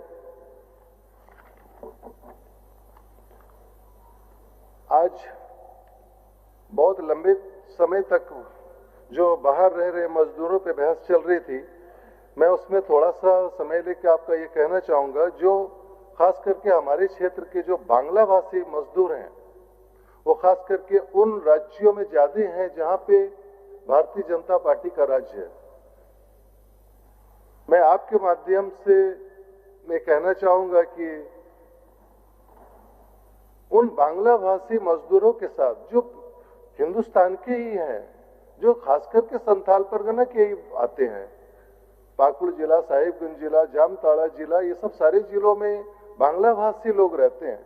वो अपना रोजी रोटी कमाने के लिए निश्चित रूप से राज्य के और जगह पे गए हैं, काफी मेहनत मुशक्कत कर रहे हैं। अभी खास करके जो अगर वो बांग्ला भाषी हैं वो भी जान रहे हैं कि बांग्ला भाषी ये हिंदुस्तानी है, लेकिन उनको बांग्लादेशी नाम बोलकर उनके साथ काफी अत्याचार हो रहा है, बहुत बड़े पैमाने पे अत्याचार हो रहा है। और जानते हैं रात में 2 बजे 3 बजे तक अगर वो रमजान में उठ के अगर रोजा रखने के लिए या अपना एक मस्जिद भी जा रहे हैं, उनको भी वहां अगर उनका जो लिबास अगर मुस्लिम के जैसा है तो उनको भी टॉर्चर हो रहा है। तो मैं इस तरीके से बहुत बड़े तादाद में लोग रहते हैं, अपना रोजी रोटी कमाने के लिए बाहर जाते हैं। और वहां के प्रशासन भी, मैं हमेशा जब वो लोग निश्चित रूप से फोन करते हैं कि अगर 12 बजे रात में भी पकड़ा गए तो वो फोन करते हैं कि देखिए ये तो फिर वहां के प्रशासन को हम लोग अपना सर्टिफिकेट दे के अपना लेटर हेड में बेच के रात भर जग के उनको फिर ये बताना पड़ता है कि भाई वो प्योर हमारे झारखंड के, हिंदुस्तान में ही झारखंड है, झारखंड में साहिबगंज जिला में उधवा और राजमहल प्रखंड के वो हमारे ही अपने लोग हैं, उनको इतना मत सताइए। फिर उनको आधार कार्ड दिखा रहे हैं, सब चीज दिखा रहे। तो फर्स्ट आवर में ये डिस्कस हो रही थी, उसमें एक ऐसा कुछ बने कि उन राज्यों में जो हमारे अधिकारी हों, हमारे मजदूर से वैसा कनेक्ट हो कि वहीं सर्टिफाइड कर दें कि भाई वो हमारे देश के लोग हैं, हमारे नागरिक हैं, हिंदी भाषी हैं, बांग्ला भाषी है। बांग्ला भाषी का ये नहीं मतलब होता है कि बांग्लादेश के हैं। बांग्लादेश की तो महाघुसपैठ को हमारे लोग अपने यहाँ पे खास दीदी या मौसी बना के मुद्दत से रखे हुए हैं, उस पे भी ध्यान दें। इस तरीके का बहुत ज्यादा हमारे यहाँ बदतमीजी और ज्यादती हो रहा है उन लोगों में। सरकार के द्वारा तो वहाँ के हो ही रहा है, वहाँ के जो लोग हैं, जो मन बड़ू लोग, जो अपने आप को, उन्हें आप किस शब्दों में कहेंगे हम, कि वो और भी रास्ते में अत्याचार कर रहे हैं, वो भी जाके उनके साथ गुंडागर्दी करते हैं। तो मैं आपके माध्यम से ये कहना चाहूंगा कि उन पे जरूर बैन लगाए। हमारे झारखंड के लोग वहां जा रहे हैं मजदूरी करने, तो उनके साथ इतना अत्याचार हो रहा है, तो उस पे भी एक अपने अधिकारी ऐसे हो जो वहां का समाधान वहीं कर दें और बैंड लगाए और उन राज्यों से डिमांड करें कि ऐसा कोई कानून बनाओ। ये तो गारंटी है कि सब हिंदुस्तानी है, लेकिन वहां पे एक कानून बनाए और उन लोगों के ऊपर सख्ती पेश करे। और अभी लोकल हाल के दिनों में हमारे माननीय विपक्ष के नेता अभी संथाल परगना का भी दौरा कर रहे थे और भी जिला का भ्रमण कर रहे थे, तो हर थोड़ी थोड़ी बातों में बहुत बड़े पैमाने पे वहां पे हम लोगों को बांटने का काम कर रहे थे। चुनाव का प्रचार करें, उनका हक बनता है, अधिकार बनता है, ऑफिस उद्घाटन करें, लेकिन हमारा समाज बहुत प्यारा है। खास करके मैं अगर राजमहल विधानसभा का बात करूं तो 40 वर्षों के बाद, मुद्दत के बाद वहां पे बीजेपी बदली है। बदलने का पब्लिक कारण समझ के बदली है उनको। जो कंटिन्यू 40 साल से, मैं नाम बता दूं, 4 बार भगत जी थे, 2 बार मंडल जी थे, 2 बार ओझा जी थे, और काफी बड़ी आबादी और काफी बड़े वोट के अंतर से मुझे भेजे हैं। साल भर हम लोग गुजर गए, सारे पर्व त्योहार बहुत अच्छे से किए। मैं आपके माध्यम से उनको भी कहना चाहूंगा कि बहुत ही प्यारा भाईचारा का माहौल है। अभी फिर हाल के दिनों में वो जा कि आप लोगों ने भी मीडिया के माध्यम से देखा होगा, हम बहुत प्यार से रहते हैं वहाँ, हम लोग बहुत प्यार से रहने वाले लोग हैं। हम सारे पर्व, सारे धर्म को एक साथ चलने वाले हम लोग एक साथ लोग हैं। अभी सिर्फ और सिर्फ वो ये निकाय चुनाव के चक्कर में हमारे लोगों को बांटने ना दें। बहुत ज्यादा, अरे चुनाव है, अपना वोट है, वोटिंग करवाएं, लेकिन इतना बुरी तरीके से मैं वो जो इल्फाज को बोलते हैं, मैं जुबान में भी लेना बेहतर इसलिए नहीं समझता हूँ कि हम उस कल्चर से हमारी परवरिश नहीं हुई। हमारी परवरिश सारे लोगों को लेके चलने के परवरिश है। हम उस तहजीब में पले हैं, और खास करके हम उत्तरवाहिनी गंगा के किनारे बसे हैं। हम तो उस माहौल में पले कि सबको लेके चलने वाले हैं। और एक चीज का मैं आपके माध्यम से मांग ही करूंगा केंद्र सरकार से कि हमारे यहाँ पे बहुत बड़ी आबादी चाय जाति के लोग हैं, और चाय जाति हैं, और एक हल्दर चायस्त जाति हैं, बहुत बड़ी आबादी है। झारखंड सरकार कई बार केंद्र को मांग कर चुकी है कि भाई और राज्यों में उनको एससी चाय जाति को एससी का दर्जा वहां पे राज्य डिमांड कर चुकी है केंद्र से, पर केंद्र के वो प्योर वोट बैंक है। पता है नहीं इनका नियत क्या है केंद्र सरकार का, जो उनको आज तक एससी का दर्जा नहीं दे पाती है। और बिहार में भी उनको एससी का दर्जा है, बंगाल में भी एससी का दर्जा है, लेकिन यहाँ पे उनका भारतीय जनता पार्टी का वो मेन बैंक है, वोट बैंक है, क्यों नहीं देती है? हो सकता है ये सोच रहे होंगे कि भाई वो एससी को सीट चला जाए। वहीं पे हल्दर समाज के लोग हैं, झारखंड समाज उनको भेज चुकी है केंद्र में, इस झारखंड सरकार, क्यों कि उनको भी एसटी का दर्जा उनको भी नहीं दे रहे हैं, सबको वोट बैंक के चक्कर में रखे हुए हैं। तो मैं आपके माध्यम से मांग करूंगा कि उनको फिर से यहां से आप मांग रखें कि भाई उनको एससी और एसटी का दर्जा भी दे। और फिर मैं विनती करूंगा, मैं तो पक्ष में खड़ा हूं, मैं विनती करूंगा कि अब जो माहौल है 23 तारीख तक ये कोई बड़ी घटना को अंजाम ना दें। इसीलिए मैं आपके द्वारा राज्य सरकार से भी मांग करूंगा कि बहुत ही ज्यादा सुलझ के 23 तारीख तक राज्य को संभालने का भी है, प्रशासन को भी देख के, क्योंकि इनका हर जगह लैंग्वेज, हर जगह ये कुछ न कुछ है। अब अभी साथ में रमजान भी है, भारतीय जनता पार्टी वाले लोग कर रहे हैं, क्लियर है, इसमें कहने का भी कुछ नहीं है। बस ये आपसे विनती करेंगे कि राज्य को बिल्कुल सुलझे हुए राज्य को सुलझा के लेके चलने का काम करें। बस यही कहकर अपना वक्तव्य समाप्त करते हैं। धन्यवाद। माननीय सदस्य मीरा यादव जी।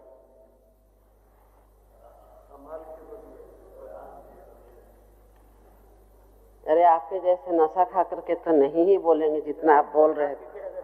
धन्यवाद सभापति महोदय। हम माननीय राज्यपाल महोदय जी का अभिभाषण को पढ़ रहे थे महोदय, बहुत अच्छा लग रहा था, एक्चुअल में अच्छा लग रहा था महोदय, क्योंकि हम झारखंडी हैं और झारखंड की वेशभूषा, यहाँ की मिट्टी की सुगंध को पहचानते हैं महोदय। इसमें लिखा हुआ था महोदय, पेज नंबर 1 पे, सभी नागरिकों के जीवन में अमन, चैन, खुशहाली लाने और राज्य को तीव्र गति से विकास के रास्ते पर आगे बढ़ाने का ईमानदार प्रयास ये सरकार कर रही है। फिर है महोदय, अपराध मुक्त, भय मुक्त वातावरण तथा कानून का शासन स्थापित करने की कोशिश की जा रही है। किया गया महोदय, कोशिश नहीं हो रही, किया गया। हमें लगा कि पता नहीं, हम तो यहीं पर हैं, झारखंड में ही हैं, बाहर गए नहीं, आए दिन जो बातें आती है वो गलत तो नहीं है, ऐसा हमें लगा महोदय। और हम ये सरकार को बताना चाहेंगे, कम से कम ये जो है आप दे रहे अभिभाषण, तो सभी माननीय सदस्यों को सदन के अंदर तो दिग्भ्रमित ना करें महोदय। अगर ये अभिभाषण को पढ़ते हैं महोदय, तो इसको देखने से तो ऐसा लगता है महोदय जैसे ठंड के मौसम में सूर्य की किरण मिल गई हो महोदय, ऐसा खुशनुमा वातावरण। लेकिन सच्चाई क्या है महोदय, हम बहुत दूर नहीं जाना चाहते हैं, हम यही नजदीक की कुछ दिनों की बात को बताना चाहते हैं महोदय। कचहरी चौक से चान्हो तक अपराधियों का तांडव, किन्नर को रौंदा जाता है महोदय, छात्र का अपहरण करके पिटाई की जाती है महोदय, हमारी पुलिस को भी कुचलने की कोशिश की जाती है और घंटों तक हंगामा होता है। और यहाँ क्या लिखा जाता है, अपराध मुक्त और भय मुक्त महोदय। क्या पुलिस प्रशासन उनका घर परिवार नहीं है महोदय? क्या जो सुरक्षा कर्मी उनका घर परिवार नहीं है?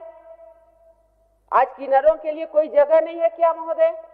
आज इस प्रकार सभापति महोदय जो घटनाएं घट रही है आए दिन, लूट खसोट, हत्या, छिनतई, हमें लगता है कि हर एक विधानसभा क्षेत्र में सभी माननीय सदस्य हैं महोदय, 5000 से अधिक आपराधिक घटनाएं हर महीने वहां दर्ज होती है महोदय। और यहाँ लिखा जाता है एकदम बहुत बढ़िया शासन व्यवस्था, किसी प्रकार का कोई दिक्कत नहीं, झारखंड की मिट्टी की खुशबू ही इन्होंने खत्म कर दी है महोदय। जीरो टॉलरेंस की नीति, काश माननीय मंत्रीगण बैठे हैं उसका 25% भी लागू हो जाए तो हमारे झारखंड वासियों के लिए, यहाँ की भोली भाली जनता के लिए आज लगेगा कि हाँ सरकार ने कोई काम किया महोदय। आज सुरक्षा की व्यवस्था की बात करें, जो सच्चाई है उसे झुठलाने की कोशिश नहीं करें।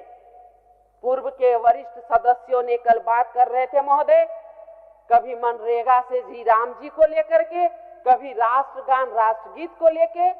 अरे जी राम जी में क्या हो गया, नाम बदला नहीं, 100 दिन की मनरेगा में गारंटी थी महोदय, उसे बढ़ा करके 125 दिन किया गया।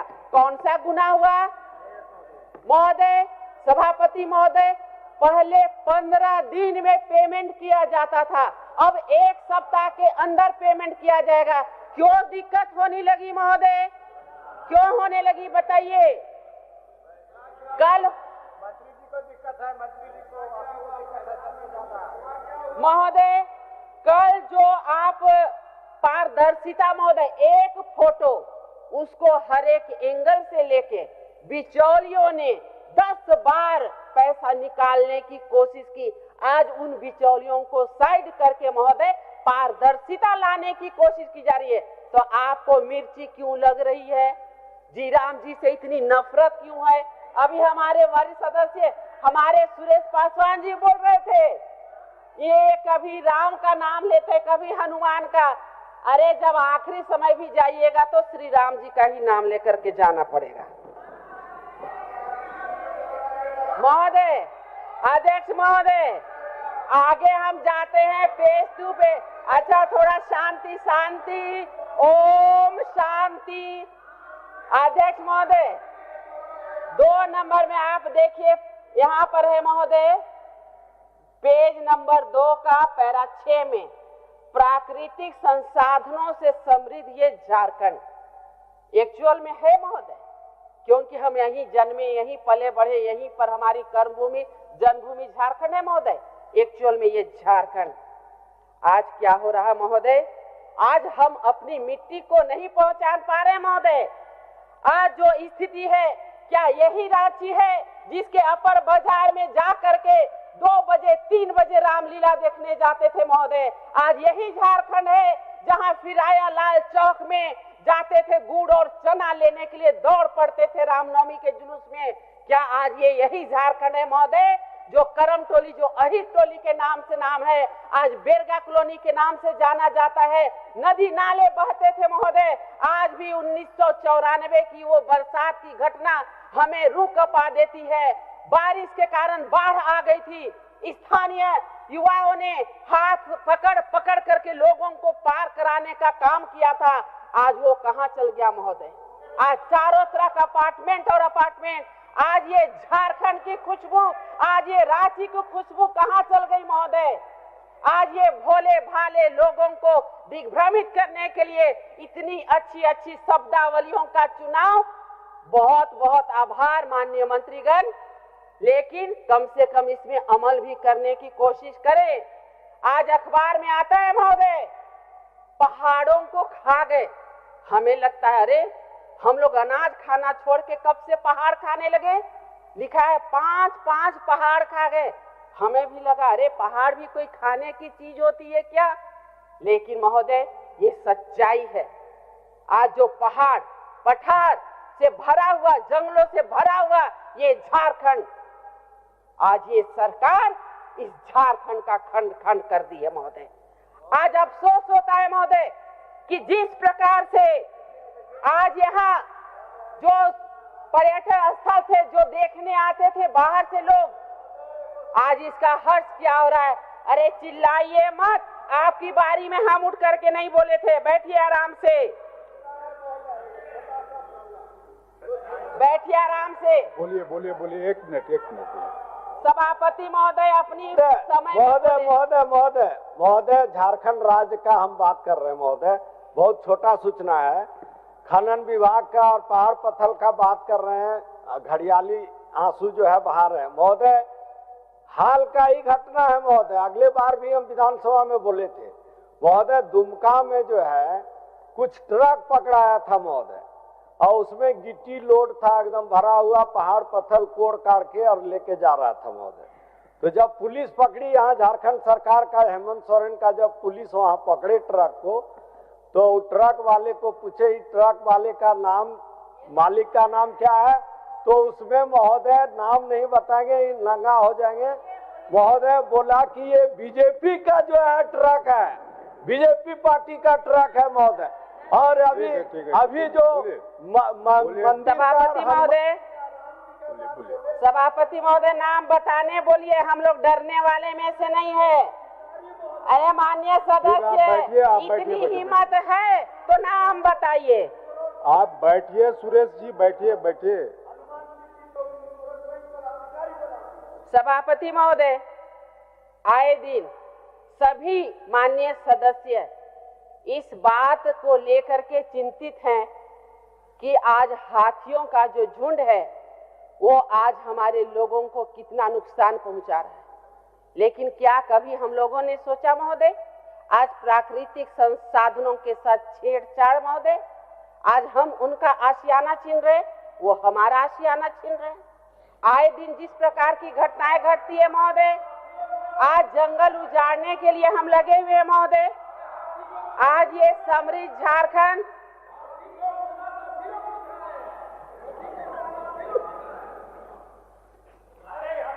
अरे माननीय मंत्री जी, हम लोगों ने तो हाथी को उड़ना सिखाया, लेकिन जंगल को और पहाड़ को खाना आप कहां से सीख गए? पहाड़ को कैसे पचा लेते हैं भाई? क्या खाते हैं बताइए? हम लोगों को भी जरा बताइए कि पहाड़ खाने के लिए क्या उपयोग करते हैं कि वो पच जाता है। सभापति महोदय, आज जंगलों का जितना दोहन हो रहा है महोदय, अरे बोलने दीजिए ना, काहे इतना डिस्टर्ब करते हैं? आप लोग को डिस्टर्ब करते हैं क्या हम लोग?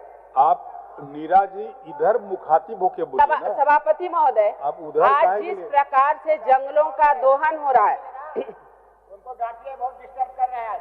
सभापति महोदय, आज हम बताना चाहते हैं महोदय कि हमारे कोडरमा क्षेत्र के भी महोदय पूरे झारखंड की बात है, लेकिन हम कुछ एग्जाम्पल देने जाते हैं महोदय कि जिस प्रकार से डोमचांच के ढोढ़ाकोला सहित कई पंचायतों में, कोडरमा का चितरपुर लेके गझंडी लेके कई पंचायतों में, झुमरी तलैया के कई वार्डों में जंगल माफियाओं ने वहां पर लोगों को, बाहरी लोगों को बसाने का काम कर रहे हैं महोदय। जंगल को मैदान बना दिया जा रहा महोदय। तो आज हाथी जाएंगे कहाँ? आज उनका आशियाना को छीनने का काम कर रहे महोदय।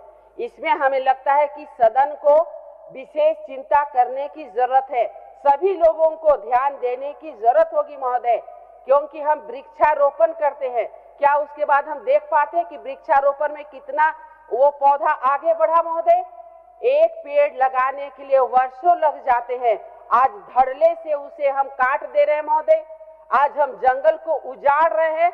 अरे जंगल में तो जीव जंतु कीट पतंगे सब रहते हैं, आज जंगल उजाड़ करके हम वृक्षारोपण करके करोड़ों रुपए की निकासी करते हैं महोदय। ये कहीं से भी समझदारी नहीं है महोदय। हम सबको मिल करके जंगल को बचाने के लिए आगे आना होगा महोदय, वो पक्ष विपक्ष नहीं। अगर हम चाहते हैं झारखंड सुरक्षित रहे, यहाँ के लोग सुरक्षित रहे, आज आए दिन जो गरीबों के साथ में अत्याचार हो रहा महोदय, उसे हमें देखने की जरूरत है। आप इसको संक्षेप करिए। अध्यक्ष महोदय, सभापति महोदय, यहाँ पर एक और हम लाइन बताना चाहेंगे। यहाँ लिखा हुआ है भ्रष्टाचार मुक्त महोदय, यही अभिभाषण का ही हम हिस्सा बता रहे हैं। भ्रष्टाचार मुक्त सबके कानों में लगता होगा कि काश ये शब्द बार बार सुनाई पड़े, क्योंकि अभी नगर निकाय का चुनाव हो रहा महोदय। हमारे यहाँ भी झुमरी तलैया नगर परिषद है, कोडरमा नगर पंचायत, डोमचांच नगर पंचायत में चुनाव हो रहा है। आज आपको बता दे रहे हैं महोदय सदन के मार्फत, डोमचांच नगर पंचायत में जो चुनाव हो रहा है उसका लोगों ने विरोध किया महोदय, और वो नामांकन पत्र लेने के लिए भी आगे नहीं आए। कारण क्या है महोदय? यही भ्रष्टाचार। भ्रष्टाचार का मतलब क्या है महोदय? उसमें भ्रष्टाचार इतना ज्यादा बढ़ा है महोदय कि पूरे डोमचांच नगर पंचायत के लोगों में आक्रोश है, और वे नामांकन पत्र लेने के लिए भी पीछे हटे। लास्ट में बहुत हम लोगों के समझाने बुझाने से, प्रशासन के दबाव से नामांकन पत्र लिया गया, लेकिन उनको भी महिलाओं का विरोध का सामना करना पड़ा महोदय। झाड़ू लेकर के महिलाएं खड़ी रही कि आज हमारे बगल में नाली बजाती रहती है, यहाँ पर कोई सफाई नहीं है, आज हम इतना बढ़ा हुआ होल्डिंग टैक्स क्यों दे? आज अगर एक बिजनेस करने दे जाए तो ट्रेड लाइसेंस लेना जरूरी। आज डोमचांच को शहीदों की पावन धरती कही जाती है महोदय, लेकिन आज वहां पर इस प्रकार भ्रष्टाचार का आलम है महोदय। और हमने कई बार कोशिश किया, इसमें लिखा है महोदय, अत्यधिक होल्डिंग टैक्स को लेकर डोमचांच के लोग विरोध जता रहे हैं।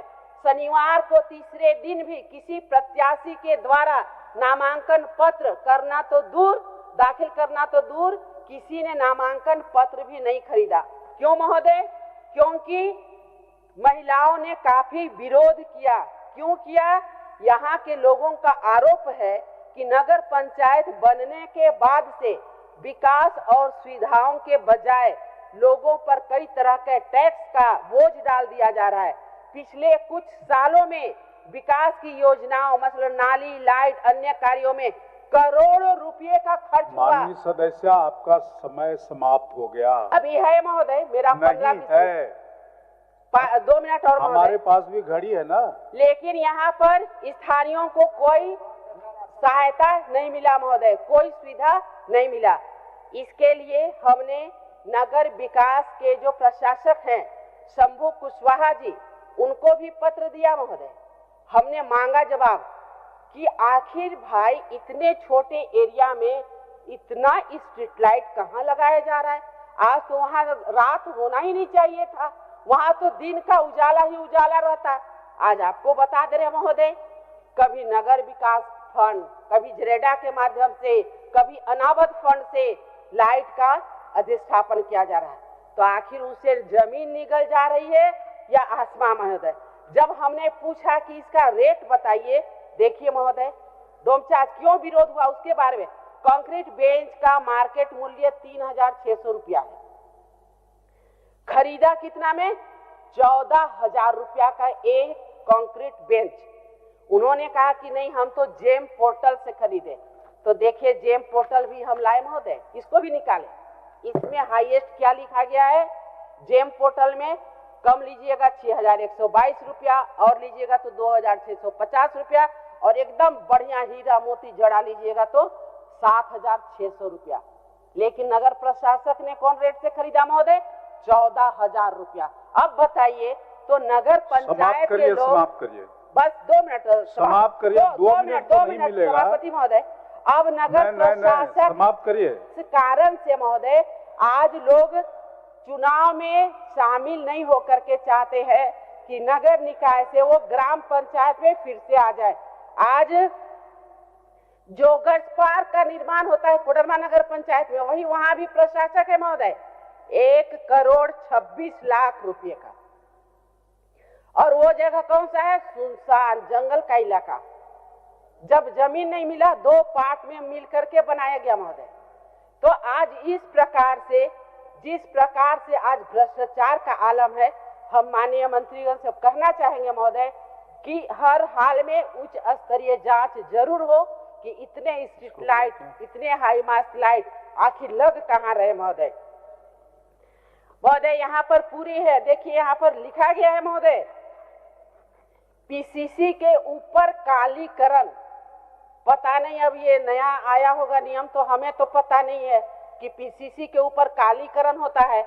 हमने कोडरमा नगर पंचायत के जो प्रशासक है उनसे भी पूछने का काम किया। हमने जो विशेष प्रमंडल के कार्यपालक पदाधिकारी हैं उनको भी पूछने का काम किया। ये महोदय सम्मानित सदस्य सरजू राय जी,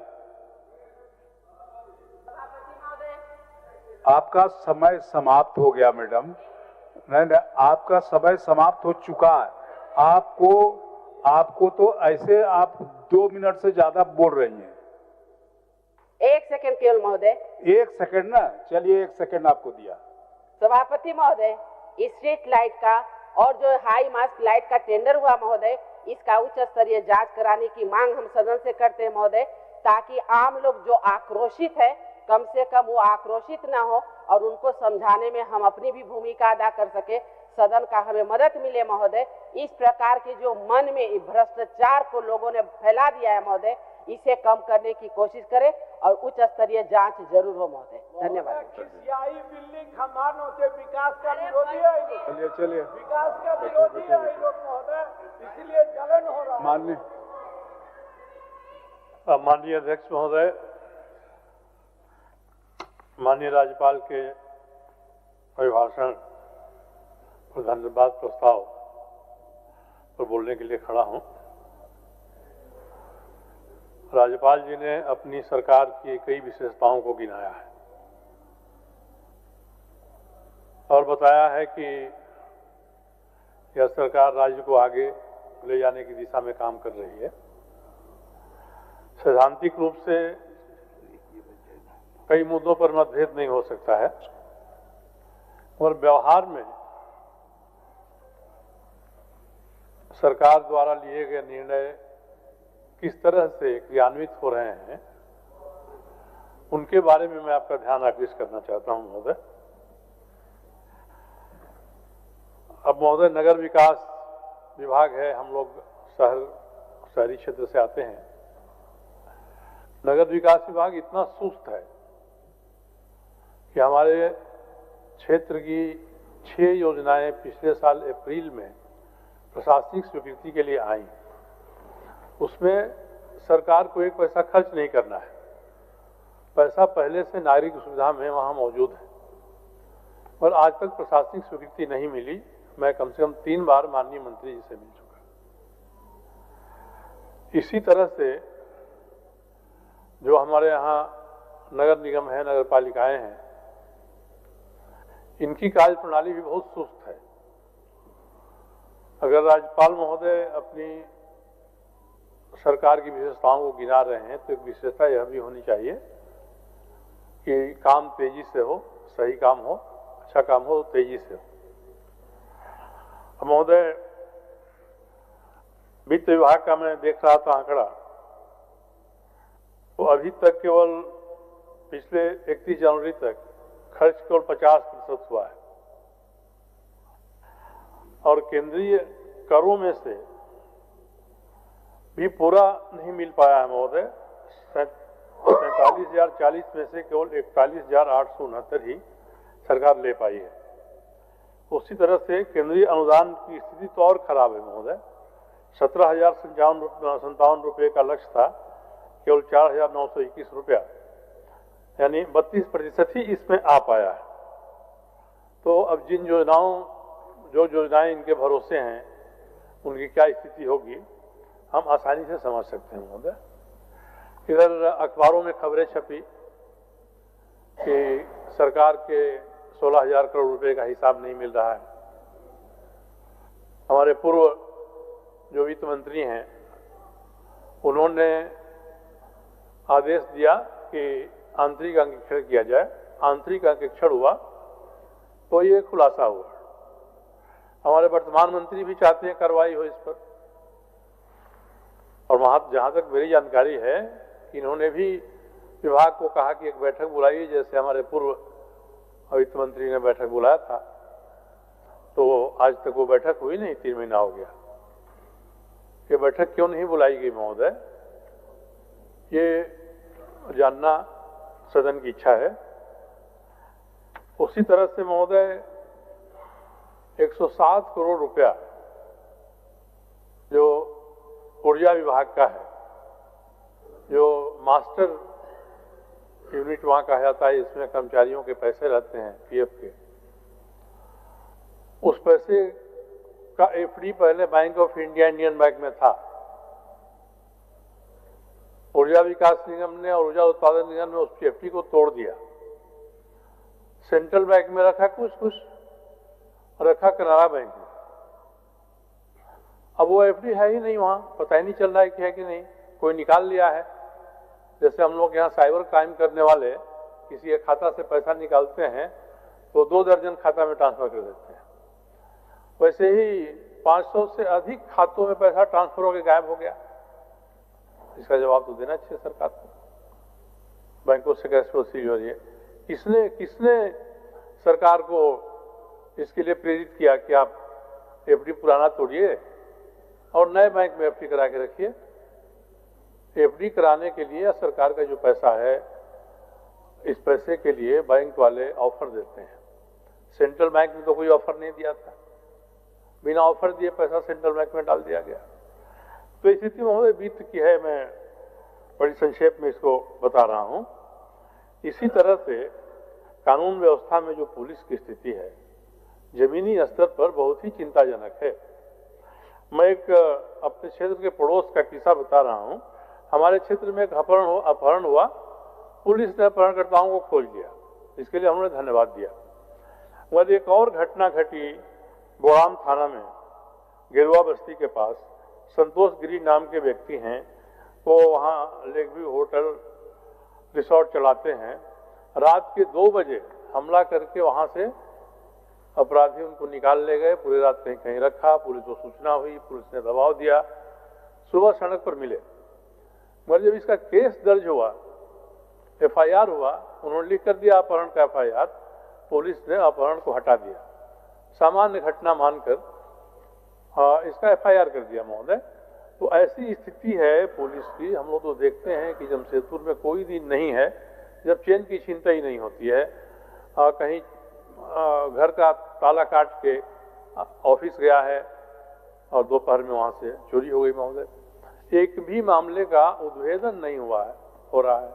और कई बार हम लोग देखते हैं कि सीनियर एसपी से लेकर थानेदार तक जो ऑफिशियल मोबाइल नंबर उनको दिया गया है, जो सार्वजनिक है, उसको या तो बंद रखते हैं या तो उसको उठाते नहीं हैं। या उस पर फोन करिए तो कहा जाता है कि जो बड़ा बाबू हैं वो कहीं गए हैं क्षेत्र में भ्रमण में, कि हमारे पास है, थाना में है।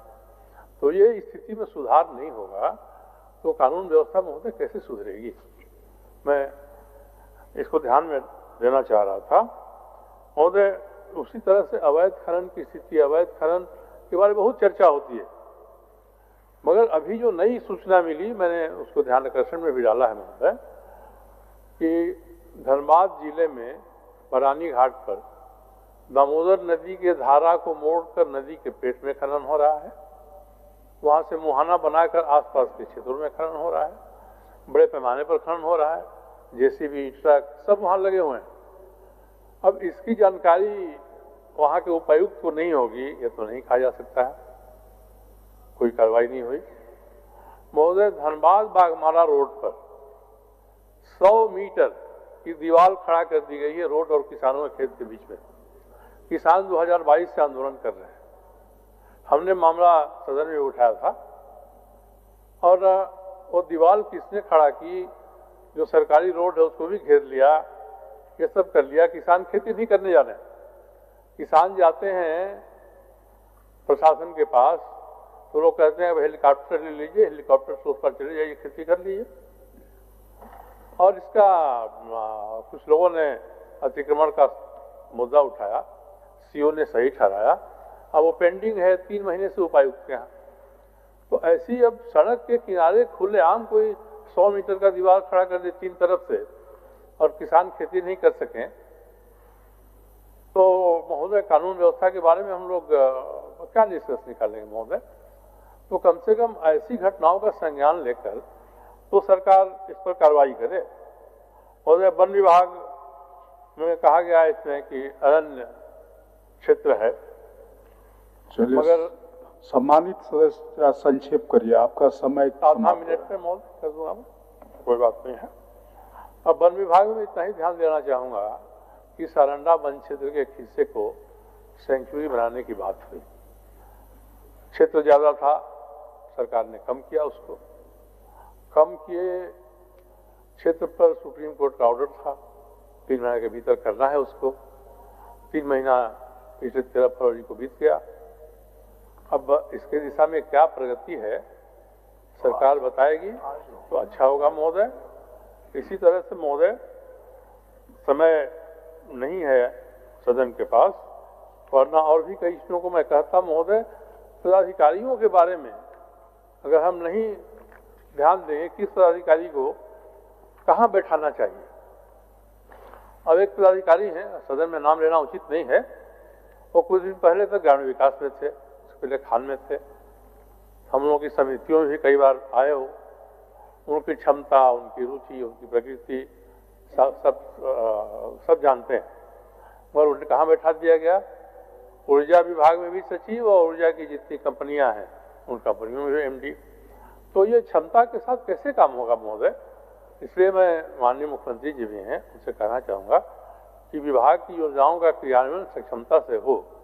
और राज्यपाल महोदय ने अपने भाषण में जो कहा है वह जमीन पर उतरे, इसके लिए जरूरी है कि प्रशासन को इन बातों का ध्यान रखना चाहिए। बहुत बहुत धन्यवाद। माननीय सदस्य अनंत प्रताप देव।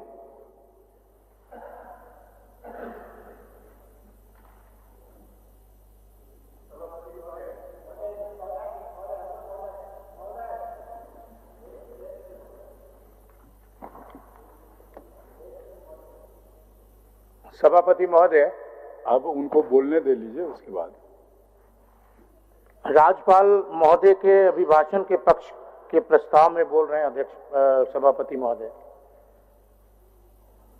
आज इस गर्मामयी सदन में अपार हर्ष के साथ यह कहना पड़ रहा है सभापति महोदय कि मेरी सरकार माननीय यशस्वी मुख्यमंत्री हेमंत सोरेन जी के नेतृत्व में जन जन तक झारखंड के संकल्प के साथ राज्य में सर्वांगीण विकास के लिए कटिबद्ध है।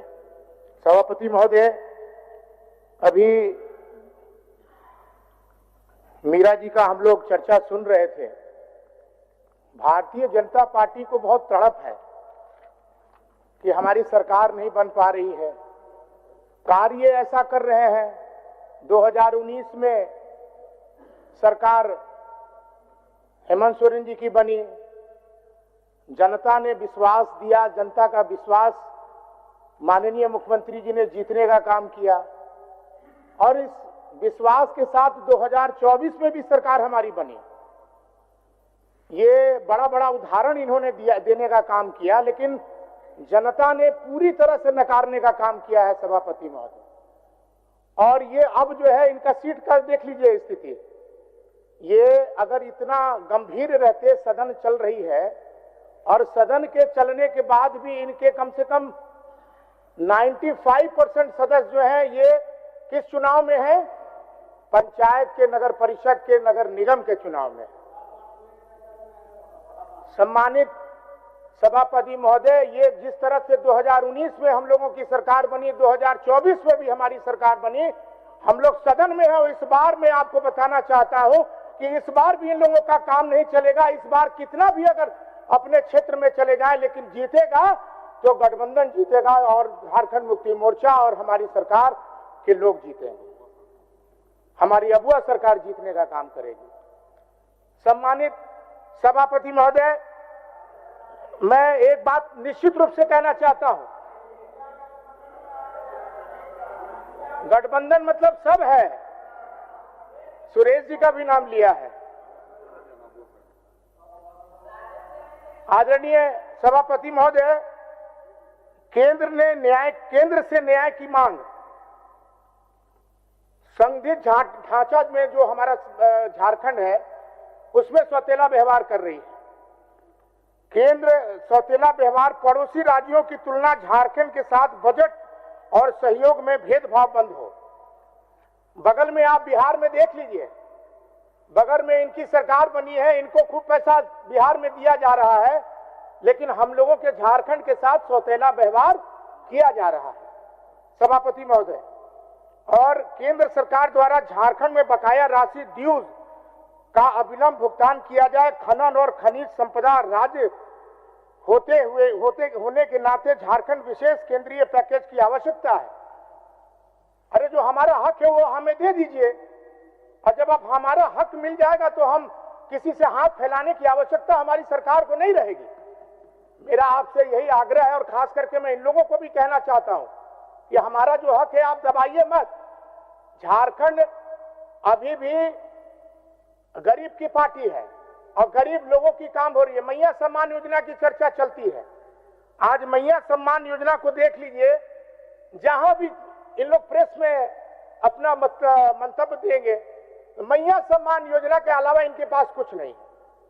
आज हर गरीब की, जो हमारी 18 साल से 50 साल की जो माता बहनें जो आज अपने परिवार का परवरिश कर रही हैं, जिसके चलते हमारी सरकार उन स्वावलंबन महिलाओं को मजबूत करने का काम कर रही है। और इनकी टिप्पणी है कि मैया सम्मान योजना के अलावा इनके पास कुछ नहीं है। आदरणीय सभापति महोदय, मैं निश्चित रूप से इस बात को मैं कहना चाहता हूं कि मैया सम्मान योजना ऐसा सम्मान योजना है कि गरीब से जुड़ा हुआ यह सम्मान योजना है, जिसका विरोध ये लोग हर दरवाजे के साथ, हर जगह, हर चौक चौराहे पर करने का काम कर रहे हैं।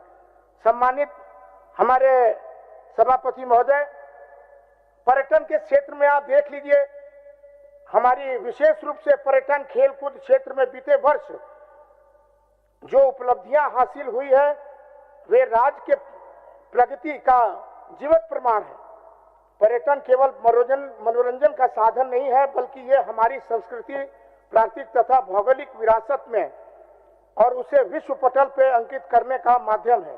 मेरी सरकार की यह दृढ़ मंशा है कि झारखंड अपनी अद्वितीय संस्कृति और पर्यटन के गढ़ के रूप में नई ख्याति प्राप्त करे। सभापति महोदय, झारखंड के प्राकृतिक छटा और यहाँ के सांस्कृतिक विरासत अद्वितीय है। मेरी सरकार पर्यटन को केवल भ्रमण का साधन नहीं, बल्कि ग्रामीण अर्थव्यवस्था का रीढ़ बनने की दिशा में कार्य कर रही है। सभापति महोदय, आज नियुक्ति की बात हम करें, कहती है कि सरकार ने क्या किया। जहां जहां हम लोग देखते हैं तो ये बराबर चर्चा इन लोगों ने, भारतीय जनता पार्टी करती है कि सरकार ने क्या किया। यही हेमंत सोरेन की सरकार है कि महाकुंभ लगा करके और झारखंड के लोगों को प्राथमिकता देने का काम किया, झारखंड के नौजवानों को प्राथमिकता देने का काम किया और नियुक्ति पत्र देने का काम किया। इसके पहले क्या नियुक्ति पत्र बंटती थी? इसके पहले नियुक्ति पत्र सभापति महोदय नहीं बढ़ती थी।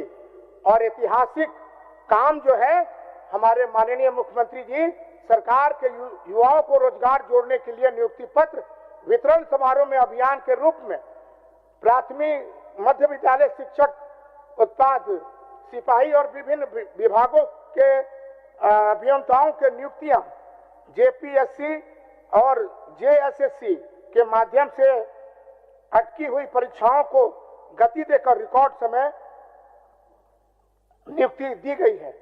सभापति महोदय, आज आप देखिए स्टेडियम में ले लीजिए, स्टेडियम आज हम लोग मांग करते हैं सदन में, लेकिन स्टेडियम का भी धीरे धीरे पूरे झारखंड में जहां जहां मांग हो रहा है, हमारे भी गढ़वा जिला में स्टेडियम की मांग हम लोगों ने रखी है और स्टेडियम को धीरे धीरे हम लोग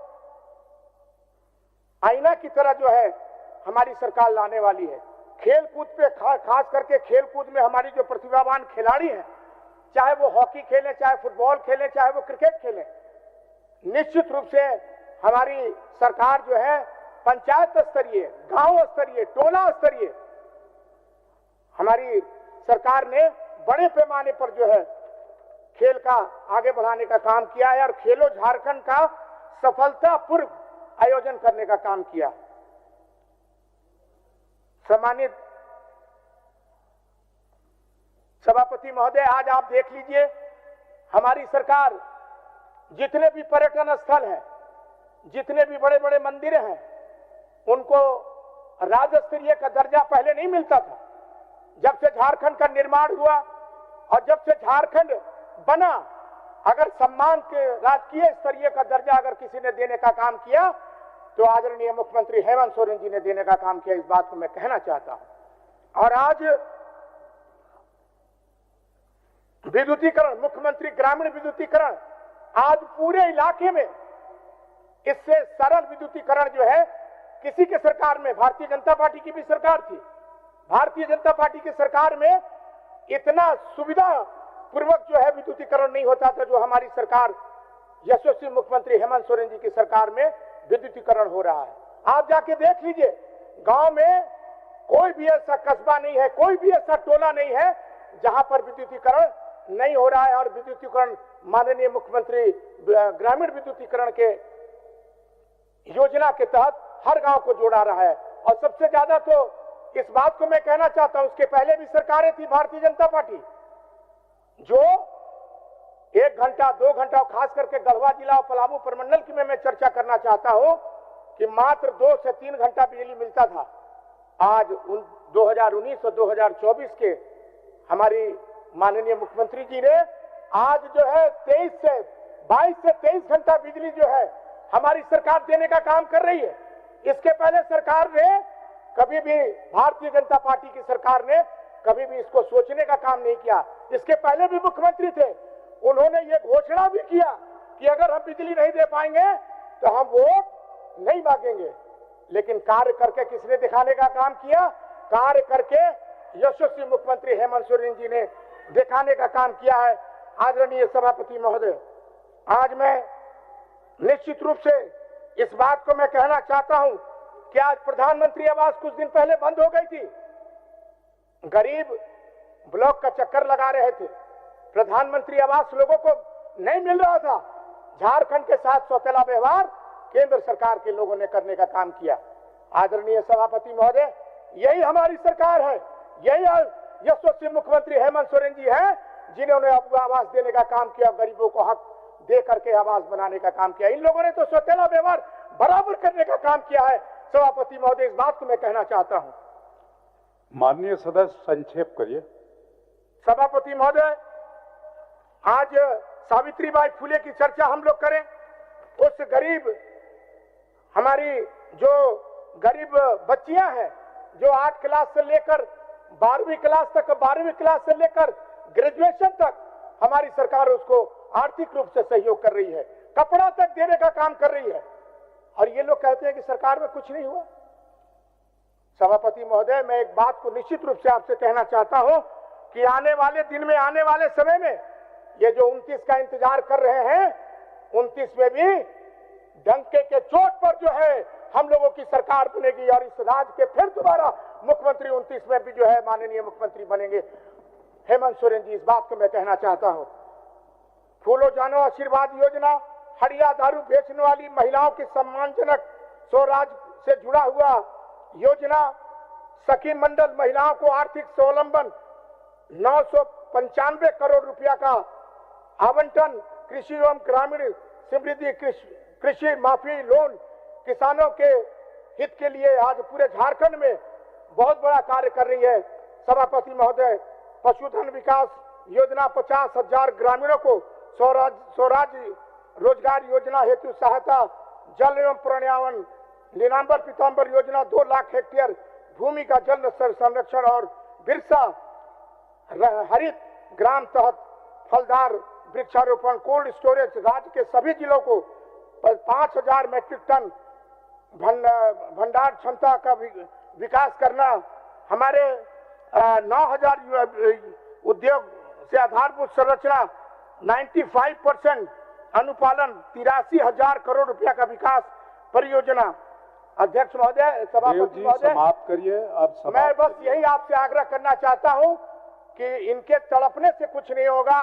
और एक स्लोगन में कहना चाहता हूं सभापति महोदय, मिट्टी का लाल हूं, मिट्टी की बात करता हूं, झुकता नहीं सभी, बस राज की विकास की बात करता हूं, जल जंगल और जमीन की जो रक्षा करता है वही हेमंत बनकर हर झारखंडी के दिल में बसता हूं। बहुत बहुत धन्यवाद, बहुत बहुत धन्यवाद। माननीय सदस्य राजेश कच्छप जी।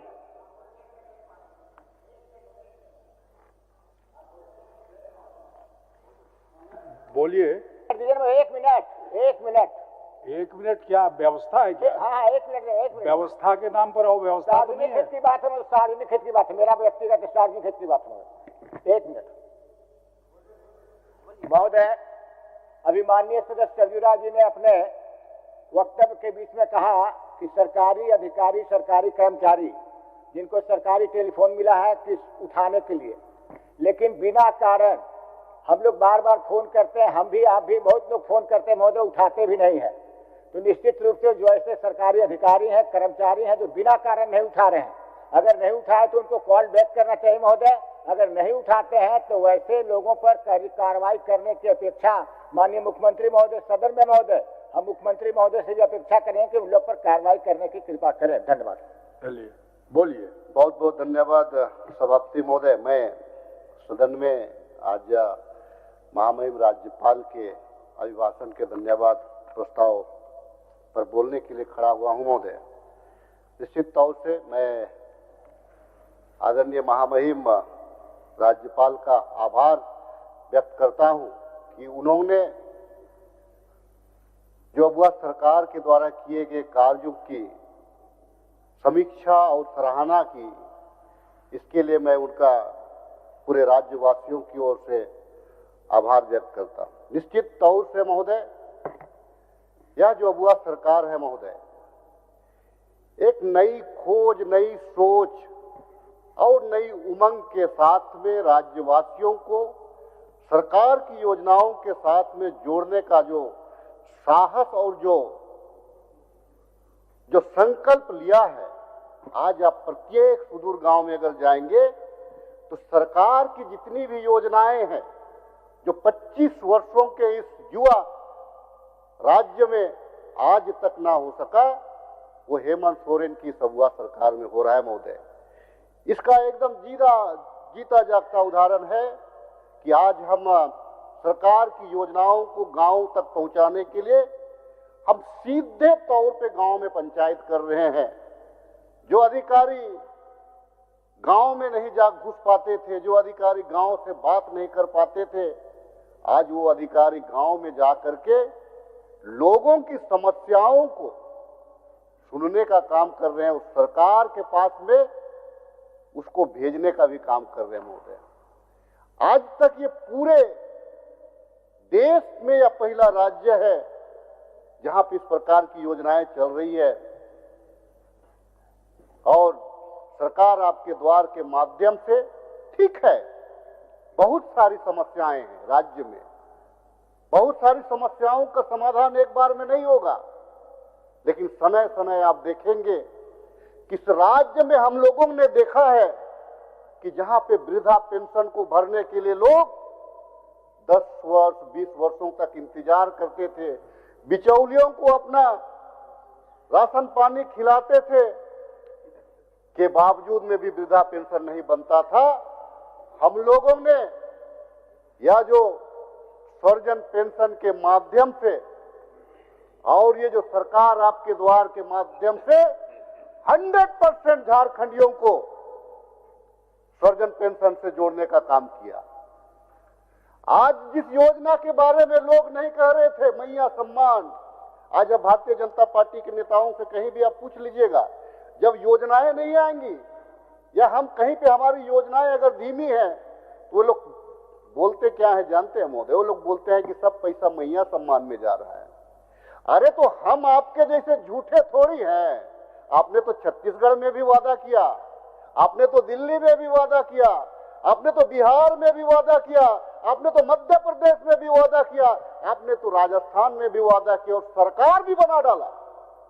लेकिन मजाल है कि आप जो है उन बहनों के खाता में चौवन्नी भी डालने का काम किए हो। तो आपसे बड़ा झूठा और आपसे बड़ा मक्कार मैंने इस देश में कहीं नहीं देखा है, जो खुलेआम पब्लिक के मंच से कहता हो कि हम आपको ये योजना चालू कराएंगे, लेकिन उसके रिजल्ट 0/0 फीस है।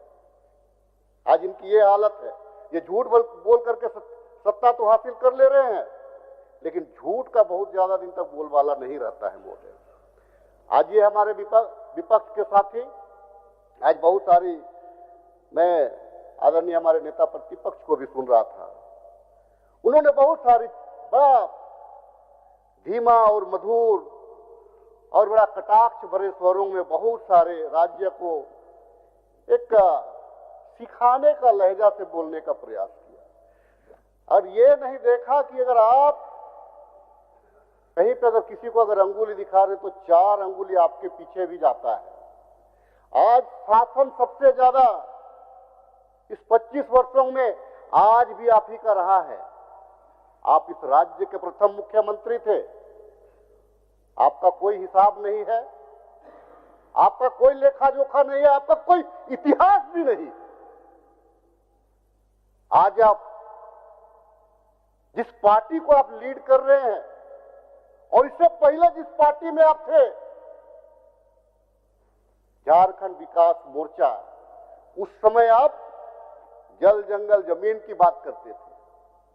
उस समय आप गोड्डा पावर प्लांट का विरोध करते थे, उस समय आप माइनिंग का विरोध करते थे।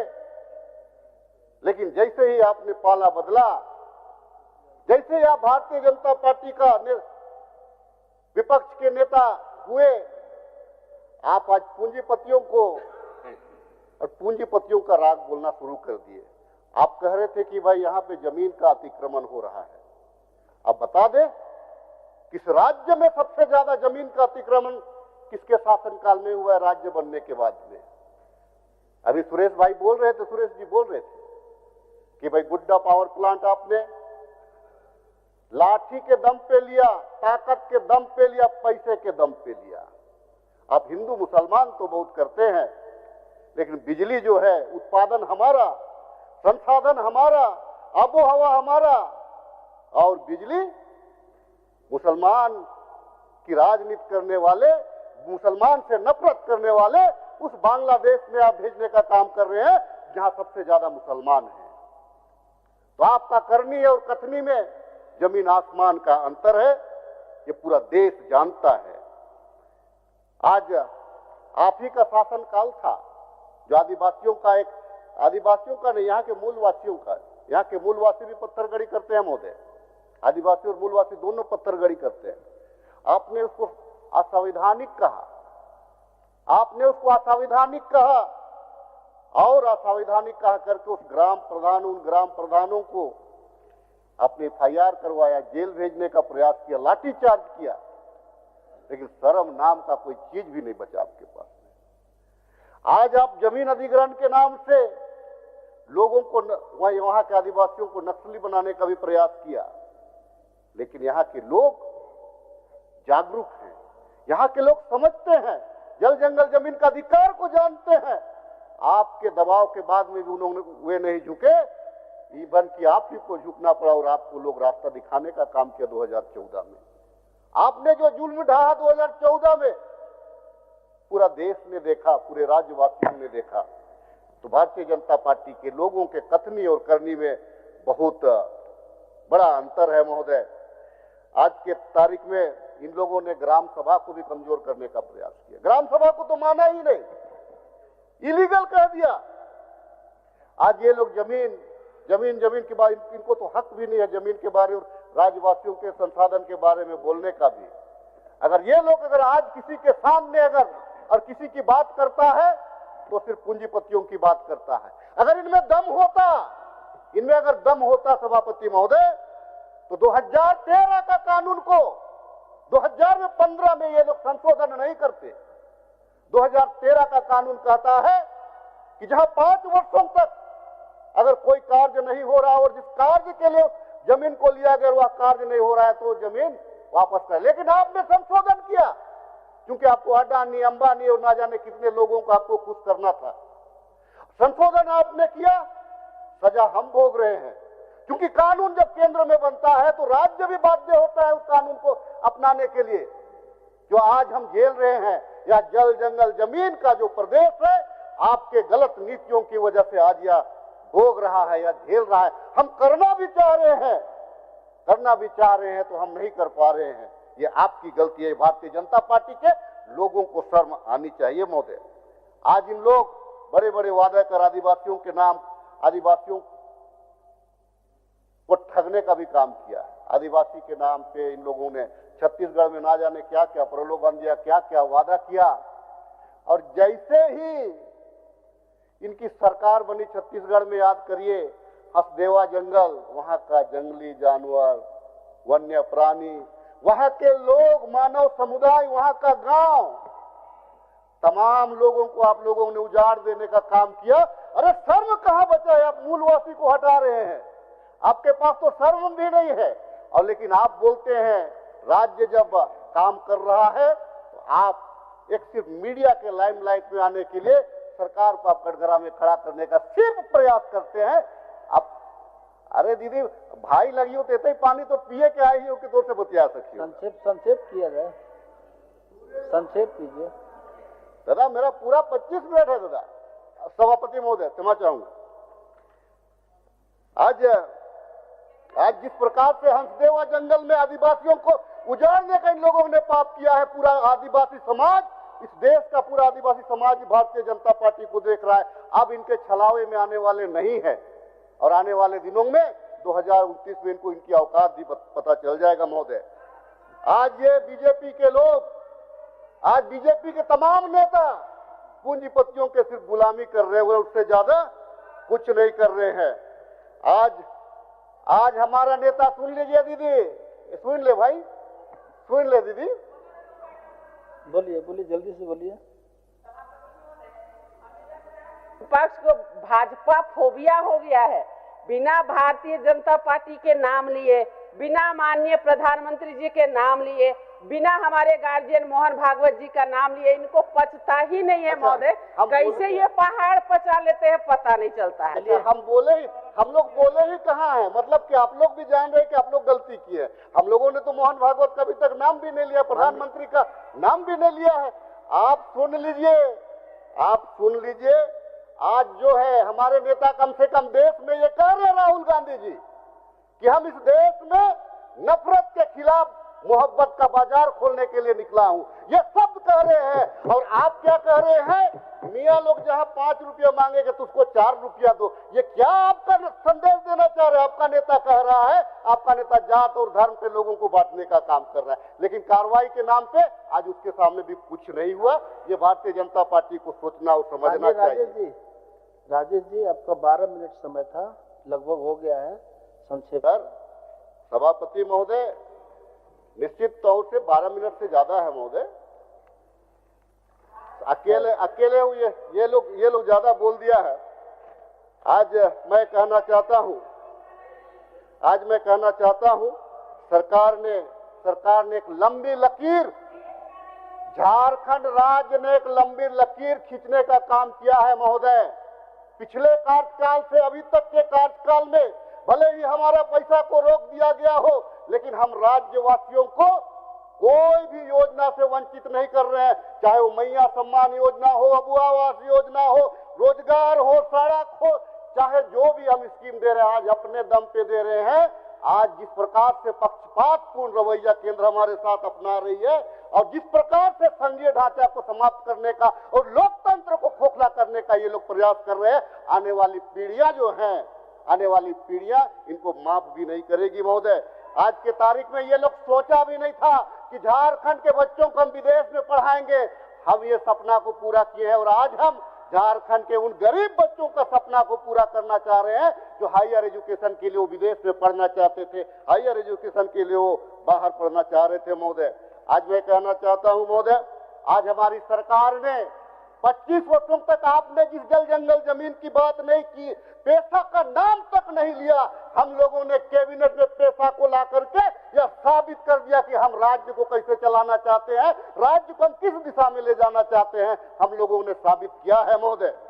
आपके द्वारा आज की तारीख में आप कहते हैं कि हम यहाँ पे रोजगार की बात आप कर रहे थे।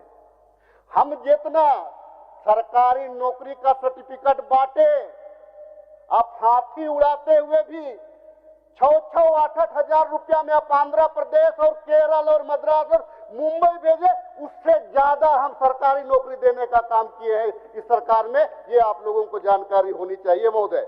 और आज आप लोग दावोस में बात कर रहे थे, अरे आपका विजन ही नहीं है, राज्य के प्रति कोई जिम्मेवारी ही नहीं है।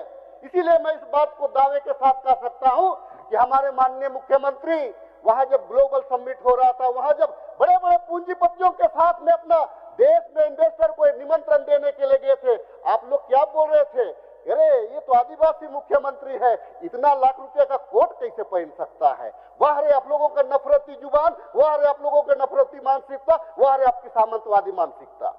आप लोग ये पचा नहीं पाए कि एक मुख्यमंत्री कम से कम इतना ठंडा है, कम से कम इतना तो सोचते, इतना ठंडा प्रदेश में जा करके एक कोट पहने एक मुख्यमंत्री, आपको ये भी पता नहीं कि भाई इतना महंगा कोट और इतना बढ़िया कोट कैसे पहन लिया आज के तारीख में। लेकिन भी शर्म नहीं है, दावोस में कम से कम इतना तो है, 1 लाख करोड़ रुपया का इन्वेस्ट आपके प्रदेश में हो रहा है। इससे कम से कम राज्य को एक गति मिलेगा, राज्य को एक दिशा मिलेगा। लेकिन आप अपना एक कार्यकाल बता दीजिए जहां पे आपने स्थायी नौकरी से लेकर के स्थायी इन्वेस्टर को भी आप लोगों ने लाने का काम किया होगा महोदय।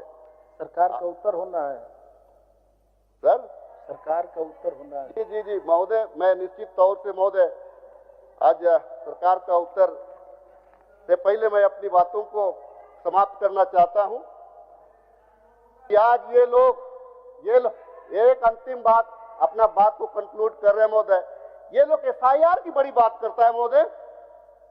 चलिए मैं स्वीकार करता हूं और इस मंच के माध्यम से मैं कहना चाहता हूं, सबसे पहले एसआईआर गृह मंत्री अमित शाह का कराइए, सबसे पहले एसआईआर या रांची का सांसद का कराइए। अगर दम है तो रांची में कराइए, हटिया में कराइए, कांके में कराइए, खिजरी में कराइए।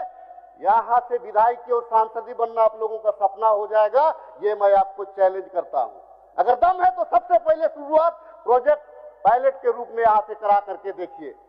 आप में दम नहीं है क्योंकि आप सिर्फ हिंदू और मुसलमान का भाव लेकर के एसआईआर का बात कर रहे हैं। जिस दिन एसआईआर हो गया, माननीय मुख्यमंत्री जी सदन में बैठे हुए हैं, आप शहरी मतदाताओं के वोट से ज्यादा चुनाव जीतते हैं। जिस दिन एसआईआर करवा लिए, भारतीय जनता पार्टी का सुपड़ा साफ हो जाएगा, ये मैं आपको बताना चाहता हूं। और ये आप अपना पैर में कुल्हाड़ी आपने मार चुका है। आने वाले दिनों में मैं इतना करना चाहता हूं, अंतिम बात, कि सरकार एक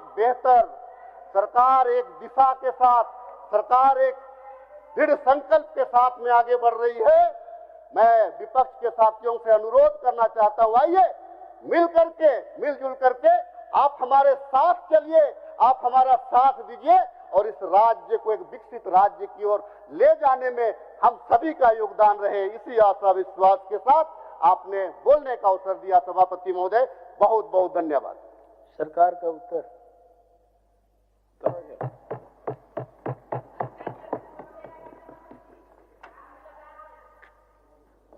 बैठिएगा ना।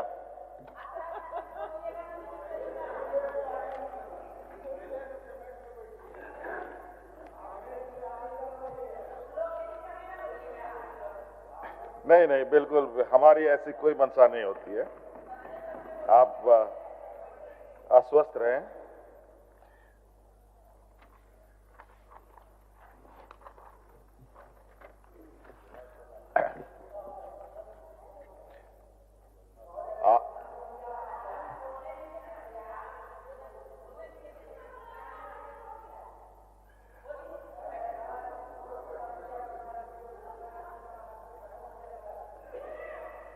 क्या क्या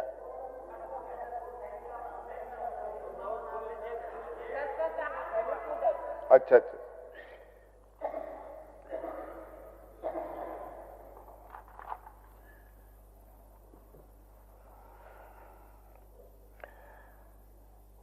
इच्छाएं अनंत हैं, जरूरत अनंत है, चीजें आएंगी भी जाएंगी भी, और आप विश्वास रखिए सरकार पर, और आपकी भी जो चिंताएं हैं वो भी निश्चित रूप से दूर होगी।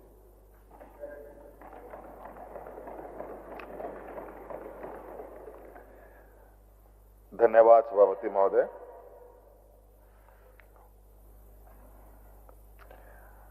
आज माननीय राज्यपाल महोदय जी के अभिभाषण के बाद जो चर्चा चल रही है, इस चर्चा में सदन के लगभग 1 दर्जन सदस्यों ने हिस्सा लिया। आदरणीय हेमलाल मुर्मू जी, आदरणीय प्रदीप यादव जी, भाई उमाकांत राजक जी, आदरणीय बाबूलाल मरांडे जी, सुरेश पासवान जी, निर्मल महतो जी, जयराम महतो जी, मोहम्मद तजाउद्दीन जी, निरा यादव जी ने भी हिस्सा लिया, सरजू राय जी ने भी हिस्सा लिया, अनंत प्रताप देव जी ने भी लिया, राजेश कच्छप जी भी ने लिया, और इन सभी का भी मैं आभार प्रकट करता हूं कि आप लोगों ने अपने सदन में बात रखी। आपके इन बातों का मैं सम्मान करता हूं, और सरकार के उत्तर में मैं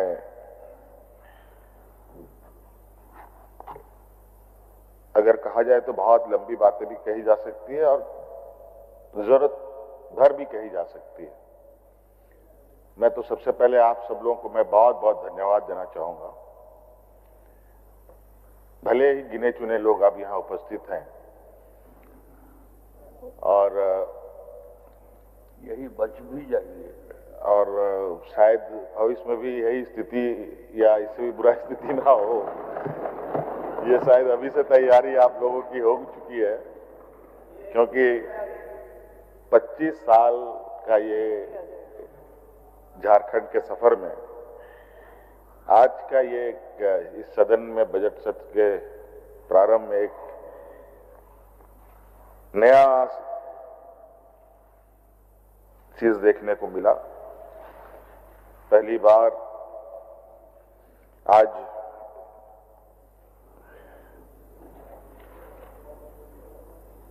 इस अभिभाषण पर कोई भी संशोधन नहीं आया। ये पहली बार है इस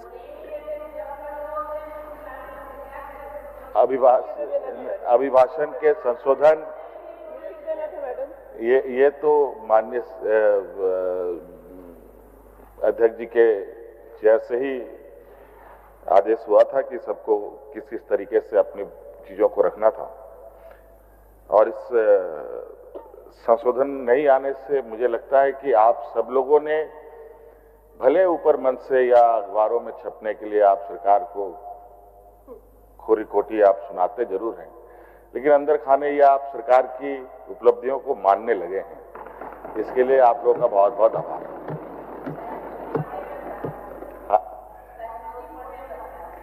नहीं, साइकोलॉजी नहीं पढ़े हैं, आप लोगों के साथ रहते रहते बहुत कुछ हम लोग भी सीख लिए। और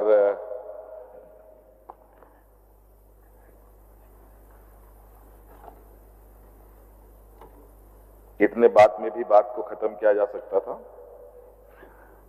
आखिर हम लोगों ने राज्यपाल महोदय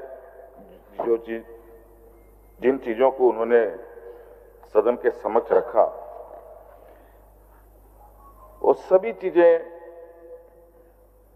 राज्य की जनता के समक्ष है। और जो चीज सरकार आज कर रही है या लगातार करते आ रही है, वो कागजों पर नहीं बल्कि ये धरातल जमीन पर दिखता है, राज्य की जनता को दिखता है, देश को दिखता है। और आज यही वजह है कि आज कई ऐसी चीजें हैं,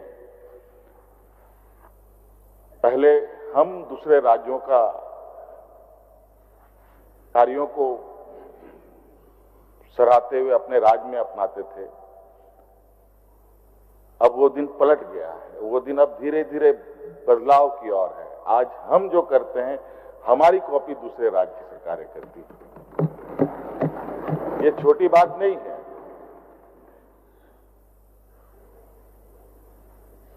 एक कहावत है कि पेड़ लगाएंगे बबूल का तो आम कहां से फलेगा, लेकिन इस राज्य में जो पेड़ लगाने का काम तो आप ही लोगों ने किया था। और इतना बबूल का पेड़ आप लोगों ने लगाया कि आज उसके जगह आज हम लोग हटा करके आम के पेड़ हम लोगों ने लगाए हैं, और जिसका लाभ राज्य के हर वर्ग, हर समुदाय, चाहे शहर में रह रहा हो, चाहे गांव में रह रहा हो, सभी को, महिला हो, पुरुष हो, नौजवान हो, बूढ़े हो, बुजुर्ग हो, बच्चे हो, सभी को इसका लाभ मिल रहा है। और अध्यक्ष महोदय,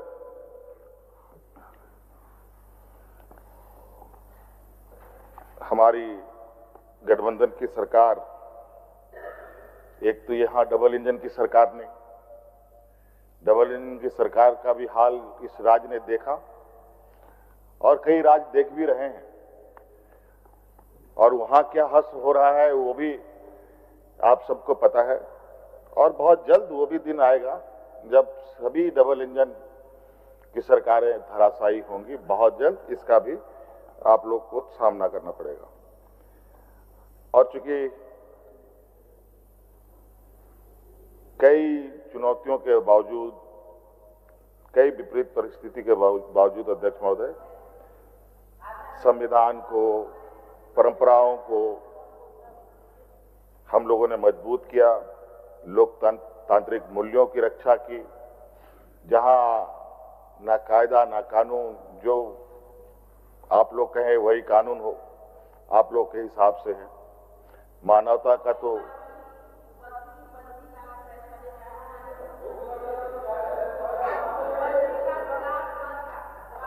अध्यक्ष महोदय,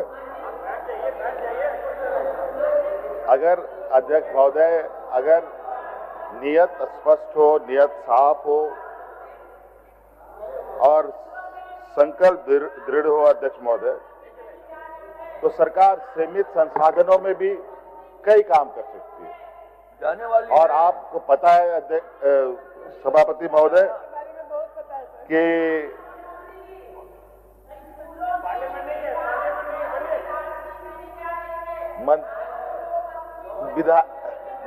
माननीय सदस्य, हम लोग जिंदों पर माला अर्पण नहीं करते हैं, ठीक है? हम लोग जिंदों पर माला अर्पण नहीं करते हैं। हम लोग सच्चाई और वास्तविकता पर जीते हैं और जो सरकार का एक मूल जिम्मेवारी है, देश के गरीब गुरबा, किसान, मजदूर, जरूरतमंदों का सहारा बनना। आज इस कड़ी में अगर देखा जाए तो विगत 25 सालों में हम लोगों ने जो गाढ़ी लकीर खींची है, उस लकीर को मिटाना भी आप लोगों की बस की बात नहीं, और ना ही उस पर काम करने की आप लोगों की कोई इच्छा और मनसा रहा है। सामाजिक सुरक्षा, भरपेट भोजन, अच्छी शिक्षा, बेहतर स्वास्थ्य,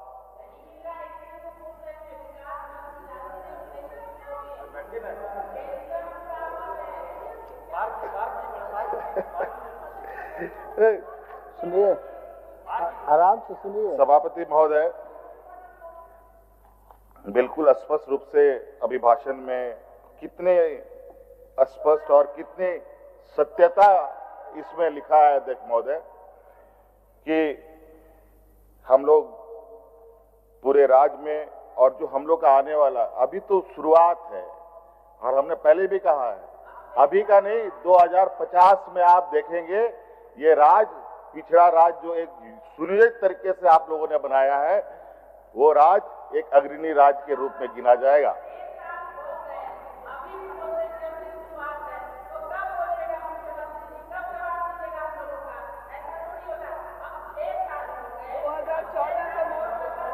आपको क्या चाहिए? आपको चाहिए क्या? आप आराम से बैठ के आप सुनिए। अभी माननीय राज्यपाल महोदय ने तो बता दिया था आपको। ये देखिए, मैं आपको पढ़ के सुनाता हूं कैसे भ्रष्टाचार को रोका गया, कैसे किस तरीके से हम लोग निरंतर अंकुश लगा रहे हैं, कैसे आपराधिक लोगों पर कार्रवाई हो रही है। ये तो हमने आपको पहले बता दिया, उसी पर तो वाद विवाद चल रहा है। अभी देखिए साइबर अपराध, जहां पर आज देश दुनिया परेशान है, आज इसको लेकर के आज एआई समिट चल रहा है, और वो भी फर्जी एआई समिट आप लोग चला रहे हैं। वो भी ऐसा एआई समिट चाइना से ला करके सामान यहाँ अपना सामान बता करके बेचा जा रहा है। ये तो हालत है आपके शीर्ष नेताओं का। ये बताइए, ये हालत है। फोटो पोस्टर से देश का विकास नहीं होता है। देश राज्य का विकास धरातल पर कार्य करने से होता है। और हमने पहले भी कहा है कि हमारी सरकार गांव से चलने वाली सरकार है। हमारा गांव मजबूत होगा तभी शहर मजबूत हो सकता है, राज्य मजबूत हो सकता है। ये लोग तो उल्टा गंगा बहाते हैं सभापति महोदय। पूरा देश आज कर्ज से लद गया है अध्यक्ष महोदय, सभापति महोदय। देश को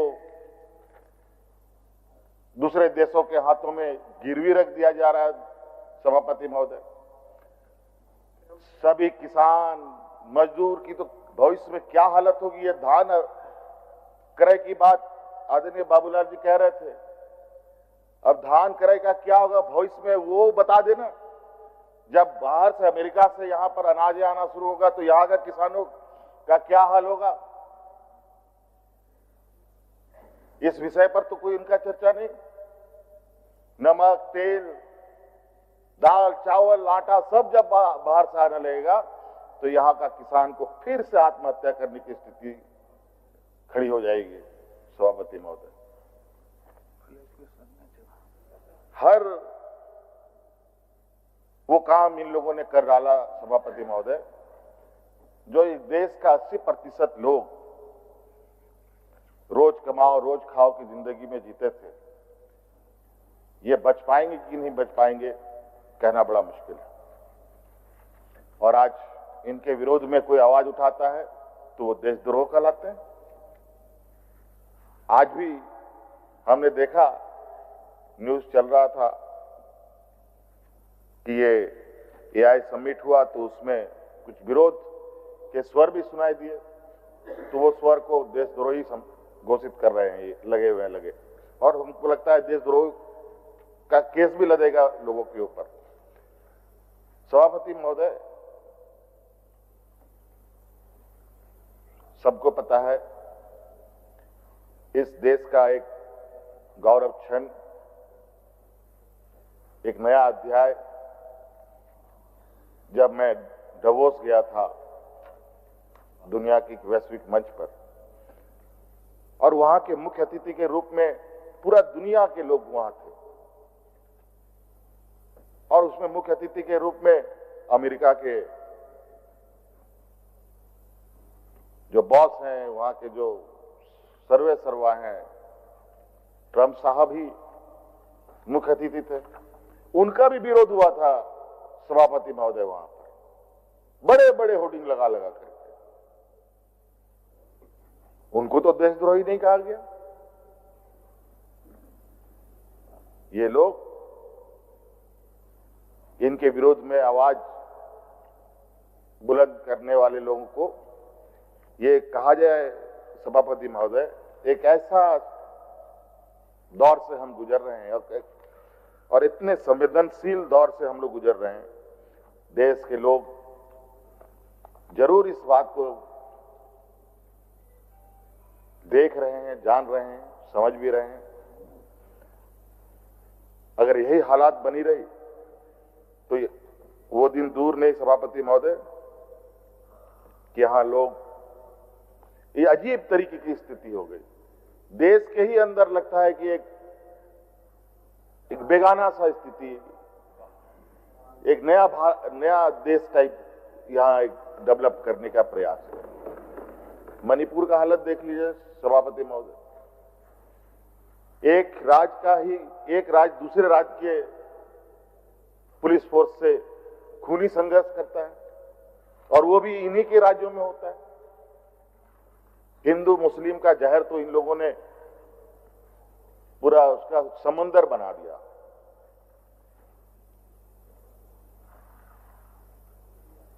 मानवता को तो इन लोगों ने तार तार करके रख दिया सभापति महोदय। सभापति महोदय, जो अभिभाषण राज्यपाल महोदय जी ने पढ़ा है, लगभग वही सब मैं भी बोलने वाला था, लेकिन विपक्ष के लोग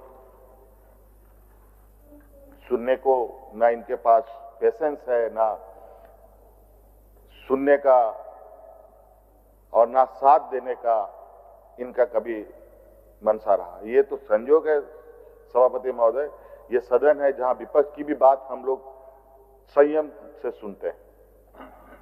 दिल्ली में देख लीजिए विपक्षों के साथ क्या हो रहा है।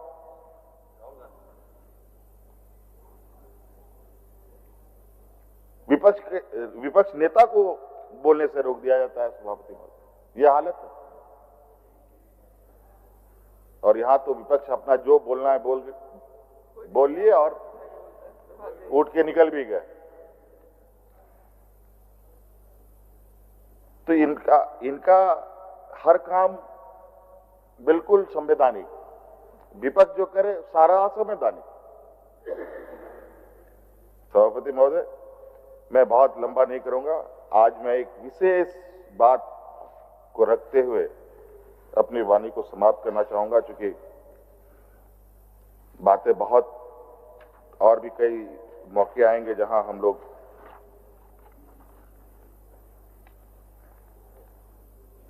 बातों को रखेंगे, और माननीय सदस्यों ने सभी बातें कही है।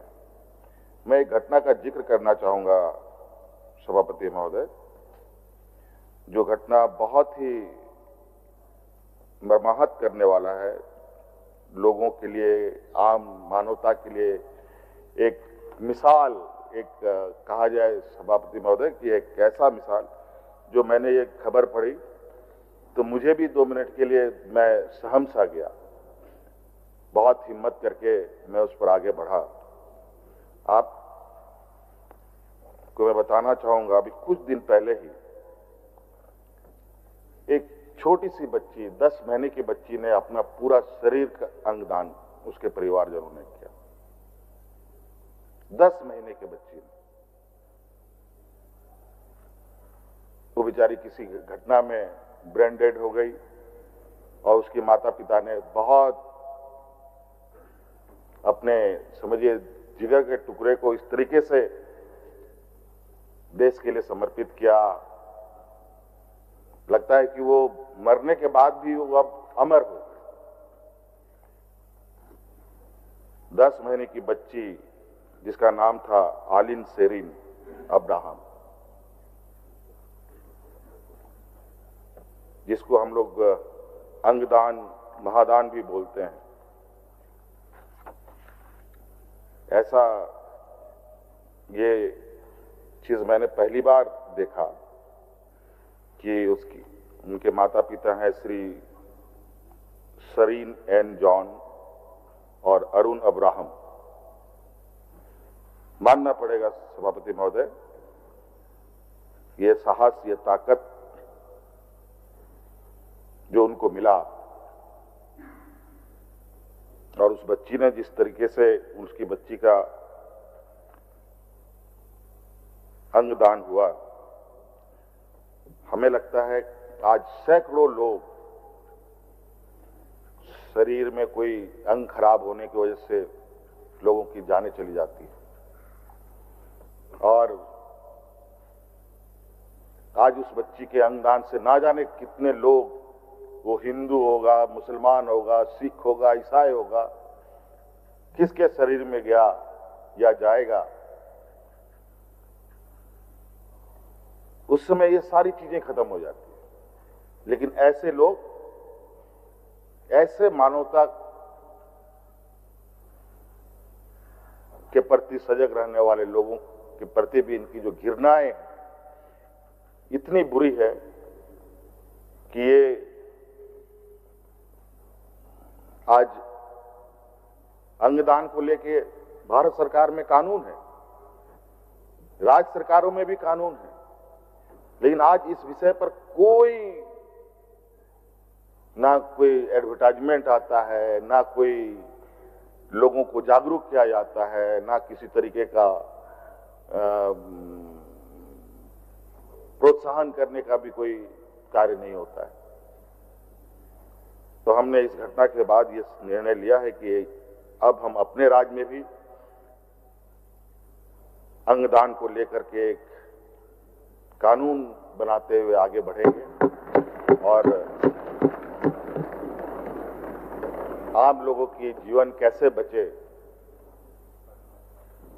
उस पर हम लोग काम करेंगे। अध्यक्ष महोदय, सभापति महोदय,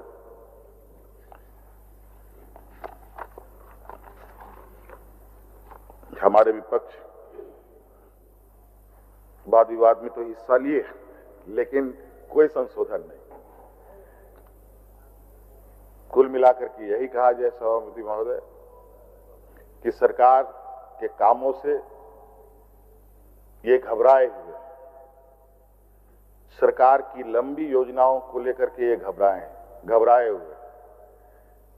अभी हम लोगों का वैश्विक मंच का परिणाम जब दिखने लगेगा तो इनकी घबराहट हार्ट अटैक में ना बदल जाए, ये हमारी चिंता है। और हम लोगों ने वादा किया है सभापति महोदय, खुद से भी और राज्य के 3.25 करोड़ जनता से भी, और आज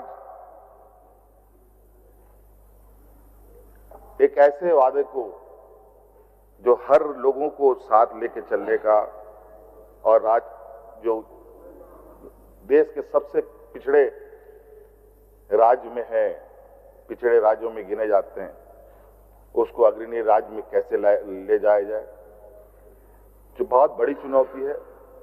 और थोड़ा सा जो हमारा केंद्र के साथ जो संबंध है वो भी बहुत खुले तौर पर है, उस पर चर्चा करने की आवश्यकता नहीं है। लेकिन मैं समझता हूं कि इच्छा शक्ति हो और दृढ़ संकल्प हो तो हर असंभव काम संभव हो सकता है सभापति महोदय, ये मैं जानता हूं। इसलिए मैं इन्हीं बातों के साथ अपनी बातों को समाप्त करने का आपसे आज्ञा चाहता हूं। धन्यवाद। जोहार।